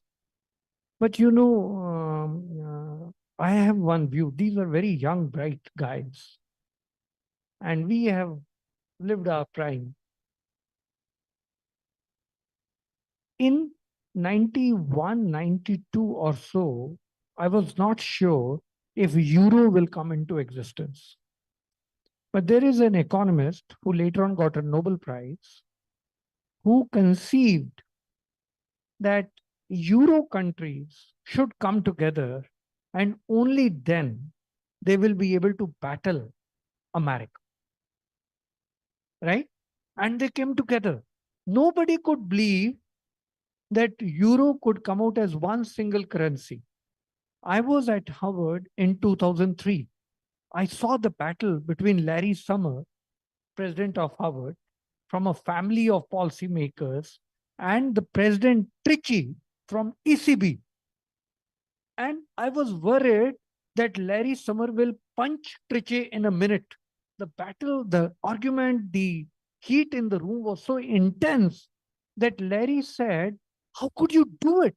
How dare?" And Trichy said, "We have done it."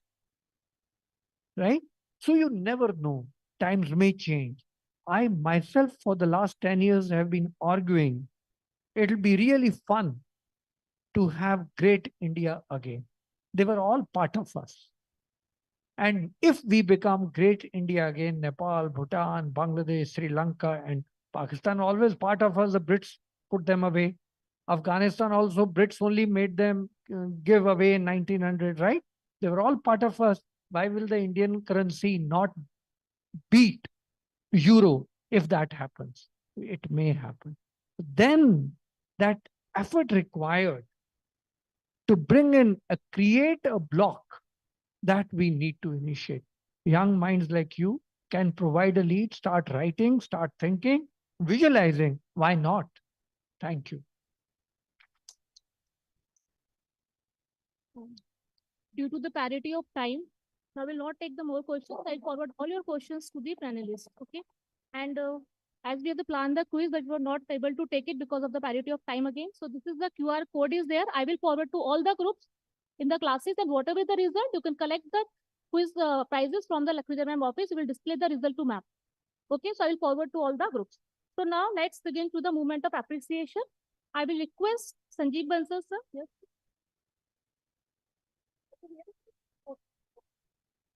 Oh, okay, then you please display the scanner here only. Okay. So now let's start with the moment of appreciation. I would like to request Dr. Sanjeev Bansal, sir, Lakshminda ma'am, and the Vijay Chaturvedi ma'am for the token of gratitude.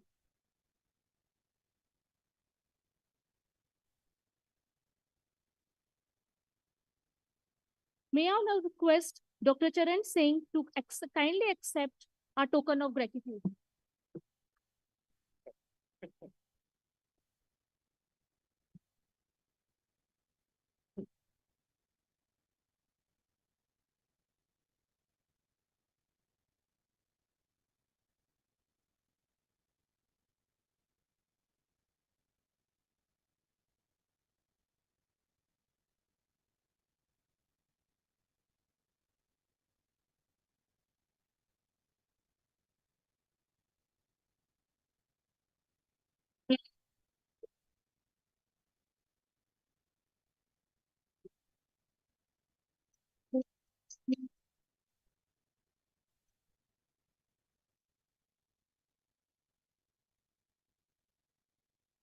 May I now request Mr. Atul Kaushik to step forward as we honor him for his contribution.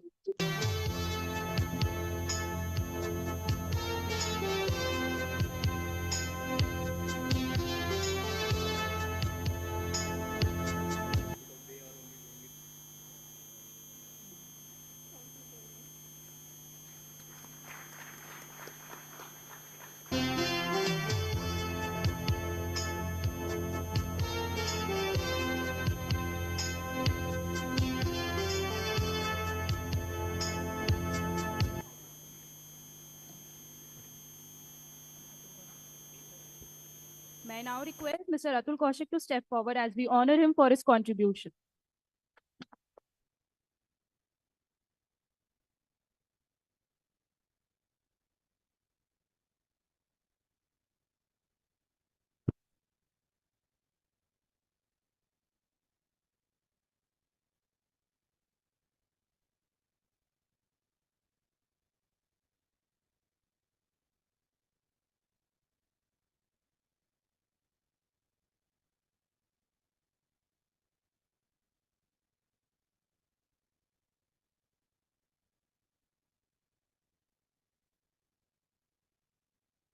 My pleasure to invite Dr. Castro J. Prakash to step forward for facilitation and a token of appreciation.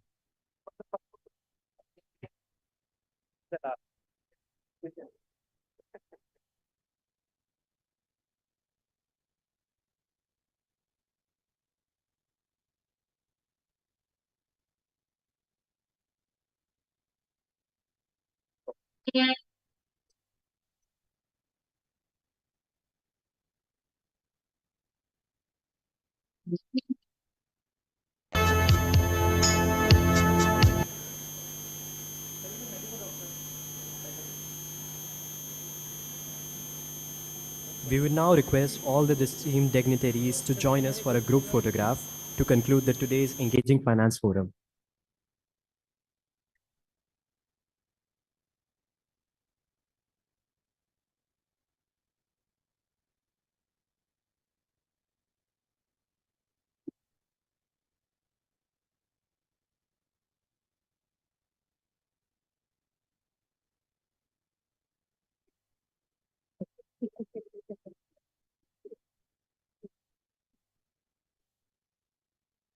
Today morning, GLRC 2026 commenced on the theme Next Gen Technologies for Sustainable Business Innovation, with insightful address and deliberations by eminent leaders on the intersection of technology and sustainability.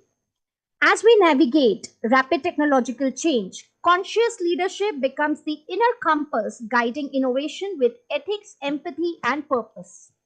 So rightly said, a conscious leader creates success with awareness and influence with integrity. This session is the brainchild of our respected Dr. Sanjeev Bansal sir, and sir is extremely passionate since last so many days to have this session. And the session is intended to highlight how leaders can uphold integrity, respect diversity, and promote universal human values. We are privileged to have amongst us a distinguished panel of thought leaders today.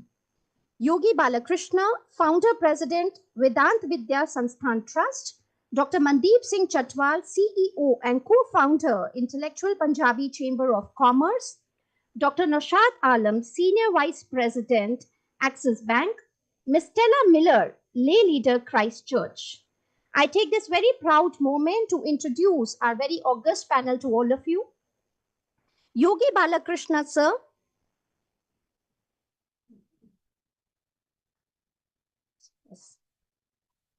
Yogi Balakrishna, a renowned spiritual leader and thinker with over 35 years of experience blending yogic and Vedantic wisdom with modern corporate and governance practices.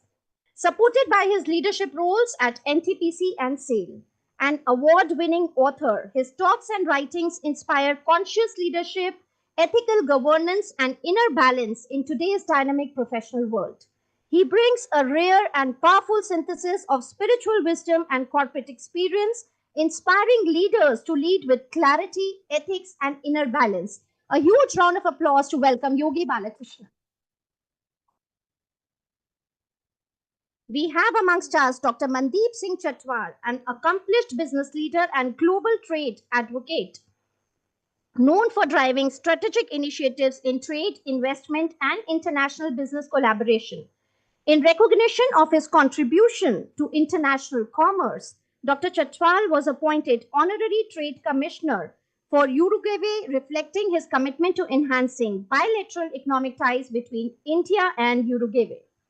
A passionate thought leader, Dr. Chatwal actively works towards value-based leadership and inclusive economic growth. A heartiest welcome to you, sir, on our campus. We are joined by Dr. Naushad Alam, a distinguished banking professional with over 32 years of experience.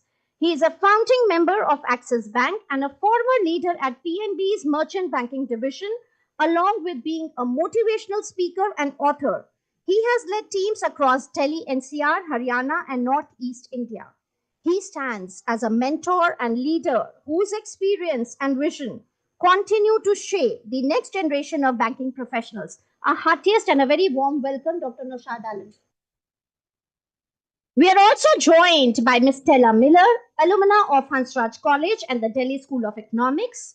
She has worked extensively with American multinationals in consulting, research, corporate planning, and strategy, most recently advising on compensation and benefits across North America, Europe, and India, while actively contributing to her community as a lay leader through church volunteering. A committed community leader, Ms. Stella advocates compassion-driven leadership and social responsibility. We welcome all the illustrious guests with a huge round of applause. To formally set the tone for this very enriching session ahead, it is my honor to invite our very own, very inspiring leader and institution builder and an admired academician, our own Dr. Sanjeev Bansal sir, for the welcome address.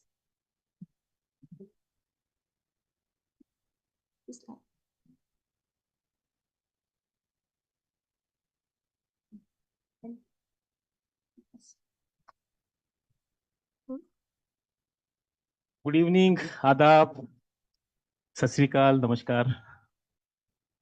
I'm in a very confused state of mind. Actually, I do not know why and what we are doing.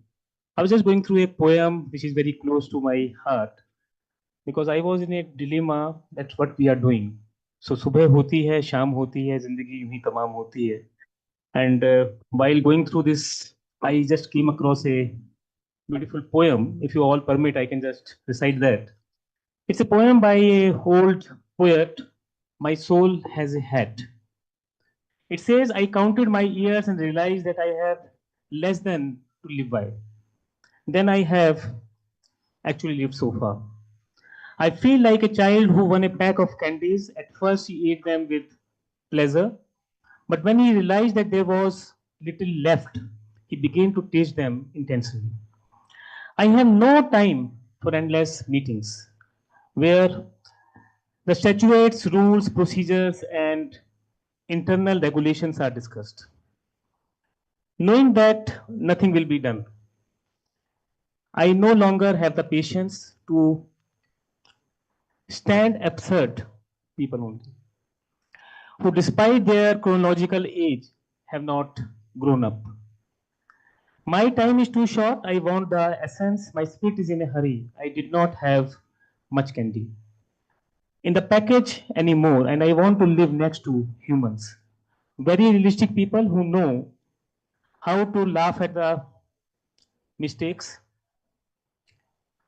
who are not infatuated by their own triumphs, and who take responsibility for their actions.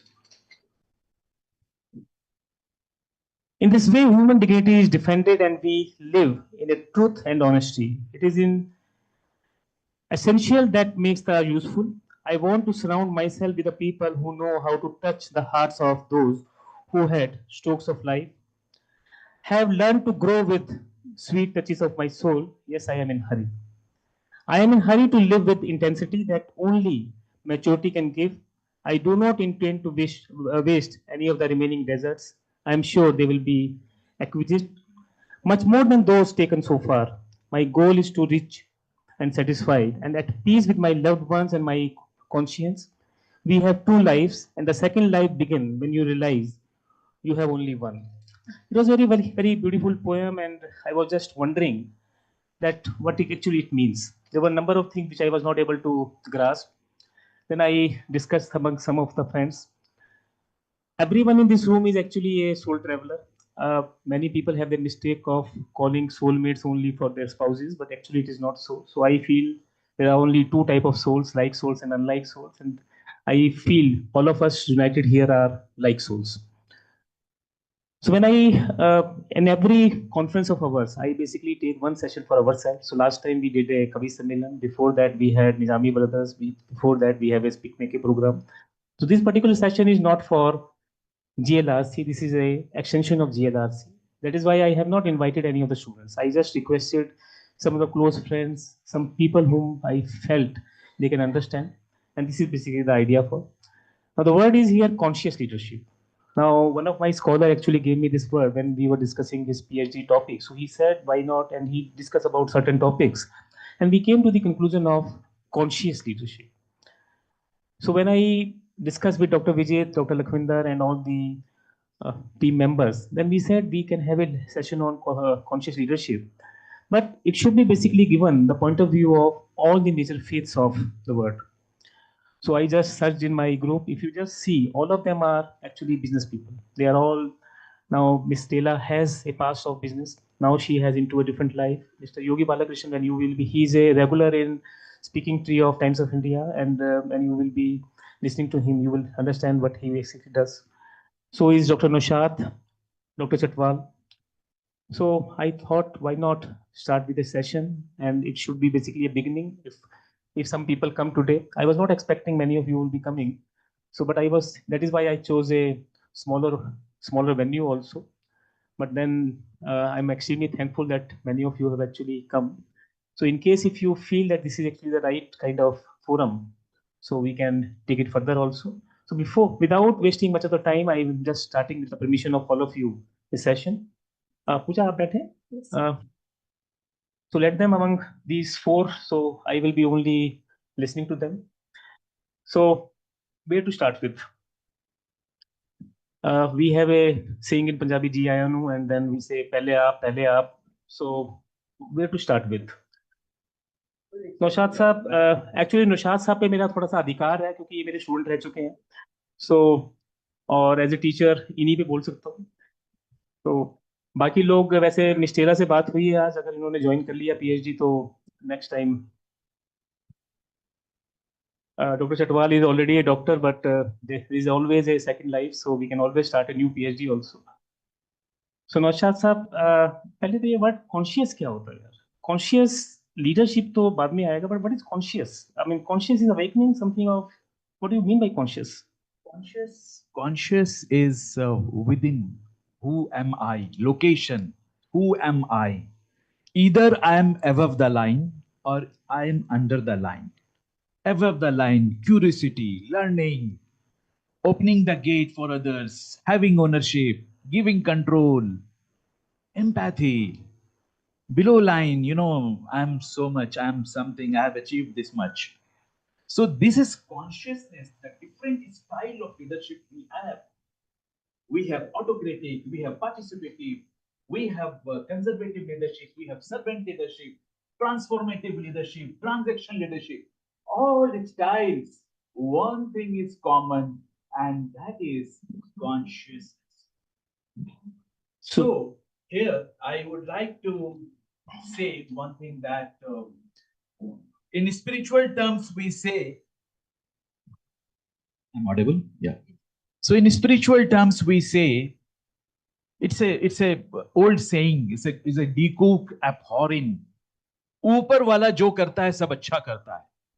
Who is that ऊपर वाला?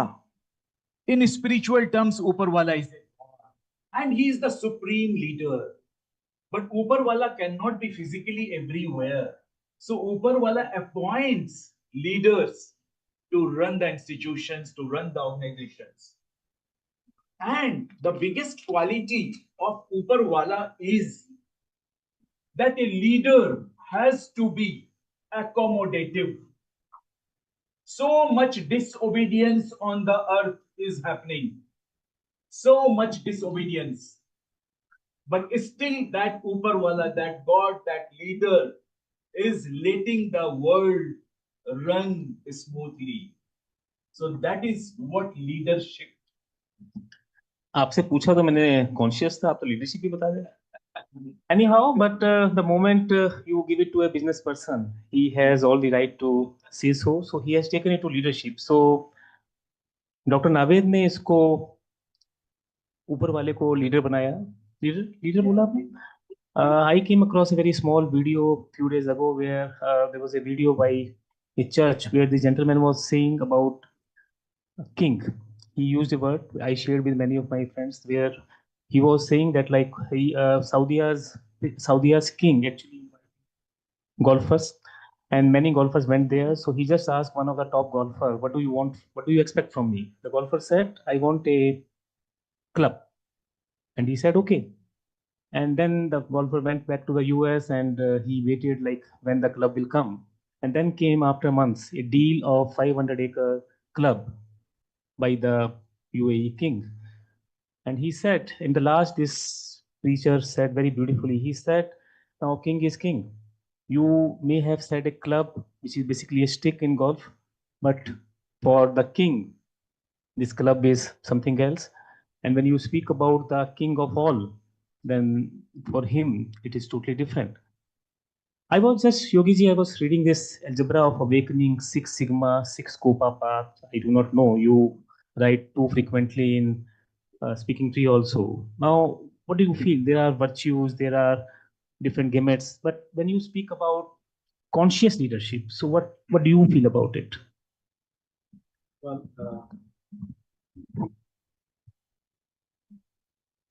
Well, I also read that article that you're holding, sir.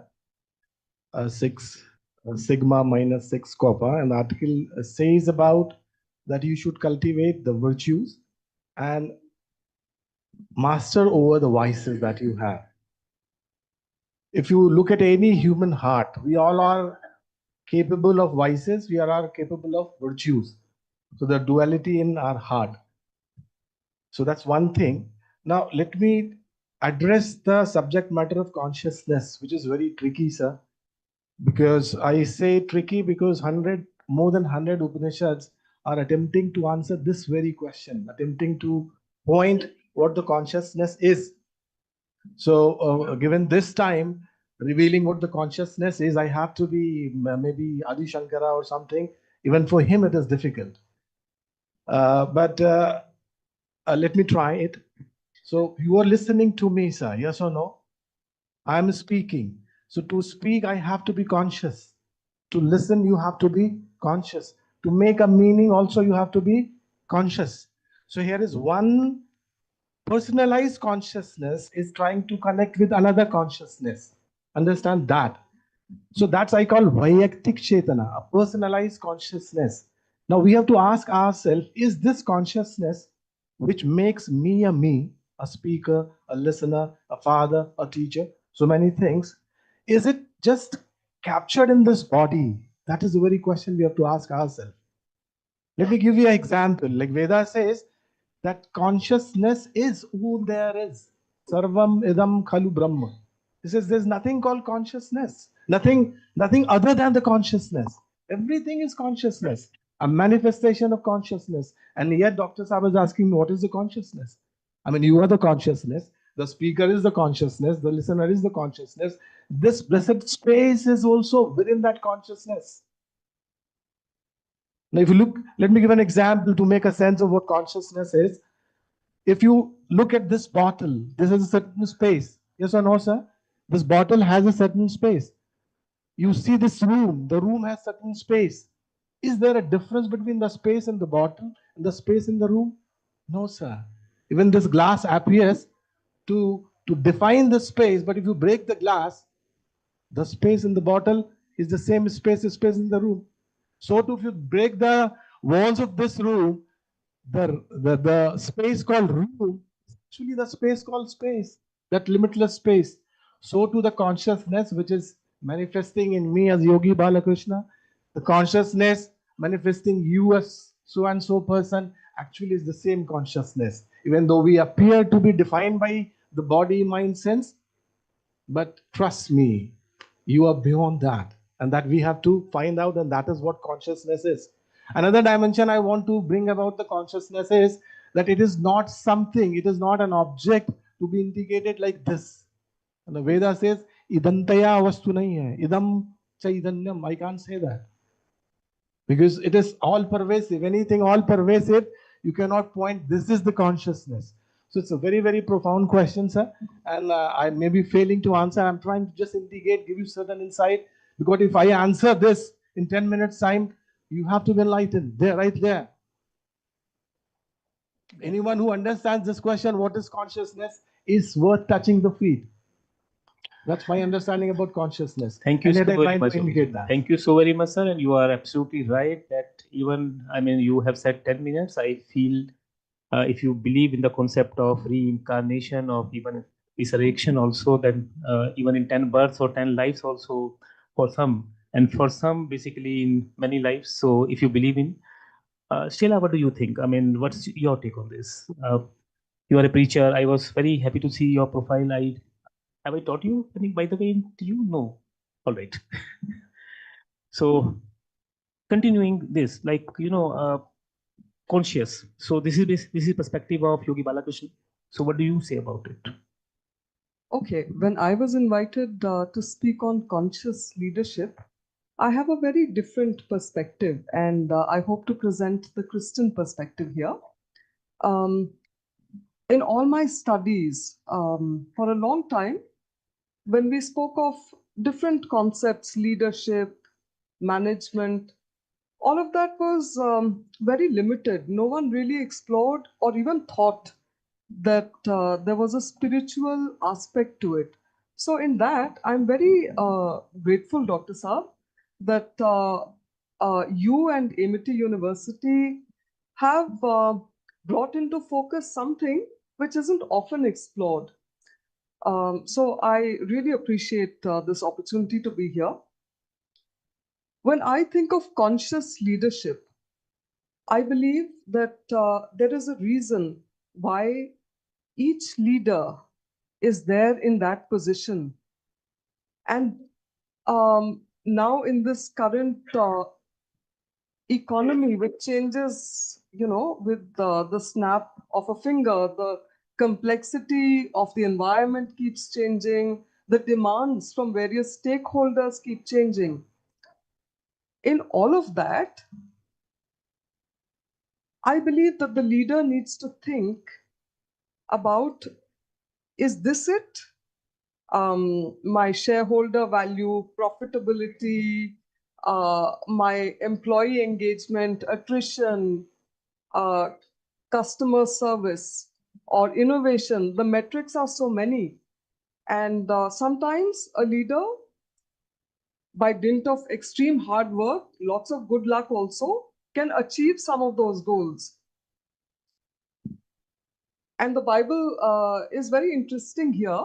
This I'd like to paraphrase from the Old Testament in Deuteronomy. It says, the Lord says to his people in Israel, he says, there may come a time when you think that my hands, the power of my arms, has brought all this wealth forward. But remember that it is the Lord your God who has given you this ability to earn this wealth. So as far as I'm concerned, when I'm talking of conscious leadership, there needs to be a recognition that there is something beyond. Life is amazingly fragile. We are very limited beings, but there is someone or something, and we believe that this is God himself, who has placed this ability in the person to be a leader, this reason for that leader to be in that particular position. There is a reason, and everything flows from God. It's a good thing that if we realize that this is the case. So, in the Christian perspective, God doesn't call us owners of anything, and that anything can be our material assets, our spiritual gifts, such as we have them, this whole life itself. God says that you're not the owner of it, you're only a steward of it. So these are things which have come from God, and one day each one of us will have to account to God exactly how we've used it. All of you are leaders, so you know when you're administrating your companies, you fully expect that the persons who are working for you will achieve some results, right? No one wants to just leave people as it is. So then I would like to place this thought before you, that perhaps God also looks at how we administrate and how we use the gifts and this whole life that He's given to us.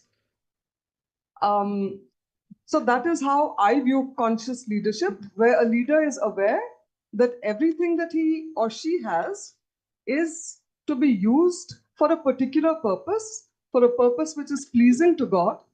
And do I have the time? Can I take 2 more minutes? Yes. Okay. Yeah. Today, the time is infinite. Whenever, whosoever wants to extend, whosoever want to leave, it's all free. I told you, everyone in this room is basically with their choice, and this is totally this thing. If somebody wants to leave, no stopping. So you can just go ahead. I will be asking this question from everyone because I told you everyone is a like soul here. Very wonderful.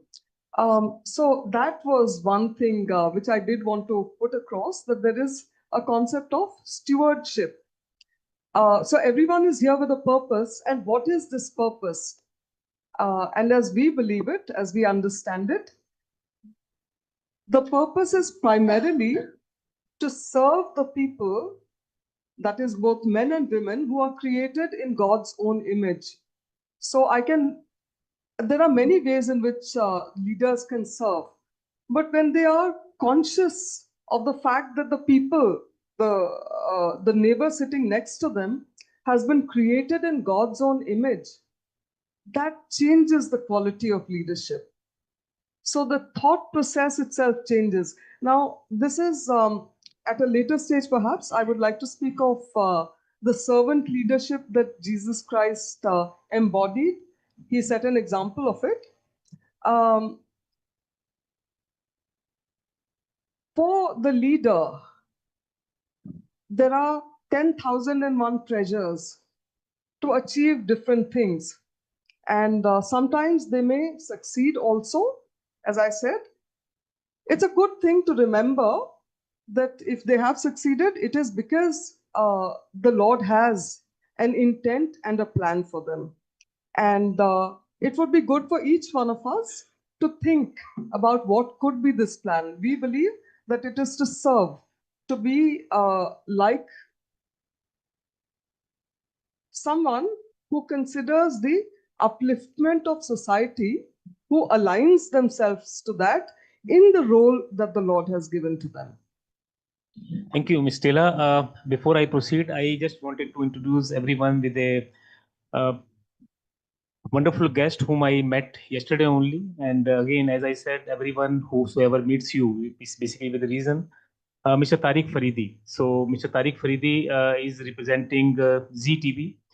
So when he was introduced to me by one of the colleagues, so he came for my youth festival, Amity Youth Festival, and we were discussing. So I just asked him, what's your name? I mean, this is, are you from US? You have just named, put it in as Freddy or something, or like this is. Then he said, no.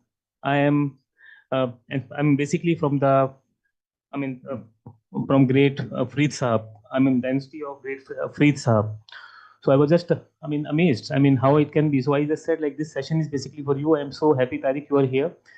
So, Mandeep ji, so who knows better than us? In Murugan Saab about Farid Saab. Conscious leadership. So when I am fortunate to have read the Bible also, Quran Sharif also, Bhagavad Gita also, and Murugan Sahab, I have researched also because many of the scholars have done work with me. So when I speak about conscious leadership, first name which comes to my mind is about Guru Gobind Singh. And but what's your take on conscious leadership otherwise? And if you can quote something from Baba Farid also, because Tariq Sahab, he's very, very transparent and honest person. He said when he was studying, so he was not knowing the kind of work which actually, the kind of legacy which he's actually carrying forward. And when one of the examiner asked him about, and that was the time when he actually started working on that. So, first of all, thank you so much, Dr. Sanjeev Bansalji, for giving me this opportunity to speaking on this very productive session, conscientious leadership. And we welcome Dr. Alamji. Thank you, Mr. Yogi ji is there, Ms. Taylor ji. So as Dr. Sanjeev ji said, if I'm okay with Hindi yes, or anything, sir. आज सिर्फ भावनाएं आपने बतानी है, शब्दों को language में मत जाइए. Thank you, ji. Thank you. So conscious leadership, sir, according to me, is leading away intellectually. So as you said, everyone given their perspective through the religious aspect. So आपने जैसे मेरे को बताया कि श्री गुरु ग्रंथ साहिब में हम एक लीडरशिप क्वालिटी हम कैसे उसको लीड करते हैं और कैसे we see. So sir, first of all मैं कहूँगा कि इन सिख रिलीजन, अदरवाइज भी हमने Sikh religion separately by the society or the humanity create हो गया है. But otherwise, who is Sikh? If anybody, I should ask, to Sikh कौन है? Sir, everyone is Sikh. Because whosoever ability to learn something new, तो वो सारे ही सिख हैं. सिख सिर्फ ये नहीं है कि आज मैंने दस्तार पहनी है या I have a beard, तो I'm a Sikh. Whosoever thinks having ability to lead something or to do something for the humanity, for the society, or to learn something new is a Sikh. So बहुत बारी जब हमारा session हुआ है तो many people ask कि sir you represent the Sikh religion. So मैंने कहा यार क्यों ऐसे तुम ऐसे सोसाइटी को डिस्क्रिमिनेट और ऐसे डिवाइड करते रहते हो. तो दे सेड कि सर नहीं, एक ना वो बना हुआ है फ्लो, तो इसके अकॉर्डिंगली हम हर रिलीजन से एक एक लीडर्स को थॉट उनको बुला के we do like this only. So मैंने कहा एक ये पर्सपेक्टिव चलता आ रहा है तो हमने कभी ना कभी तो उसको चेंज करना है. कब तक हम वो सोसाइटी को उसी एक गो थ्रू में एक ही फ्लो में चलाते रहेंगे. So but any house by the time I think people will understand और ये भी चीज एक टाइम के बाद होगी खत्म. सेकेंडली सर ने जैसे कहा कि if I talk about Shri गुरु गोविंद सिंह जी, तो मैं थोड़ा सा स्टार्ट करूंगा श्री गुरु नानक देव जी से, is our first Guru, everyone knows. तो सर गुरु नानक साहब की जो leadership quality, if I talk about 10 गुरु साहब जो हमारे हैं और प्रेजेंट गुरु श्री गुरु ग्रंथ साहब जी, सब गुरु साहब के बारे में अगर see I am not any author और एनी स्कॉलर, बट यस जो जो एक बेसिक लोगों को इम्पोर्टेंस पता होती है वो कई बारी उतनी क्लियर नहीं होती, तो पीपल शुड आस्क और क्रॉस क्वेश्चनिंग लोगों के माइंडसेट में होती है कि ये है तो ऐसा कैसे पॉसिबल है। तो जब हम लीडरशिप क्वालिटी की बात करते हैं तो जब गुरु नानक देव साहब जी से फर्स्ट टाइम जब वो उनके फादर ने उनको 20 रुपीज दिए, बहुत सारे लोगों ने ये स्टोरी सुनी भी हुई है और उसके बारे में काफी डिस्कशन भी होता है। तो उनको बोला गया था कि जाओ अपना बिजनेस स्टार्ट करो, जैसे आप भी सारे दे ऑल आर बिजनेसमैन या आपके भी बच्चे हैं सब, आप भी आज अपनी फ्यूचर जनरेशन को अपने बिजनेस में लेके आते हो। तो एक हर पेरेंट का उसी तरीके से चाह रहता है कि अपने बच्चों को हम आगे उसी प्रोग्रेसिव में हम अपने बिजनेस में स्टार्ट एक्सपैंड करवाएं, या हम कोई भी उन्होंने जॉब करनी है या किसी भी उन्होंने फील्ड में जाना, तो दे शुड वर्क हार्ड और दे शुड लीड फॉरवर्ड। सो उसी तरह गुरु नानक देव जी के जो फादर साहब से उन्होंने जब वो चीज़ देखी कि ये गुरु नानक देव जी बड़े हो रहे हैं, अब इनको भी कुछ बिजनेस या कुछ इनको स्टार्ट, तो उन्होंने उनको 20 रुपए दिए हाथ में कि जा बेटा ये अपना कुछ कमाई करके ला, और खेती बाड़ी उस time the only option which I have here. So वो जा रहे थे रास्ते में, तो उन्होंने कुछ साधुओं को भूखे बैठे हुए देखा, तो ही फील वेरी सैड कि भाई ये आज इनकी जरूरत है, इनके पास खाने के लिए रोटी नहीं है, और मैं कल के कमाने के लिए जा रहा हूँ। भाई मेरे फादर ने जो मेरे को पैसा दिया मैं उससे अपनी फर्दर अपनी अर्निंग के लिए है जान लगा हूँ। तो उन्होंने वो जो उस टाइम 20 रुपए दिए, उसका जो भी उन्होंने उस टाइम अवेलेबिलिटीज थी, ठीक है, हम सुनते हैं लंगर वगैरह उन्होंने वहां पर लगा के उनको करा दिया। तो घर आए तो एज यूजुअल हम कहीं भी जाते हैं, हमारे भी इवन पेरेंट्स हमारे से शाम को आके, एक डेली रूटीन है, पेरेंट्स एज यूजुअल उस टाइम उनसे भी पूछा गया कि भाई मैंने मॉर्निंग आपको 20 रुपए दिए थे तो आप क्या करके आए हो, तो हिज वर्डिंग वॉज मैं सच्चा सौदा करके आया हूँ। ठीक है, उनका वर्डिंग था मैं सच्चा सौदा करके आया हूँ। तो इस फादर गॉट ऑफेंडेड, ऑब्वियस है कोई भी फादर होगा तो वो कहेगा भाई ये मेरे को आज की डेट में क्या पढ़ा रहा है, मैंने तो तेरे को 20 दिए थे, उसके तूने मल्टीप्लाई करने थे, 25 करके लाता, 40 करके लाता, या समथिंग लाइक दैट। तो बोलते नहीं मैं सच्चा सौदा करे हुए, क्या किया, वो बोलते कि ऐसे ऐसे हम जब जा रहे थे तो आई सीन की रास्ते में कुछ भूखे साधु थे, तो हमने उनको जो भी उधर अवेलेबिलिटी थी फूड उनके लिए हमने प्रोवाइड करवाया। और तो वो एक स्टोरी जो उनसी चलती है, तो उससे जब लोग वो उस टाइम का जो सिनेरियो रहा होगा, आई वाज नॉट देयर, तो मैं उस चीज को जो हमने साखियों में सुना है या पढ़ा है या हमारे जो पेरेंट्स ने हमारे को आज तक बताया है, कि उस टाइम पे जो पेरेंट्स है उन्होंने वो चीज को ना निग्लेक्ट किया, जैसे कि भाई ये तूने अच्छा काम नहीं किया है, और इन फ्यूचर जो भी तेरा करना है इट्स योर विश, ठीक है, फैमिली सपोर्ट नहीं था कोई इतना। तो वो एक चीज हुई। उसके बाद आज का अगर मैं सिनेरियो से मैं बात करूं रिलेट करके, तो वो जो 20 रुपए का उस टाइम का लंगर चलाया हुआ, वो आज आप जब किसी भी गुरुद्वारा में जाते हैं, any part of the world, आप गुरुद्वारे में जो लंगर देखते हैं वो उसी टाइम का दिया हुआ, जो परंपरा चलाई थी कि कोई भी भूखा किसी भी जात से, किसी भी धर्म, रिलीजन, सेक्स, किसी भी उससे आए, he should be treated equally in a sitting in a same equal संगत। और गुरबाणी में ये कहा भी जाता है पहले पंगत फिर संगत। इट मीन्स कि कभी भी आप जा रहे हो तो आपको उधर भूख लगी है या कुछ भी आपको लगता है कि मेरे को, तो आप उधर लंगर हॉल में जाइए, पहले अपना पेट भरिए, पेट भरा होगा तो आपको गुरबानी भी सुनने में अच्छी लगेगी, गुरबानी समझ भी आएगी, और आप उसके बैठ के उसको अपनी प्रैक्टिकल लाइफ में अमल भी कर पाएंगे। तो दिस ऑल। तो उसके बाद अगर मैं कंटिन्यू उसके बाद अगर मैं कंटिन्यू करूं, तो फॉलोड बाय द अदर गुरु साहबान, गुरु अंगद देव जी, गुरु अमरदास जी, गुरु रामदास जी, गुरु अर्जन देव जी, गुरु हरगोबिंद साहब जी जो 6th गुरु, गुरु हरराय साहब जी, गुरु किशन साहब जी, जिनके नाम से one of the very famous gurdwara Bangla Sahib situated है, of many of you them visited there. और 9th Guru is Guru Tegh Bahadur ji, जिनका भी रिसेंटली हमने 350 साल जो उनका शहीदी पर्व पूरे वर्ल्ड वाइड उसका हुआ है। और 10th अगेन हम बात कर रहे हैं गुरु गोविंद सिंह जी की, जो सर ने कहा कि लीडरशिप क्वालिटी। सर मैं ज़्यादा तो नहीं जानता, लेकिन इतना जरूर पता है कि गुरु गोविंद सिंह जी जैसा आज तक की डेट में कोई लीडरशिप, अगर इन अदरवाइज ह्यूमैनिटी में गिनोगे तो भी नहीं है, और अगर इन अदर रिलीजियस एस्पेक्ट में गिनोगे तो भी नहीं है।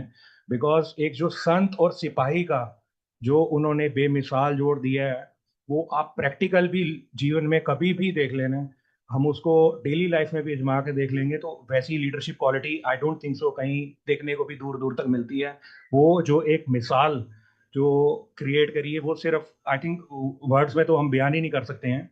जो उन्होंने जब खालसा पंथ की स्थापना करी अनंतपुर साहब में, तो this is only because of कि उस टाइम पे जो सारा देश में जो सिनेरियो, जो अत्याचार और जो लोग जिस चीज से बहुत ज्यादा टॉर्चर्ड थे, तो वो एक चीज को खत्म, उनकी लड़ाई कभी भी किसी ह्यूमैनिटी, कहते हैं ना, जर जोरू जमीन के लिए सारी लड़ाइयाँ हुई हैं, उनकी लड़ाई कभी भी इन तीनों चीजों में नहीं थी। कभी भी आप लोग सारे very intellectual people sitting over there, कभी भी आप गो थ्रू करके देख लेना, और किसी भी रिलीजियस एस्पेक्ट के साथ उनका रिलेट करके देना, you will feel very very proud energetic कि जब आप गुरु गोविंद सिंह जी की लाइफ जर्नी आप उनके बारे में पढ़ना शुरू करेंगे, तो यू विल फील कि ये एक कमाल की शक्ति और एक कमाल की इंस्पिरेशन उनसे मिलती है कि हम वर्ल्ड में किसी भी कोने में है, किसी भी डिफरेंट सर्कमस्टांसिस में है, कोई भी हमारे को मुसीबत है, तो हमारे को कुछ कुछ ऐसी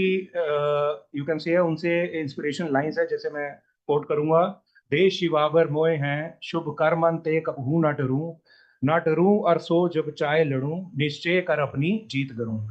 तो ये लाइंस आई थिंक अपने आप में इतनी पावरफुल और इतनी एनर्जेटिक है, आई बेट ऑन यू कि आप कभी भी लाइफ में किसी भी ऐसे सर्कमस्टेंसेस में है, या आपको लगता है कि इसके बाद शायद मैं बचूंगा ही नहीं, या मेरे ऊपर ये ऐसी मुसीबत आ गई है, कुछ भी आ सकता है लाइफ में, तो लाइफ तो it's always with the different different circumstances. तो ये आप अगर हिंदी में पढ़ सकते हैं या पंजाबी में, कभी इसको रिसाइट करके इसको प्रैक्टिकल जीवन में एक बारी करके देखना, you will feel so amaze कि इसका एक्चुअल डेप्थ कितनी स्ट्रांग है, और ये कितना पावरफुल मैसेज जो उस टाइम गुरु गोविंद सिंह जी ने दिया, सिर्फ ये बातों में नहीं है, इसको प्रैक्टिकल अपनाना इस लाइफ चेंजिंग है।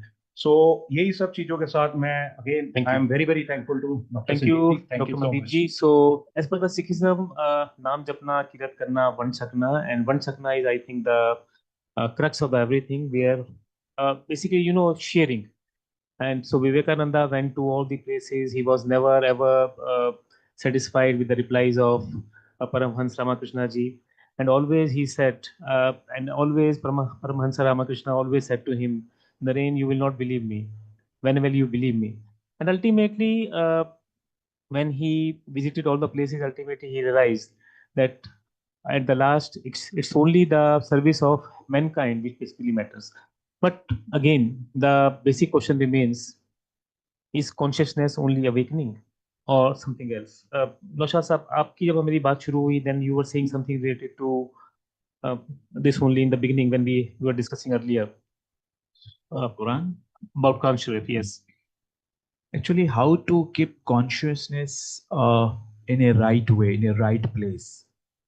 So whenever we offer prayer, namaz, so there are so many surahs given by God to the prophet, and that it was finally incorporated as Quran. One thing is common in every prayer, and repeatedly everybody recites that, that is Surah Fatiha. And what it says, to keep the consciousness right, Alhamdulillahi Rabbil Alameen. ऐ खुदा तो बादशाहों का बादशाह है, रब्बुल आलमीन है, और रहमान रहीम, तो बड़ा ही रहम वाला है। मालिक यौमिद्दीन, you are the king of the resurrection day. One day everybody has to go to you. You are the judge finally. इय्याक नअबुदु व इय्याक नस्तईन, हम तेरी इबादत करते हैं और सिर्फ तुझसे ही मांगते हैं। क्या मांगते हैं? इहदिनस सिरातल मुस्तकीम, कि हमें सही रास्ते पे चला। सिरातल लजीना अनअमत अलैहिम, उस रास्ते पे चला जिस रास्ते से तेरी सारी वाणी, तेरी सारी उपदेश इन प्लेस होते हैं। तू जिससे खुश होता है, तू जिससे राजी होता है। गैरिल मग़ज़ूब अलैहिम वलज़्ज़ालीन, उस रास्ते पे हरगिज ना चलाना जिस रास्ते से तू नाराज होता है। जिस रास्ते से किसी को हर्ट हो जाता है, कोई परेशानी हो जाती है, तो ये एक आपको to keep your consciousness right. तो again human kind, again service, again open to learning, again against arrogance.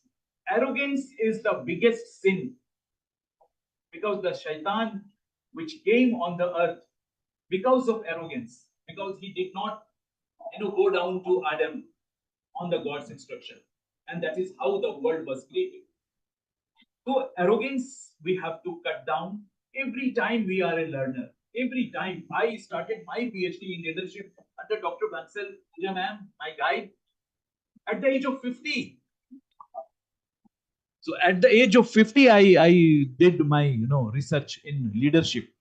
So leadership is what? Leadership is accommodating. Leadership is nurturing people. Leadership is to guiding them right path. I am a banker. I have got a team, and we have given all enablers to function, to service people. But मैं willingness कैसे create करूं? शौक कैसे पैदा करूं? वो जज्बा कैसे पैदा करूं कि वो सर्विस करे? कोई रिटायरमेंट किसी का हो गया है, पेंशन के लिए बैंक आ रहा है, किसी का कोई काम अटक गया है, वो बैंक आ रहा है. We are in service industry and every enablers are there, but वो जज्बा कैसे पैदा करूं? तो always we keep guiding, mentoring our people, give session that look, this is how you have to deliver, this is how you have to service. क्योंकि आप जब सुबह सो के उठते हो ना, तो एक फरिश्ता आता है आपके कंधे पे, दूसरा शैतान आ जाता है. शैतान कहता है छोड़ो यार, कहाँ आज ऑफिस जाना है, आराम कर लो थोड़ा. And then you give message to your boss कि सर आज मैं छुट्टी पर हूं. फरिश्ता कहता है नहीं यार, you have got certain responsibilities, आपको आपको उठना है, जाना है. एंड आप फरिश्ता को जिता देते हो, शैतान को हरा देते हो, आपका कॉन्शियस कहता है चलो, एंड आप आ जाते हो ऑफिस. अब ऑफिस में एक बूढ़ा आदमी आ रहा है, वो देख रहा है सबका चेहरा कि कौन मुझे अटेंड करेगा. बच्चे बदमाश हैं आजकल, चेहरा चुरा लेते हैं इधर उधर. तो वहां पर फिर वो शैतान और वो दोनों आ जाते हैं कि छोड़ो यार, वो तुम्हारे पास ही बैठ जाएगा कस्टमर.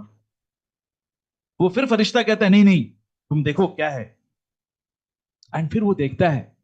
तो एवरी टाइम जब आप फरिश्ते को जिताते हो, अपना कॉन्शियसनेस साथ रखते हो, यू गो हाई. एंड जब आप शैतान को जिताते हो, तो आपको रिवॉर्ड कहां से मिलेगा? वो तो आपको एक दिन आपकी जो गद्दी मिली है वहां से भी बाहर कर देगा. So that is all consciousness myself. Thank you so very much, Dr. Nusha. There are two type of categories of people in the life. One is people who know that they do not know and they accept they do not know. And the second category is the people who know that they do not know, still they feel they know. We are all in the second category actually. We all know we do not know, still we feel we know.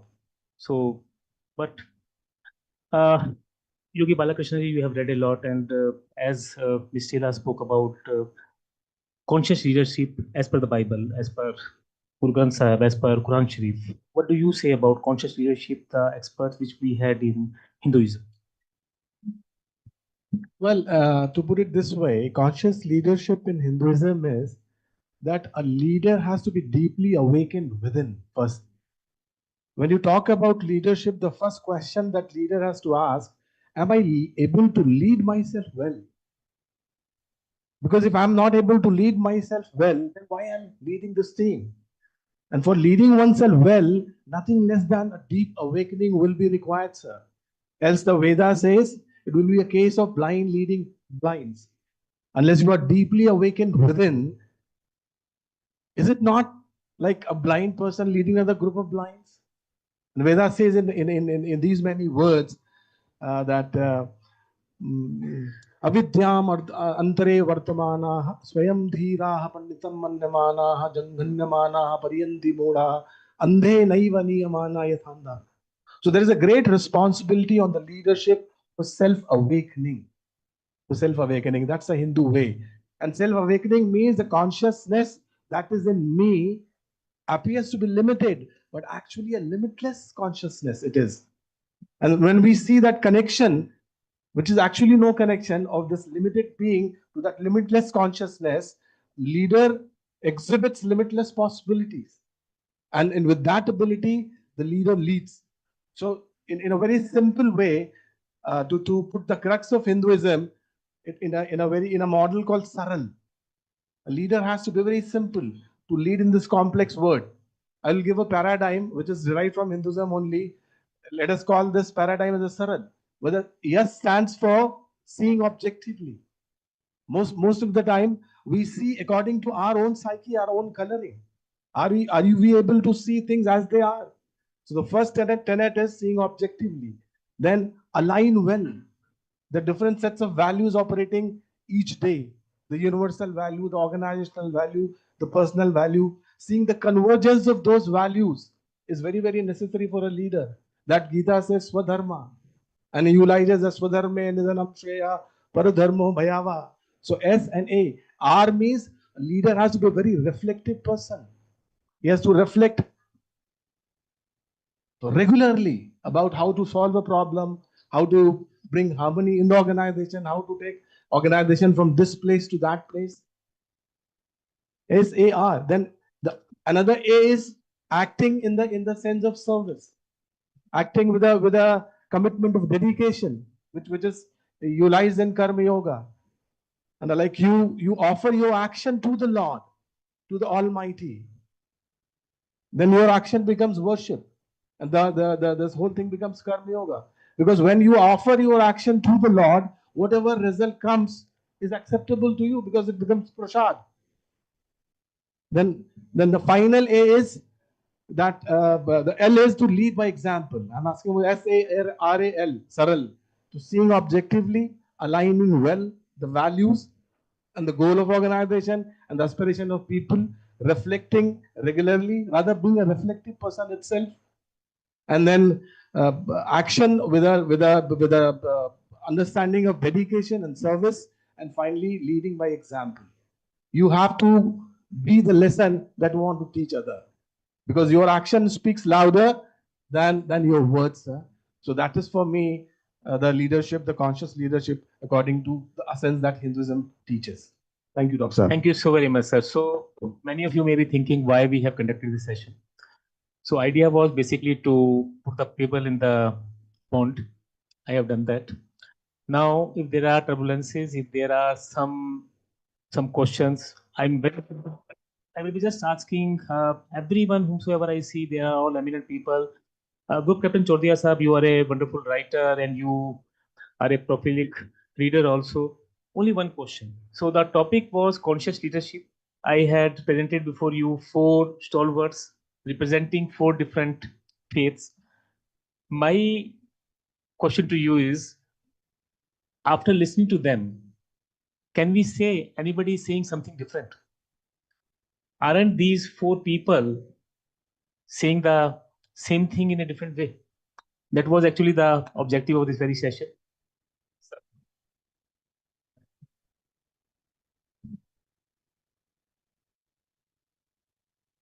Could you find out any difference from any perspective? Thank you, sir. I am a short man with a short sight and I have no vision. To add to it, I am a Faji, where religion and politics were out of bounds. Yet, since you have given me an opportunity, I'll speak my mind. Leadership by example, I will not start on that. We do it all through in the armed forces. But I'll just narrate 2 short stories which will bring out what the ethos is in the armed forces. Number 1, it was a Mandir parade.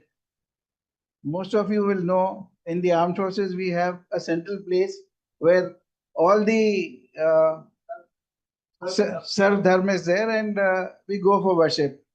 So there was a Sikh gentleman, Santa Singh. He asked his superior, Subedar Banta Singh, he says, Sabji, ye Christmas kya hota hai? So he says, Christmas jo hai, wo Christian logon ka Guru Parv hota hai. This is how we see religion and such things in the armed forces. The other is a real example. If you have heard of the Timber Trail Rescue, it was somewhere near Shimla, that the trail was, the bucket was stuck, people were there in it. The helicopter pilot who went there to rescue was a Parsi. The person who got down from the helicopter to rescue those people was a Christian. And the people who were stuck in there were all religions. So this is how I see consciousness. Thank you so much. We have with us Mr. Harmeet Singh Sethi ji, a great entrepreneur, and very humbly उस दिन बात हो रही थी इनसे, तो he said sir मेरा तो छोटा सा काम है, 50,000 करोड़ तक की टर्नओवर है मेरी सिर्फ, और अभी बस छोटा मोटा वो कुछ करता हूँ, पेजी नाम से मेरा एक वो है. हरमीत जी, would you like to say something to it? अच्छा, एक चीज मैं आपको और बताना चाहता हूँ, आज मैंने जो ये चेयर्स लगवाई थी, इसका भी मैं आपको बताया था. यूजुअली हमें उसमें we put round tables, sofas and all. So I deliberately asked the team that like they should be only the chairs of all same, so that anybody can sit anywhere. There should not be any feeling that there are some VIP, some non-VIP or something like that. Ritu जी मेरी special guest हैं आज की, और उनका एक special session है, इसलिए उनके लिए अलग से नाम रखा था हमने सिर्फ. बट अदरवाइज ये मैं आपको इसलिए कहना चाह रहा हूँ कि somebody में भी फीलिंग कि यार मैं बहुत पीछे बैठा हूँ, और मैं आपको पहले ही एक्सप्लेन कर दूं इससे पहले कि आप शिकायत करें मुझे बाद में. सेठी साहब, मैंने वो अमाउंट कम तो नहीं बोल दी थी, 50,000 करोड़ ही बोला था ना आपने? Sir. Yes, sir. Thanks a lot, sir, for inviting me. So I've listened to all of them. Okay. So I think answer to your question, like maybe there are different answers. Okay. But again, the meaning is same. Okay. Like we are going into the same direction. Okay. Ultimate goal is one. Okay. So answer is same. Like the conscious leadership is again like Yogi ji said, like it's awakening, like how you are awake. So I will say like we have to be awake, like what is the exact leadership qualities we have. Okay, the example given by Mandeep also. Okay, like Sacha Soda. Okay, so when Guru Nanak ji went to market. Okay, so he donated that 20 rupees whereas his father gave that 20 rupees like for some good business and all. So what actually he achieved by doing that langar and also again like all these are conscious leadership qualities only, like everyone should have in a way. Like yeah. Thank you so much, Thank Harmeet you. ji. I have my dear friend AP Singh ji. So we at times जब भी कुछ 5-7 minute का मौका लगता है तो हम छुप के कॉफी पीते हुए बातें करते हैं. AP Singh ji, आपका point of view.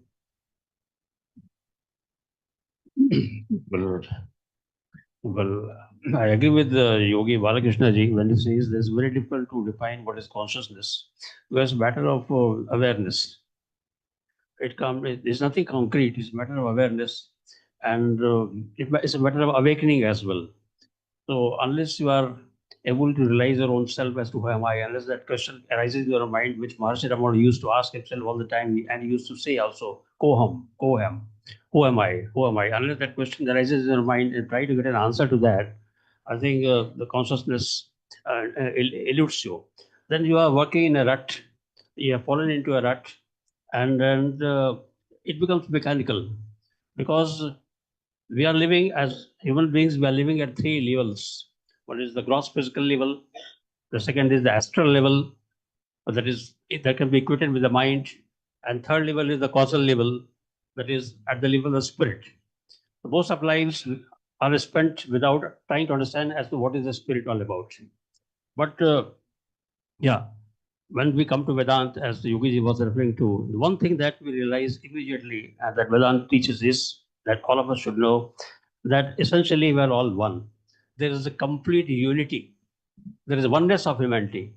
Madam was referring to that also when she talked about the God has made everybody in his own image, in his own liking also. We have left that word. But he also said. Absolutely. Yeah.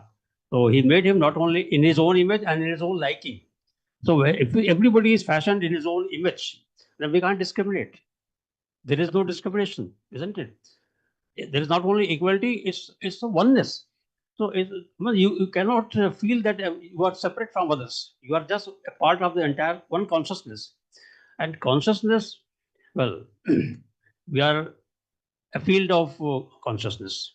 As we are a field of electromagnetic energy, we are a field of consciousness, and we are living in this an eternal sea of consciousness. It is infinite, eternal sea of consciousness. Absolutely. It's something like somebody was telling us, I was talking to somebody in the morning also. It's like a pitcher containing water floating in the river or in the sea. Pitcher is dancing with the waves, and pitcher feels that, see, I am separate. It has got a feeling of separateness. It dances. And what is the difference between the two? There is only a barrier of the pitcher. Mati ka wo ghada. Ghada phod do, it becomes one with the. Absolutely, you are. Isn't it? The part of the ocean, it becomes ocean. Same thing is there with us. It's an ocean of consciousness. We are a part of that. Only thing is we are asleep. We are asleep. So awakening is required.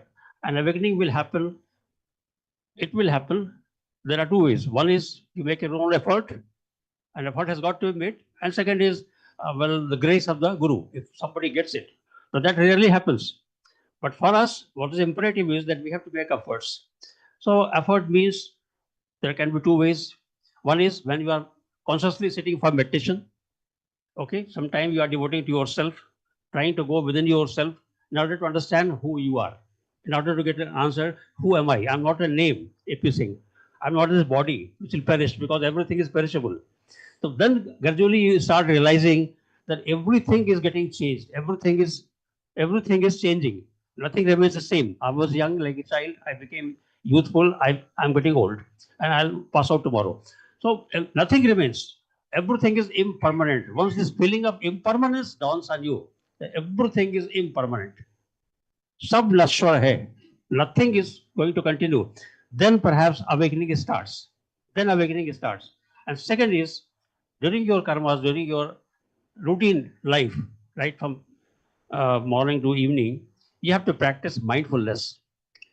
In all your actions, one has to be aware. That awareness will change things. And consciousness means you are aware all the time, isn't it? And most of the time, we are not aware. Most of the lives we are living mechanically. Because there is this Chetan Man, with our conscious mind, constitutes hardly about, I think, 5 to 7% of our mind. Only 5 to 7%. It's something like, I'll come to that. And rest is subconscious mind, Achetan Man. It is something like, I'll give the example. This cosmos is there. Around 6 to 7%, as per the science, around 6 to 7% of this cosmos has got bright energy. Rest is all dark energy. Dark matter. Okay. Same is true of the human mind. And that's why in our Shastras it has been said, Yat Pinde Tat Brahmande. Isn't it? The correlation between the two. As is the microcosm, so is the macrocosm. Okay. So if we want to develop awakening, if we want to become ourselves, we want to know ourselves, who am I, then you will gradually realize, and the awakening starts, then from 5% it goes to 6%, 17%. Even a person like Einstein, it was said that his mind was operating at the level of 11% only. Where are we? So it requires practice, it requires conscious dedication, and it requires constant mindfulness during your waking hours. Thank you Then so much, perhaps you Epin will साहब. lead to अभी conscious. आपको रुकूंगा आज के लिए, but that is what actually I wanted to do. When I said तालाब में पत्थर डालना चाह रहा था, वो मैंने डाल दिया. Resultant आप देख रहे हैं. So मेरी next series के लिए speakers आपके सामने आने शुरू हो गए हैं. Ivan, if you don't mind, are you a believer? Yeah. So what's your take on consciousness or conscious leadership? Mr. Ivan is our guest for the conference. He's from France. Great. Thanks for the great clap, friend. Rajiv. Now, consciousness to me is when you're in line with the mission you have been believing in. So whether you believe in God, in Olympics, I won't be telling you which religious belief, but it is on this side. I was born like this. So luckily, thanks to sport, I've been traveling so much. I've been falling in love in India when I was 16. So 50 years later, I don't know what Catholicism is, Buddhism is. So today I'm a multi-conscious guy. I try my best to stay like this. I still believe in my Lord, but from a complete overview, staying in line with consciousness is making you having efforts every single minute. So not only it's a matter of sophrology in terms of athletes or whatever, it's also a matter of never mistrusting people or cheating people, because there, when you are suddenly changing your pattern or your traditional behaviors, for sure you can't believe with the same intensity, the same spirits, the same depth. And the other thing which I strongly believe is when we listen to each other, for sure we are building up a much better anthropic world. And in that case, consciousness is where did we start? Where do we want to go together? And how could we be more or less protecting everything which has to be protected? So I don't want to be becoming a pessimistic guy, because I'm back from a country where we are protecting fishes. So, but protection for fishes, for human beings, for everything which is living, to me, in this case, I might be even Buddhist. So I strongly believe all of us together, we ought to do it. And then, you know, my other religious belief, the Olympic one. So sorry, Olympism is talking about values, but all of these esteemed panelists are also having values. And I'm sure about one thing: as soon as we are discussing about all of them, the intersection is so broad, nobody is different. Thank you so very much, Mr. Ivan. So only one thing which I actually, I know if few of you are thinking that they should speak, then my purpose is done. That was the objective actually. I am sure many of you wanted to speak here, want to speak here now also. But since the time constraint is there, firstly, I just want to complete this session. So Ms. Sela, your final words to say to this all these people regarding conscious leadership and how to one message from your side to all of them. Anything, yes. Gee, thank you so much, Dr. Saab. Very quickly, there are differences, but I think one of the things which seems to have come out very clearly is to be aware, to act according to conscience in order to be a conscious leader. I come from a Christian background. I am a Christian. And so I will give the example. I want to place the Lord Jesus Christ before you and see what insights can be drawn from his life to help the leaders, perhaps the way in which they can think. How many of you have heard of the Last Supper? A yes or a no? Perfect. I think practically everyone has. So it was the Jewish feast of Passover, which was coming near. And Jesus knew that he would be crucified, killed for the sins of the humanity. And he was sharing a final meal with his disciples. What Jesus did, he took off his outer garments. He tied a towel around his waist. He took a basin of water, poured water into that, and he washed the feet of every single disciple there, including the feet of Judas, who was ultimately the person who betrayed Christ. Now, I have not seen a leader or a position or a person who is in a position of authority humble themselves to such an extent that they would wash anyone's feet. हमने गुरु शिष्य की परंपरा तो सुनी है, तो शिष्य गुरु के पैर धोता है. यहाँ पे तो उल्टा हो गया. ये कौन सा उल्टा गुरु है जो गुरु शिष्य के पैर धो रहे हैं? But the reason he did this is twofold. One, there are implications to this. One is that whoever comes to Christ may receive cleansing from their sin, may also receive wisdom, because we are also hard pressed. We are shaken on every side. There are so many pressures in business. And I really wish I had known this when I was working. I did not. I thought that everything had to be done on my own strength. But then Christ offers his strength. And I came to understand that a lot later in life. But theek hai. So God says, come to me, all of you who are heavy laden, who are burdened, and I will give you rest. He says, if you're a fool, ask me for wisdom. I will pour out my wisdom on you in abundance. So that is one. And the second implication of the washing of feet is service. And I go back to what I said, a leader is called to serve. And it's really humbling oneself to the thinking of what is it that these people need? What is it that others need? So all that I'm doing, it needs to be with that thought of service. And I've seen Dr. Chitwal. I was speaking to Dr. Bedi just before this, and I was saying that the Sardars, they embody Christ with the sort of seva that you do. And truth be told, seva is something which is enmeshed in our Indian ethos. Seva bhav is not something new to the Indians. It's actually not new to anyone. So, I feel that this is what the Lord gives to his people, to his leaders. He says, leave a legacy, and let that legacy be the legacy which is written on the hearts and lives of people, and not just on financial statements. So that, to me, is my understanding of conscious leadership, which is following in the footsteps of Christ.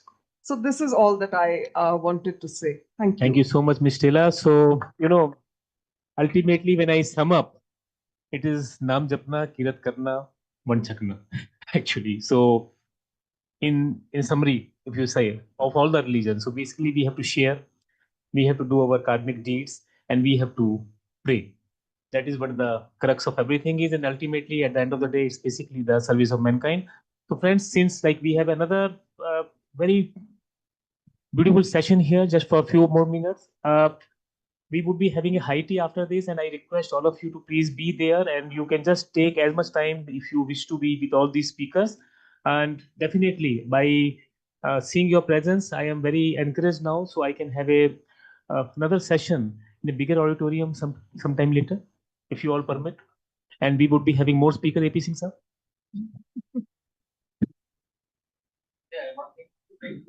Sir.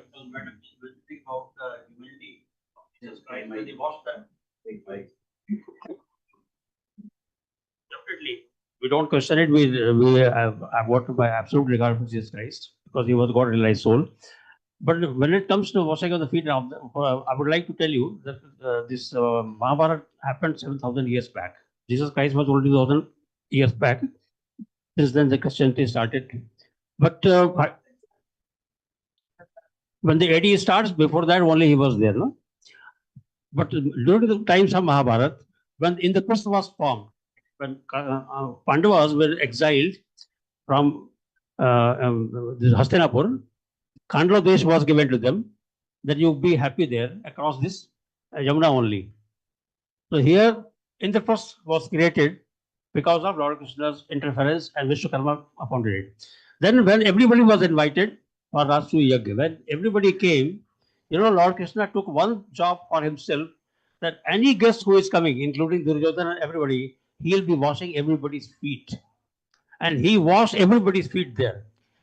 So okay, that is what happened 7,000 years back for information. That is this is mentioned in Krishna Avatar, written by Guru Gobind Singh. You should read it. But that's what we are saying. So ultimately, that is what actually I wanted to say, that nobody is saying something different. This is basically our perspective only. So यक्ष प्रश्न क्या था श्रीवास्तव जी? यक्ष प्रश्न ये तो था कि हर आदमी जानता है कि मेरी मृत्यु होगी, पर मानता कोई नहीं.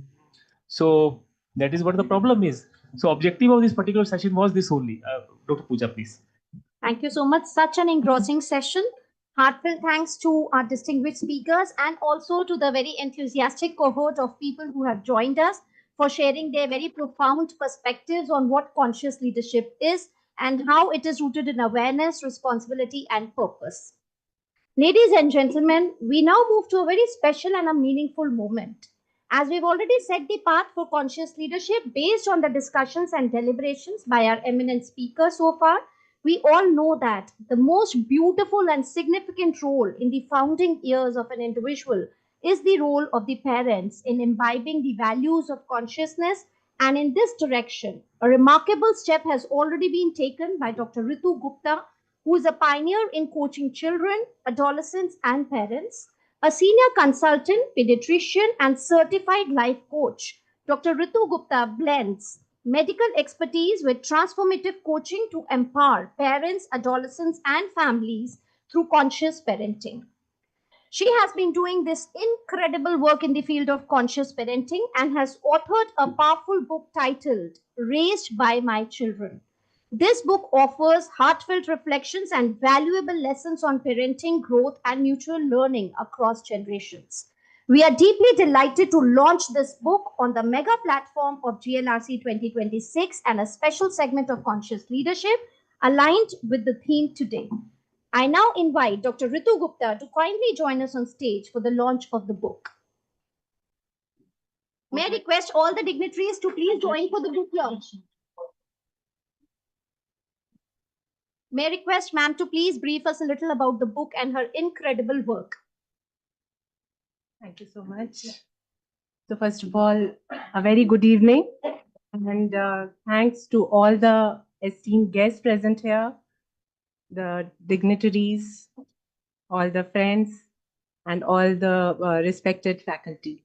First of all, I want to express my gratitude and thanks to Dr. Sanjeev Bansal, who has just not given me this opportunity to share this moment with all of you, but also he's been generous enough to write a foreword in my book, Raised by My Children. So, and sir, I must congratulate you that here at Amity University, you are having these conversations which are much beyond academics and achievements. It's about humanity, it's about awareness, it's about consciousness, it's about relationships. And that it's beyond words, I would say. So regarding my book, maybe 2-3 years back, I never thought I'll write a book. And I didn't sit on the table that, oh, I have to write a book. So this book is about my journey as a parent. And when sir said, or Pooja said, conscious parenting. So yeah, it's my journey from unconsciousness or subconsciousness to consciousness, which you were talking about, awareness, awakening, सचेत होना, conscious हो जाना. सो सब conscious होने से, एक pattern से अपनी पेरेंटिंग करने से लेकर एक कॉन्शियस पेरेंट होना, अपने पैटर्न्स को पहचानना, मेरे और मेरे बच्चों के बीच में क्या आ रहा है, कैसे मैं उस दूरी को दूर कर सकती हूँ, कैसे उस डिस्टेंस को मिटा सकती हूँ और अपने रिश्तों को और मजबूत कर सकती हूँ. So in this book it's about my story, which I have shared not with an intention of that, oh, people should know me. People should know who Dr. Ritu Gupta is. No, that's not the intention. The intention is that through my story, many people, many parents, they can reflect upon their life. They can see their stories in my story and they can take some wisdom from it. So it's an honest effort to share my learnings with humanity. So that is a honest effort, and I believe that whatever एक sir ने बात की पत्थर डालने की तालाब में, सो एक पत्थर डाल दिया मैंने और वो रिपल इफेक्ट जरूर होगा, मेरे को ऐसी उम्मीद है. So that's the intention with which I wrote this book, and it has I'm sure it's going to really be valuable for all the parents, all the educators, all the stakeholders who take care of children. And जैसे कि Stella ने बोला, बालाकृष्ण जी ने बोला, and सबने बोला कि we are here to serve. And conscious leadership की बात हो रही है, जैसे हम बोलते हैं ना, charity begins at home. I would say conscious leadership begins at home. Parents are the first leaders. They are the leaders. And if parents become conscious, they act through awareness, through awakening, through mindfulness. If their actions are from consciousness, the whole world will change. The whole leadership scenario will change. There'll be oneness, not just in the families, but all around the globe. Each human being will be deeply connected. So that's about it. And I'll just share two lines from George Bernard Shaw, which deeply inspire me since I heard them. And I would like to share them with all of you. Life is no brief candle to me. It is a sort of splendid torch which I have got hold of for the moment. And I will give me a moment.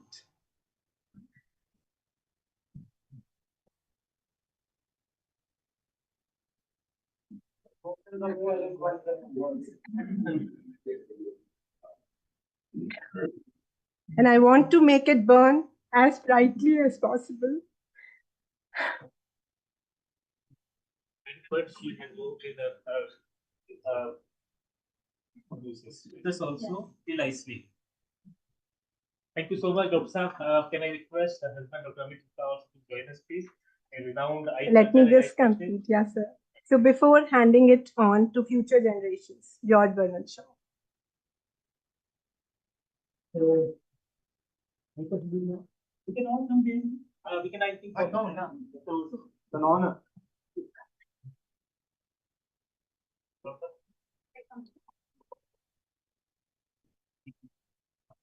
See, this was basically for the mandatory, but I said I could receive the right platform for problems.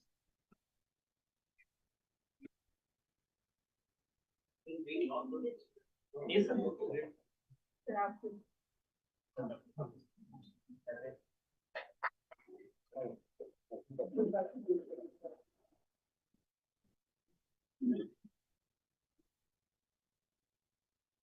But this book is published. It's already published, but currently kind enough to launch it here. This August gathering. Taking another context.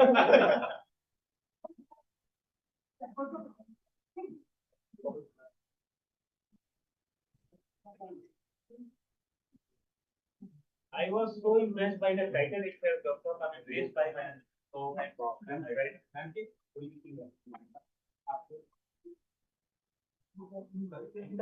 read.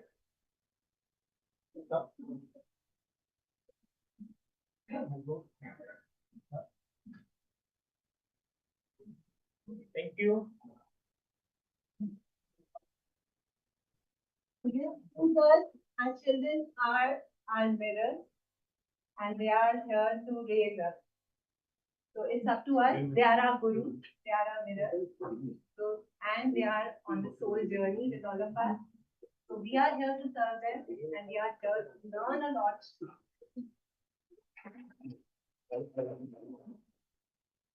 I request Dr. Sanjeev Bansal sir to kindly felicitate all our esteemed speakers who have joined us today for their very gracious presence and very, very impactful discussion.